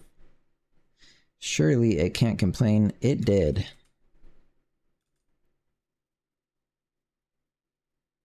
What? Maybe the not a number? I didn't consider this. The not a number might be in the video frame. I did not think about that.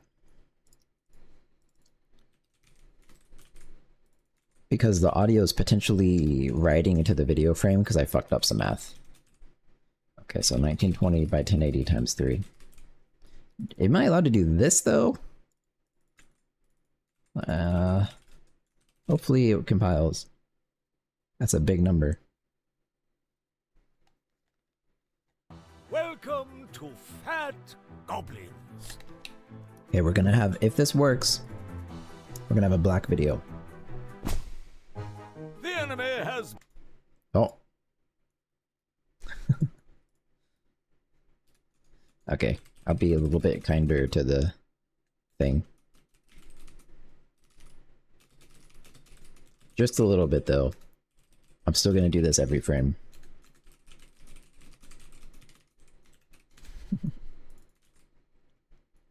You know what, I might as well do it for audio too, right? Just make the computer extra happy.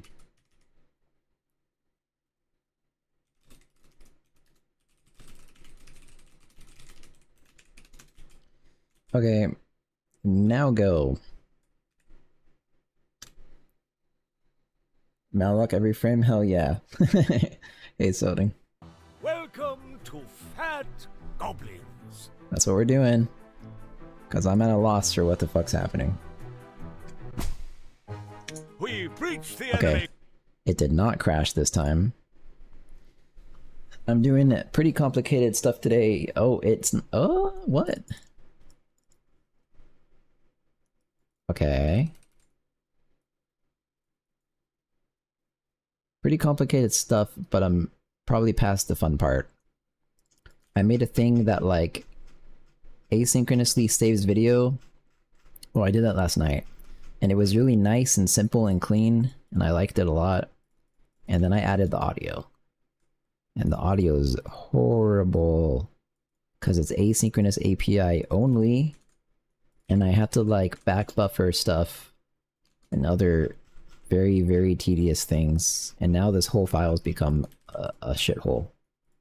So that's where we're at. And now it's complaining about something I don't even understand.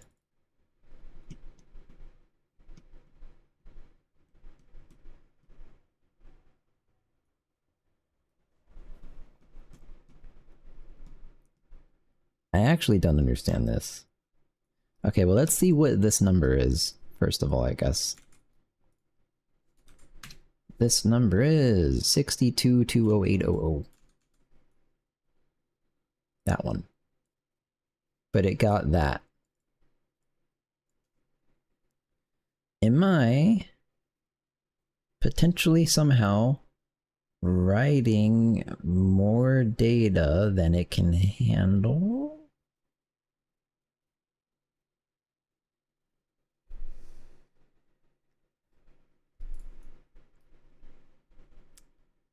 I am not sure I know how to continue from here. Let's see.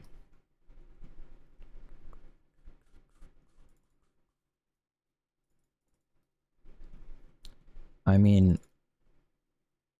I'm assuming this is fine.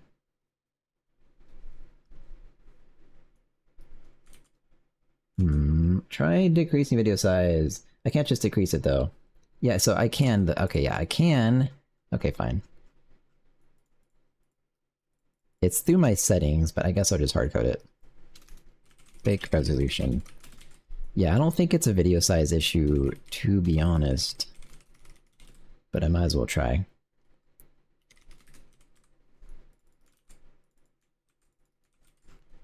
This 800, 600.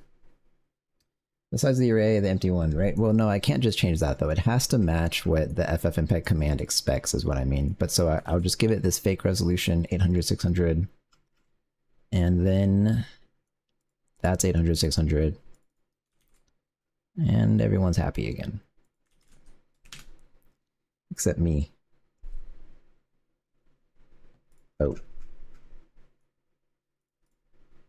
Ooh. Why is that not a thing? Is it called a 0.2? I think it is.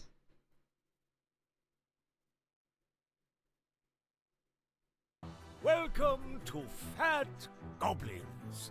Oh.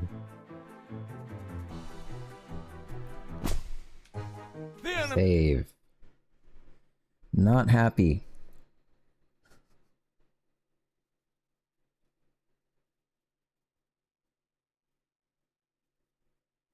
What?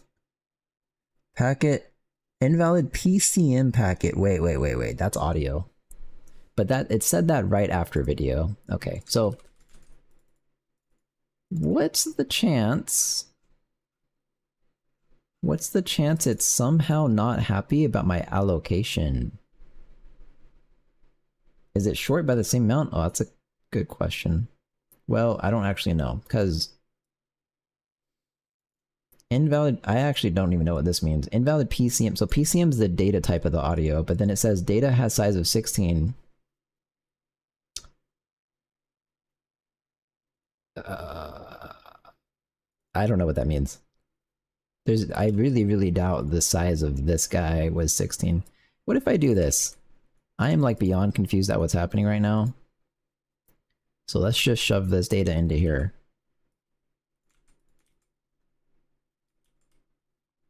Yeah, let's do that. Look, similar ratio. 16, yeah, so a bit rate? Welcome to Fat Goblins. I don't know. I mean, hang on. Okay. Invalid buffer size again. So the problem is basically that, well, I don't know why the data size is wrong, but okay, that time the audio wasn't even wrong. I actually am not so sure what to do. But the FPS is 60. I guess I should actually confirm what the command is. There's a very small chance that the command is wrong. Saving video. That would explain everything. I just don't think that's really possible. But my audio is supposed to be float 32 little Indian. My frame rate's supposed to be 60. My video size is supposed to be whatever this thing is. The rest doesn't matter. So it's complaining it has to be at least 24 bits, which actually makes no sense. Welcome to Fat Goblins. So that could actually explain what's going on.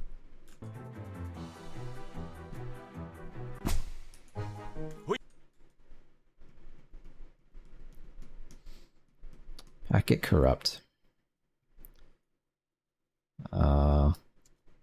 It still does seem to think it's the video that's corrupt.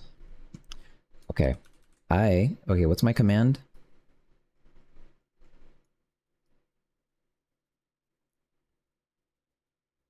That's right. That's right. That's right. That's right. That's right. Shit.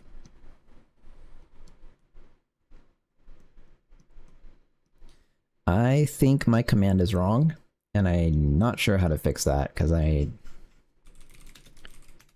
that's my new theory. Because watch this. If I do this... Okay, let's go back to the correct resolution. Current resolution. And then... 1920 by 1080. If I do not write the audio, and I get rid of this thing that's telling it about audio,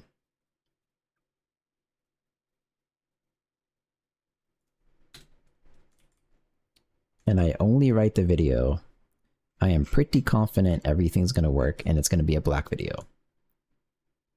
Are we trying Olin Lang? No, actually.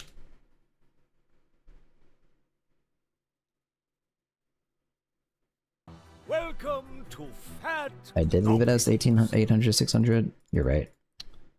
Actually, even more than that, you know, what I can actually do is just actually write the video frame. I might as well, because I'm very confident it's going to work now.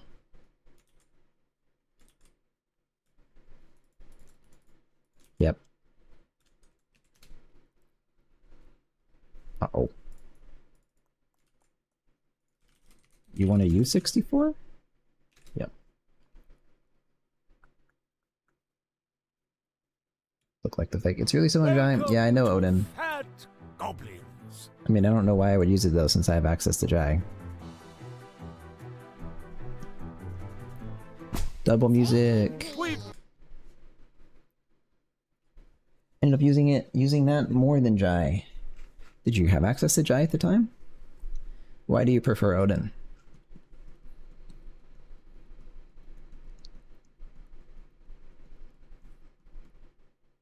There we go, my video.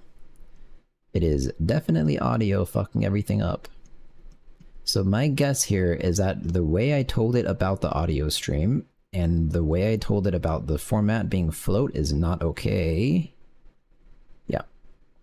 Because the libraries exist without relying on people to port seed libraries for Jai. I started Odin like yesterday.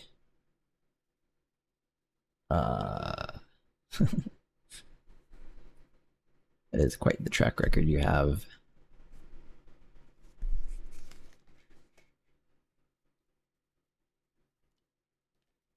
Oh wait, did it finish?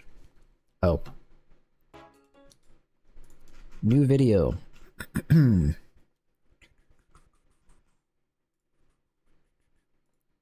Wait, it's not supposed to be black this time though. Or maybe it didn't update? Or maybe it's not. This does look right. Uh-oh.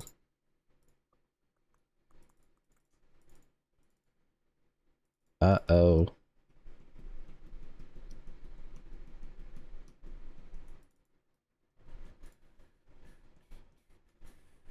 Well, Jai has an LSP through someone's project. I'm not actually using it, but yeah, you can get an LSP. I'm not using it though. This is just random VS Code guessing at what is a name. I'm pretty sure. Joe's one wasn't that great. I haven't used it. I can't comment.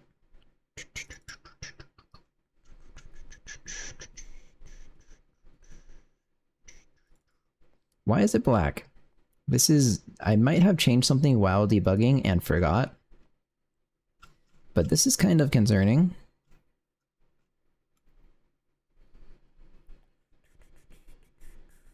Working, I've run into issues. More stuff will probably come in dry when it's released. Yeah, I'm looking forward to that. That'll be nice.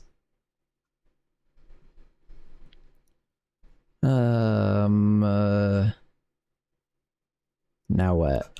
Why is it black? It is writing into the record buffer. I'm pretty sure that would be here.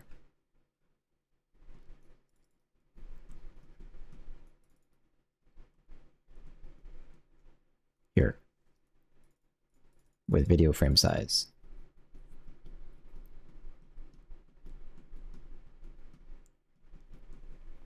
I mean, I shouldn't have to do read in pixels, but maybe.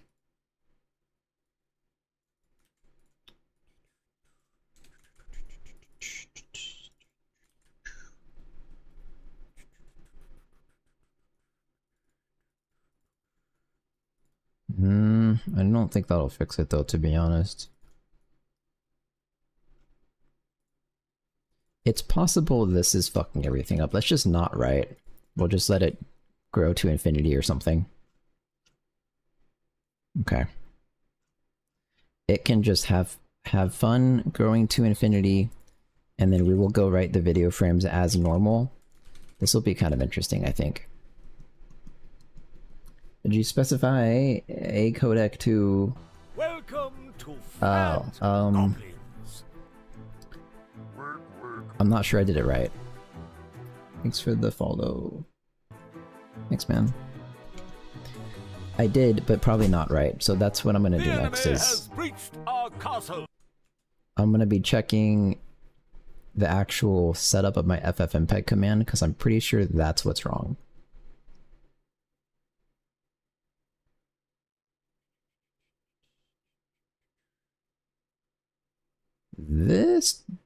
This doesn't make sense, by the way.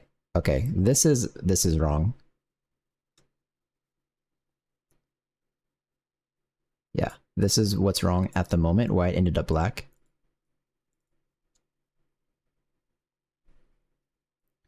Oh, it's because I'm using... Okay, I get it. It's because I'm using audio frames. Is my audio messed up? Extra dash and ffmpeg command? Yeah, I thought that was needed, but I'm pretty sure the ffmpeg command is wrong. So that's... I'm gonna go through actually like the actual help docs of ffmpeg and figure it out in a second. But right now...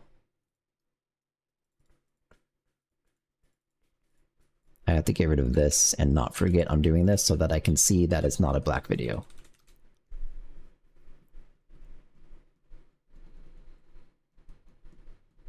Welcome to Fat Goblins.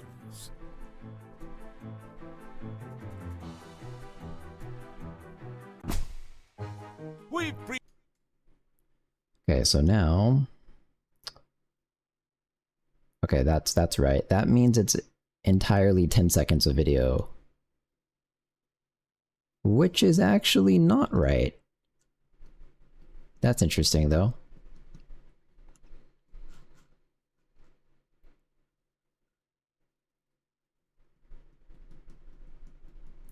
Yeah.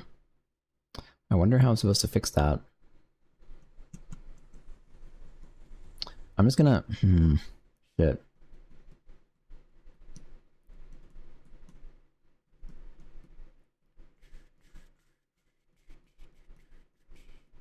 It finished.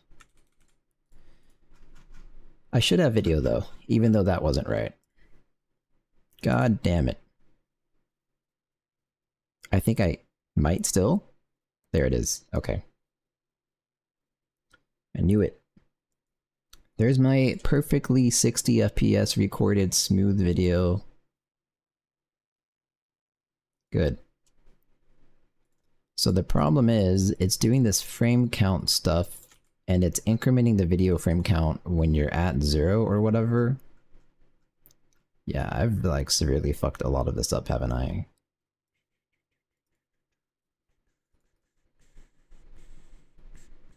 It did it right though. It's just that the very first loop through the thing, you're not supposed to bring the start index with you. which... So... I'm pretty not sure how to do that, actually.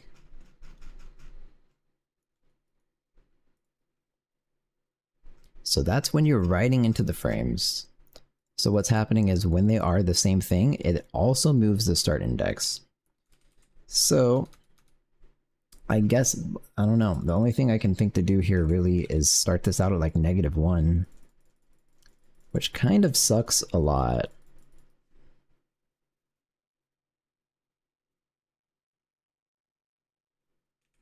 Okay, I'll do this maybe. Record buffer written.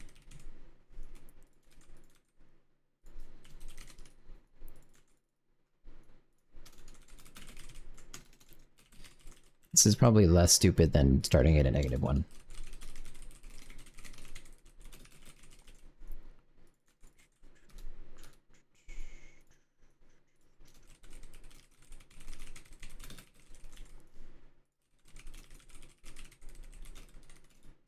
Alright, that'll do.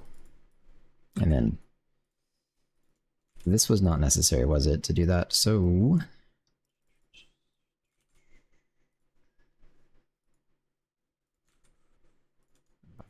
audio written true.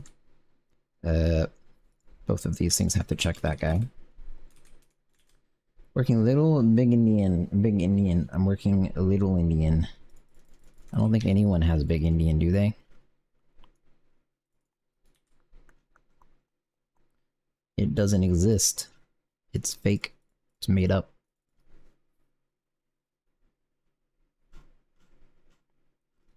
There's one more place I had to reset these that I'm not. This one. Game Boy? Is it really? I didn't know that. Except Game Boy. Why would they do that? I wonder how much of a benefit that actually gained them for whatever trade-off they made there.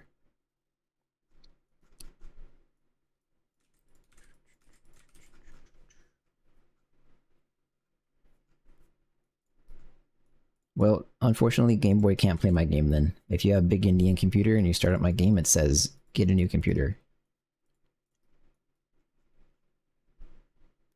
It says, I didn't think this was possible. Get a new computer.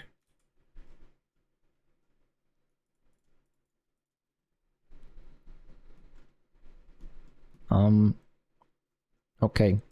Time to do... So this worked. I think there's a bunch of stuff I fucked up in this process, wasn't there? So this, first of all. Actually, I think I will use the video frames for now. Actually, Game Boy is little Indian with big Indian addresses for VRAM. Oh, that's interesting. So... I think I'll continue writing into this guy empty audio. Did I ever figure out why it was doing that thing with the video size not matching? It was because of the audio, right? Okay. Alright, time to fix this. So... Fmod, or not Fmod, FFmpeg help. Audio options. So the number of audio frames to output. Audio sampling rate. So I'm just going to try shoving it all right here. What does -I do? I'm actually not sure. Please tell me.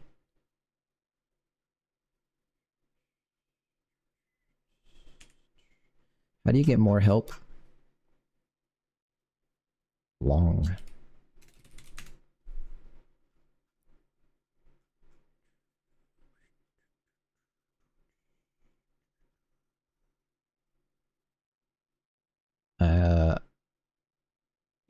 It's not an FFmpeg thing then, is it? It's just...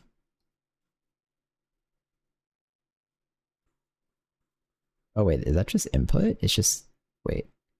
It's probably just saying I want input of things. Let's go to my actual FFmpeg thing. This is probably too much.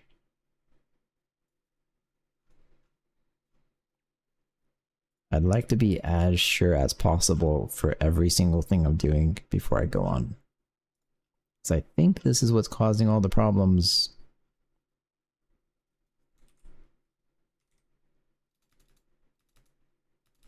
And I'm also pretty sure this is actually not an FFmpeg specific thing here.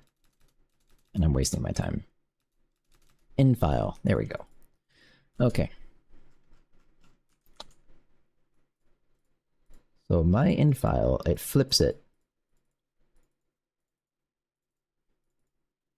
And that's my in file being like input thing. Okay, that's fine then, I think. So then, yeah, the rest of the commands would probably go here. Audio AR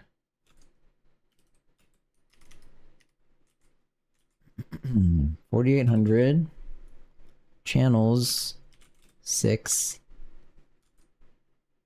codec force audio codec copy audio. Wait, what's bit rate?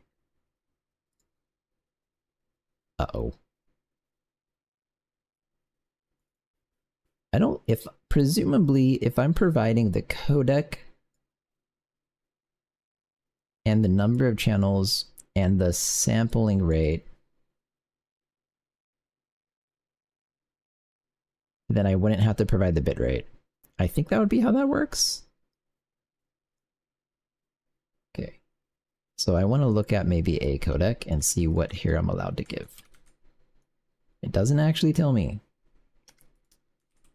F32 Little Indian. It doesn't tell me about that either. Shit.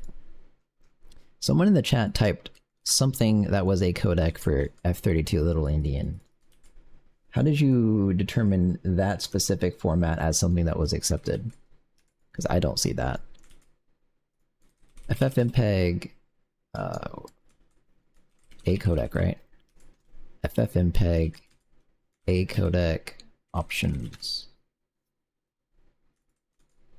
Codec documentation. This is a whole different thing.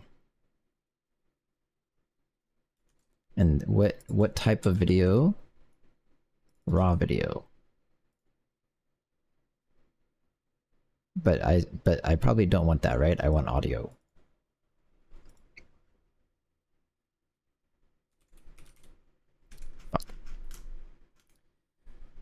I saw on the Discord showcase of the Odin project. Oh.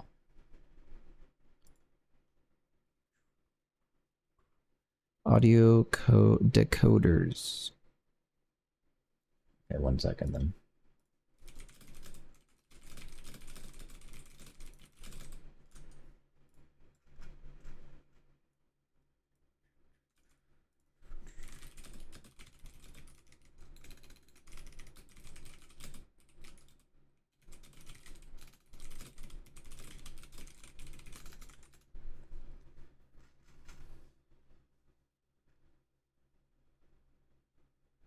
Yeah,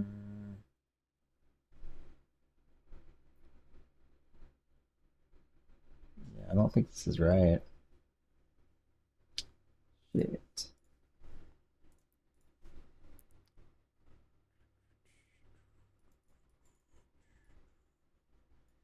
Copy to copy stream. I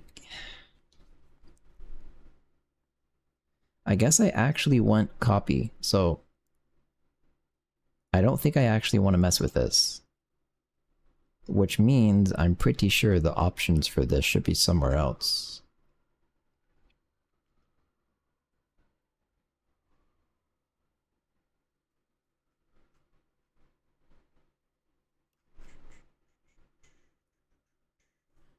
So, force format. That seems like it might be what I'm needing.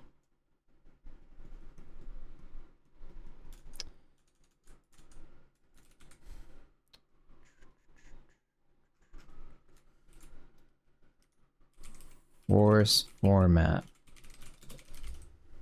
It does not tell you the format options. Damn it, man.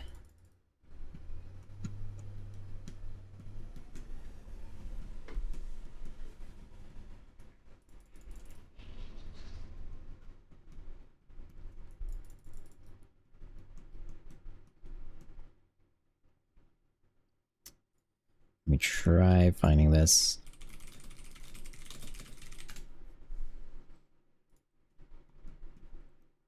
Format documentation.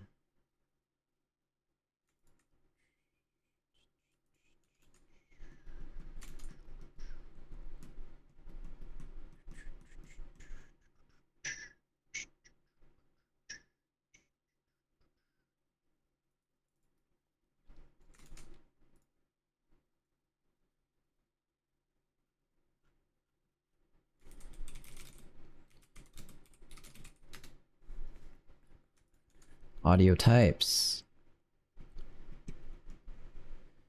Okay, F32 Little Indian.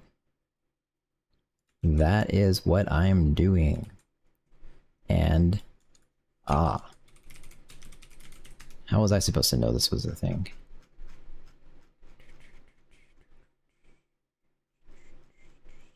It's alphabetical? It is. I might have to force a codec too then. But there is no PCM, which is what I'm writing. Raw video. Oh wait, no. Let's do this. Tag formats.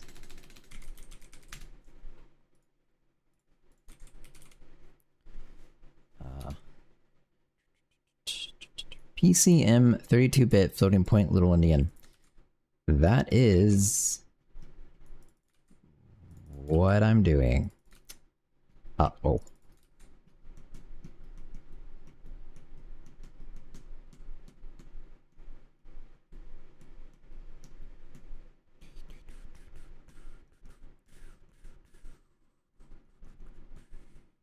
I suspect that this should be valid.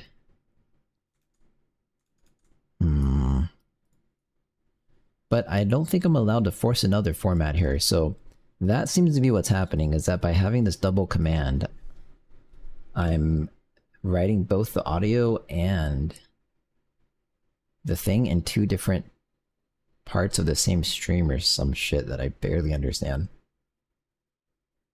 It's actually very possible I'm supposed to write this as two entirely separate chunks rather than interlaced.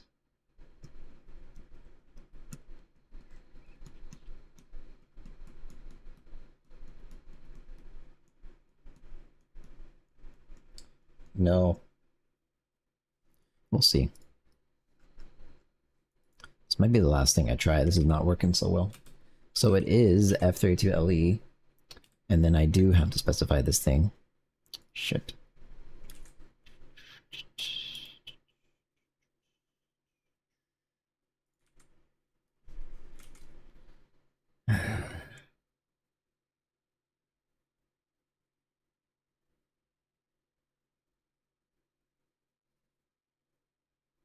And then AC is how you do the thing, right?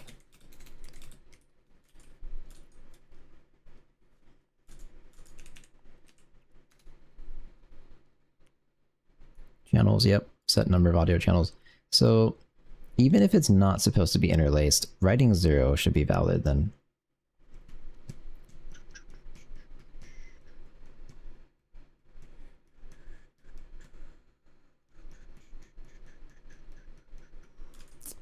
Shit. Sorry, I meant PCM is 16 LE. Yeah, I know. Well, here are the formats. That's probably what I should be doing. This is a valid format, but also there is actually no PCM underscore format. But there is as 16 LE. But you are supposed to be writing this, but the way I'm getting the data back, as far as I understand it at least, you know what, let's just do this, right? Yeah, because this is definitely the more standard way to do audio, is an assigned 16 thing. Okay, so we'll try this with 6 channel, and I'll write fake audio.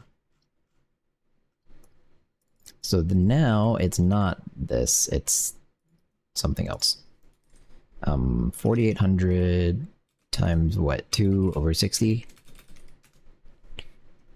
1600, wait, what? I had to have done this wrong.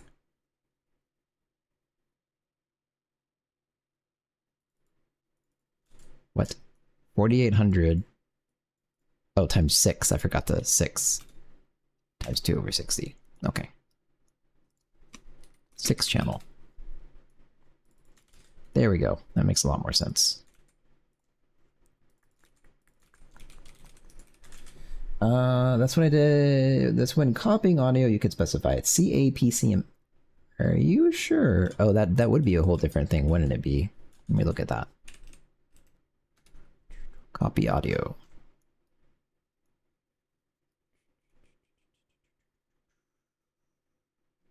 Well, I basically do believe you, even though I actually don't see that. So I guess I'll try that.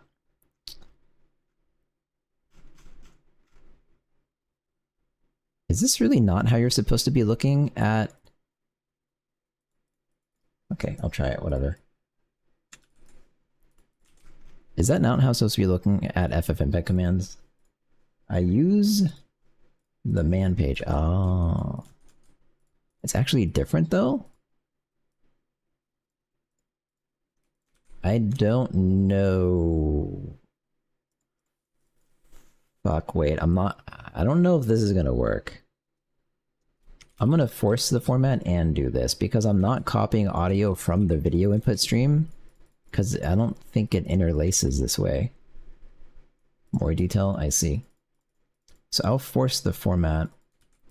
Let's just try both of these this way. We'll see what happens.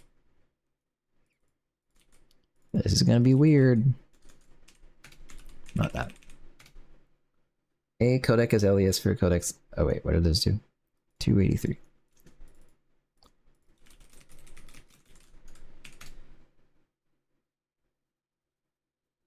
Oh, I see. Okay. Welcome to Fat Goblins.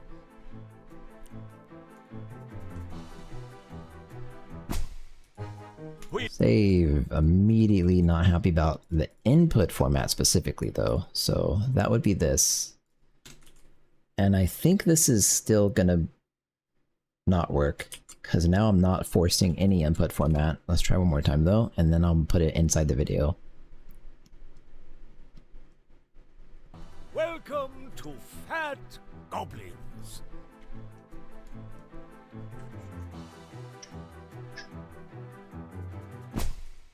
Save.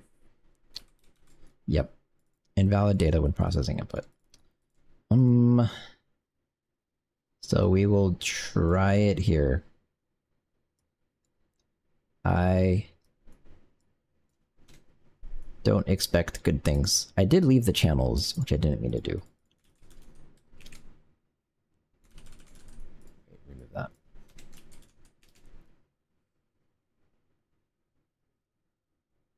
Try copy one and say a copy. Welcome to Fat. The problem with this, I think, is that I'm treating it as I'm like appending. I'm not actually that confident of how well this works.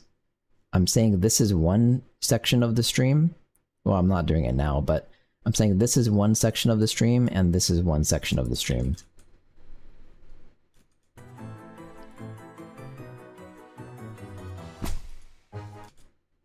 Sample rate not found. Sample rate.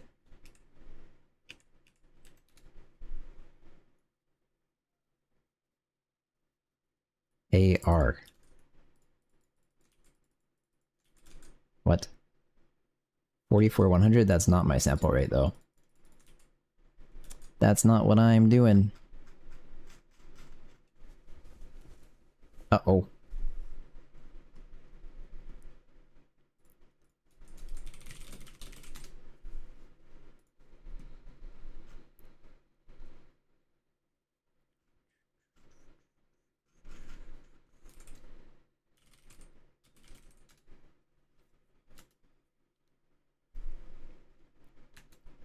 Surely this sample rate is allowed.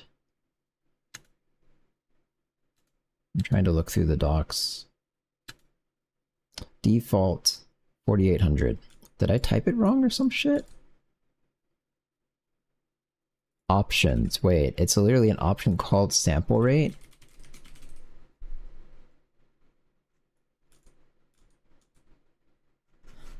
What? Option sample rate not found. I have no idea what this is saying, but I'm gonna give it the sample rate again.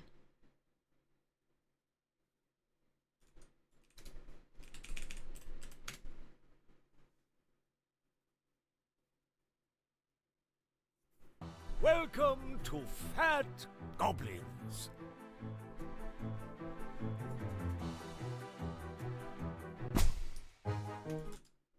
Nope. Okay, I don't know what that means. There's something that needs options in FFmpeg, and I don't entirely understand what. But I'm apparently not providing it. However,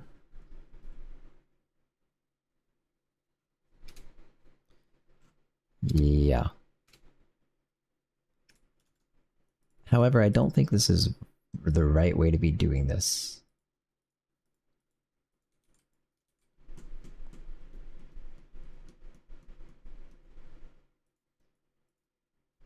I'm pretty certain I have to be doing this as 2 streams.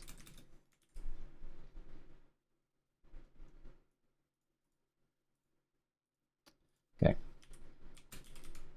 Yeah, I did this though, didn't I? Wasn't this is not what I did? Maybe it wasn't.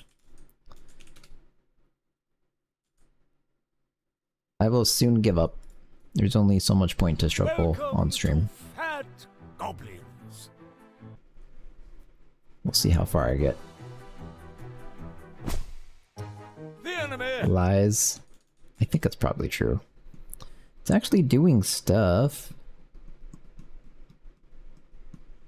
But it was doing stuff before. Wait, but it does have audio and at 4800, and it doesn't say it's 16-bit, but... Oh. Uh-oh. Data has size 8, but at least size 12 was expected. God damn it. Invalid buffer size. That one, it wrote the video? Nope, not well. Let's see here. Invalid PCM packet. Data has size 8, but at least size 12 was it? How does it know that?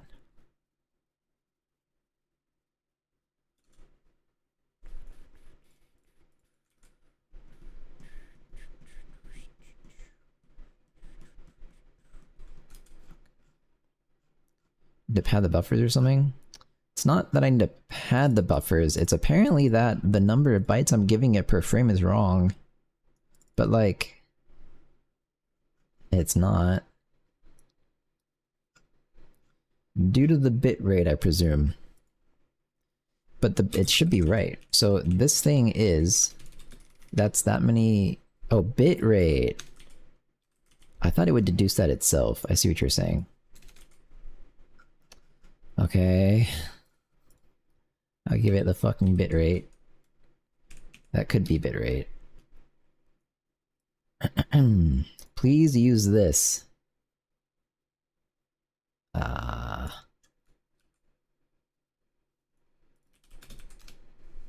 Let's see.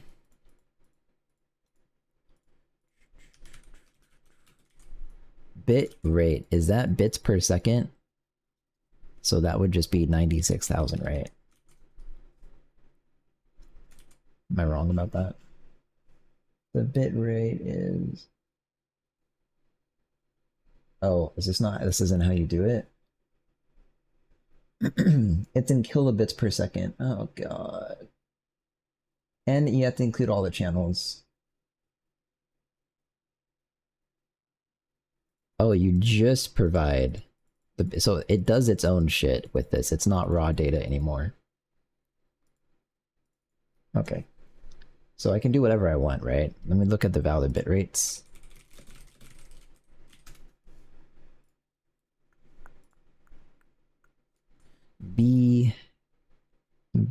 A.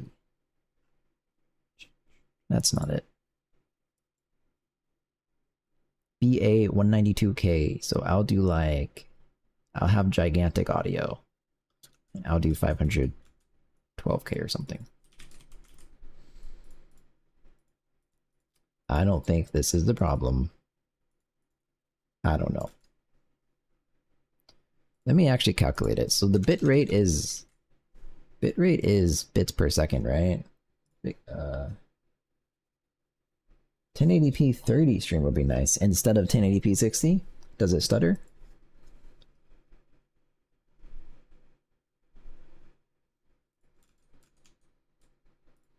Okay, so I have 4800.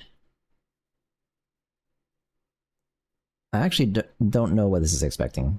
I don't think this has to do with the buffer size really at all. I'll just do this command and try again. Not usually for text, it's a waste.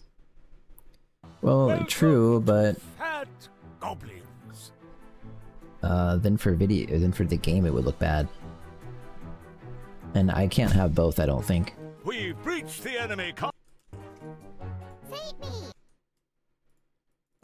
Video bitrate. Option BA, video bitrate BV cannot be applied to input URL. That's not what I'm trying to do.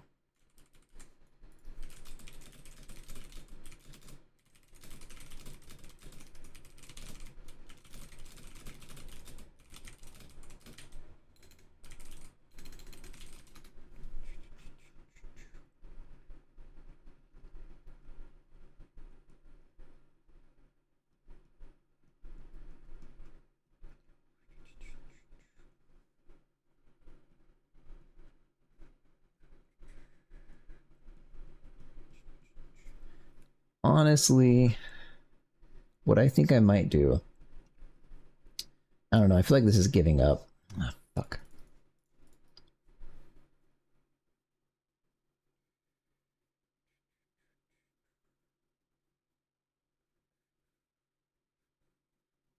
I might save the actual audio stream at, wait, this would be okay. Okay, I'm about to learn about audio.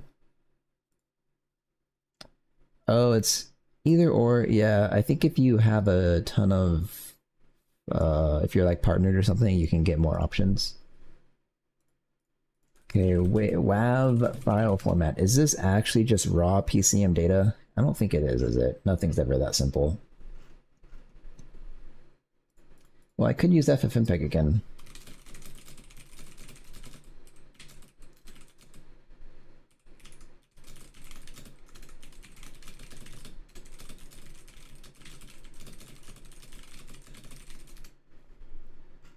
I don't think it's that simple. So here's my new plan. I don't think this is gonna work like this, at least. And so I'll do one of two things here. Should I kind of have to stop soon, stop streaming?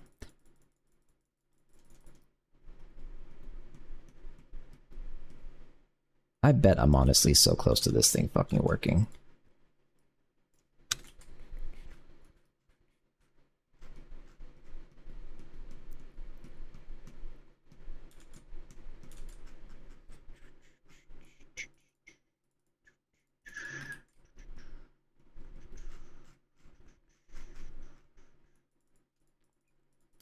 Yeah, the problem is I don't understand that error at all. That said it was 8 bits or whatever and it expected 12 bits or something. That doesn't make sense.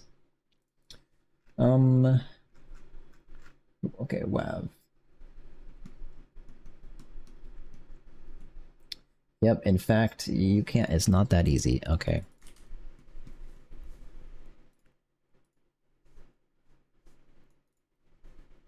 So I can write out the video file and I can write out the WAV file. And then I'm done. That would work. There's my video file.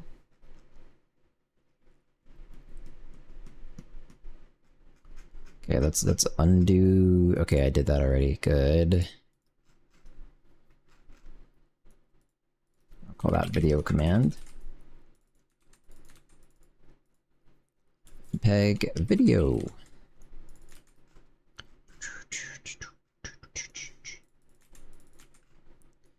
Okay, I'm gonna have to really clean this up later. But so let's try this first. This is the FFmpeg video. I've gone back to this. I should get a good video out of it. And then I can write a WAV file and shove it into the command. Welcome to Probably. Fat Goblins.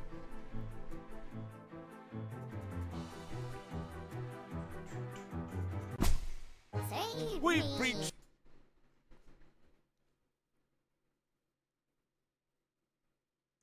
Okay, the video stuff seems to be working. Since I'm allowed to do this in 2 separate files now, I would definitely be not wanting to merge the buffers. Thanks for the follow. Whoops. Okay, it's done. So the video's saved, right? It didn't super fuck up this time? Yes, it's all correct and perfect. Yay, good video. Okay. Audio command. What the fuck is this command? It's gonna be like basically the same thing. And this is F32 Little Indian. And then it's all the same stuff. 4800. Forgot how to do this one.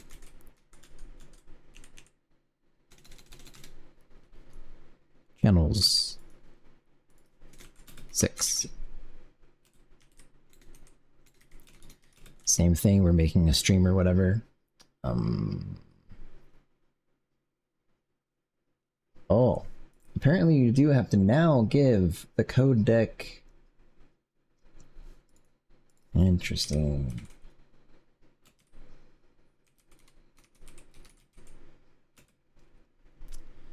Okay.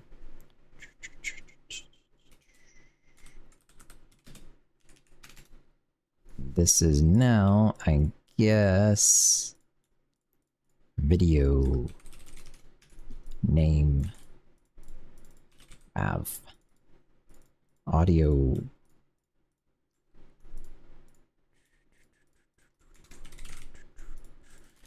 this is my given up solution, damn it.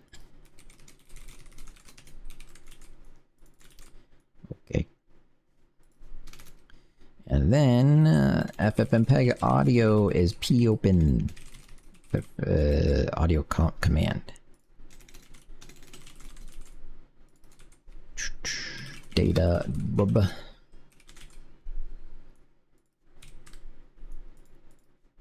Now what? I guess you still have to do all the same stuff. Okay, I'm just gonna, okay.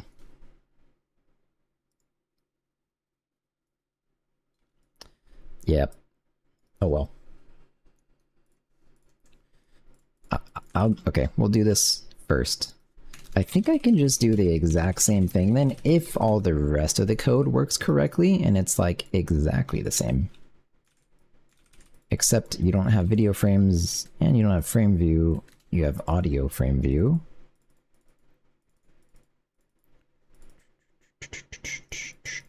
Wait, was this why it was messing up the whole time? Oh god, please no.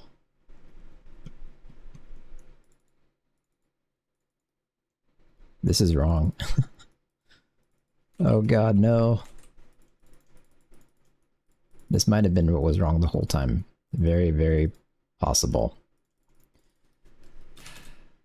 No, because one time I was combining the data.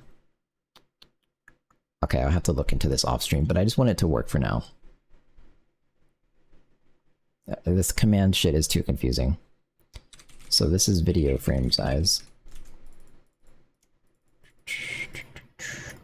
Yep. I mean audio frame size. Okay. FFmpeg audio. So this should end up with... This should end up with 2 files now. Welcome to Fat Goblins.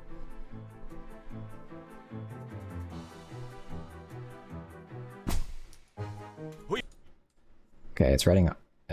Surely it's writing audio, right? Or did it finish instantly or something?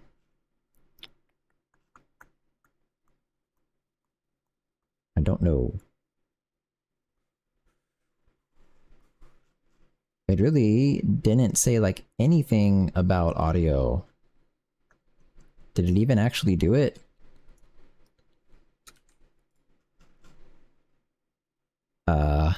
No. It didn't.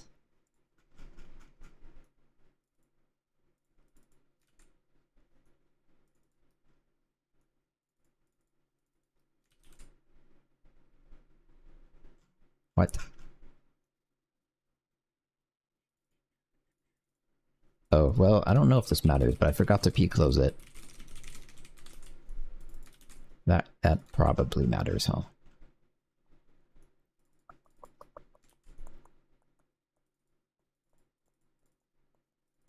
Memory offset, video frame size. Go again.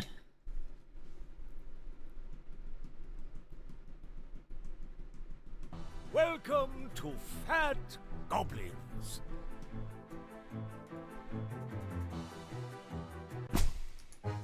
We've reached the enemy. Raw video. The file name, directory name, or volume label syntax is incorrect. Is that FFmpeg respawning to me? I think it is. Did I fuck this up? Oh, I forgot. Damn it. I forgot the null termination thing.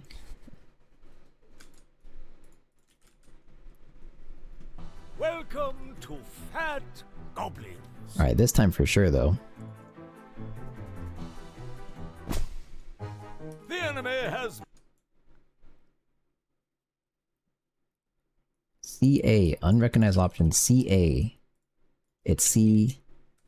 Wait, and I was supposed to say something about this. What was I supposed to say? CA PCM not dash. There we go. That looks right. welcome to Fat Goblins.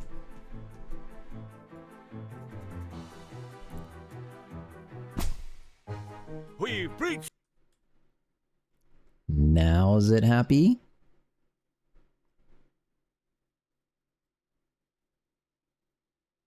I can't tell.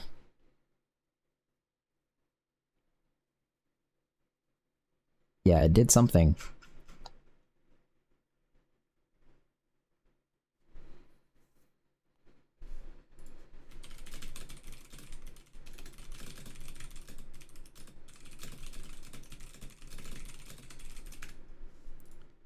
Oh, it finished. And here are my two files. Uh-oh.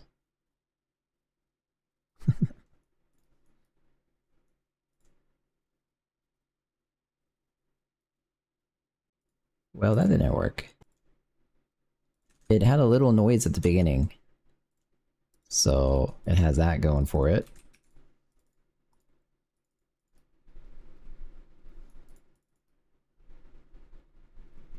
And it was the right amount of time, which is interesting. I wonder if I am even writing the right data still.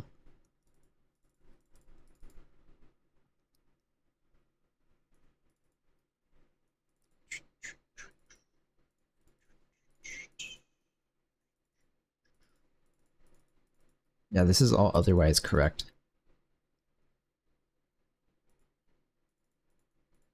Okay. Get rid of this stuff. So then from here, I want to be sure I'm actually writing the data into the buffer correctly still. Which I definitely am. Alright. I give up. Because I have to go.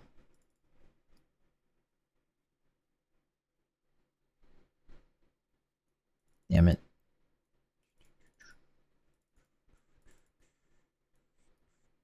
It was the right amount of time and everything. Yeah, it's so close. It even made a little noise. I thought for sure this time it would work. Or is it? Because, no, this is right. Damn. I'm wondering if they don't want you to interlace the channels, but if that was true, if they don't want you to interlace the channels, then it would just be like a ton of static, I'm pretty sure. So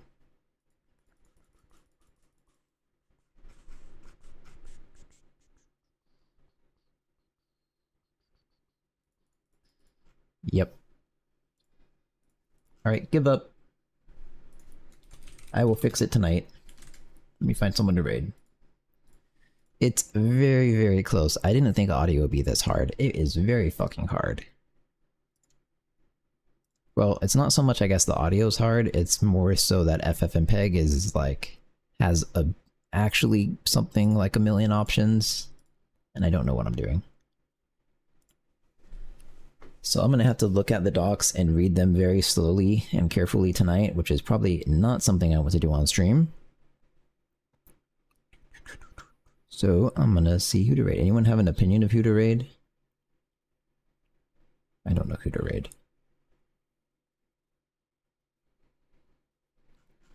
No one's doing Jai, right?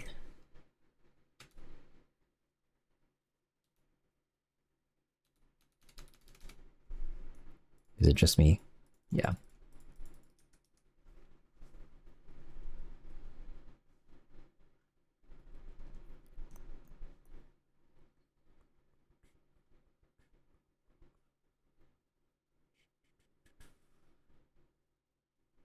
Randy. I recognize his name.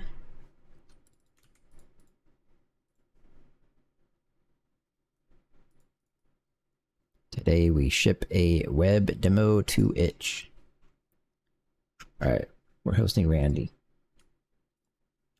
Or raiding, or whatever this is called. Alright, I'll be back Wednesday, I think, with a working video recorder.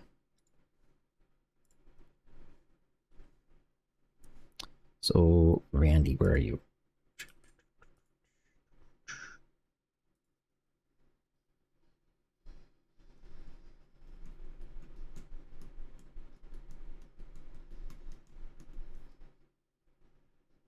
Alright, bye-bye. Thanks for watching. See ya. I'll be back Wednesday, doing hopefully more interesting stuff than this, I'm pretty sure. Bye.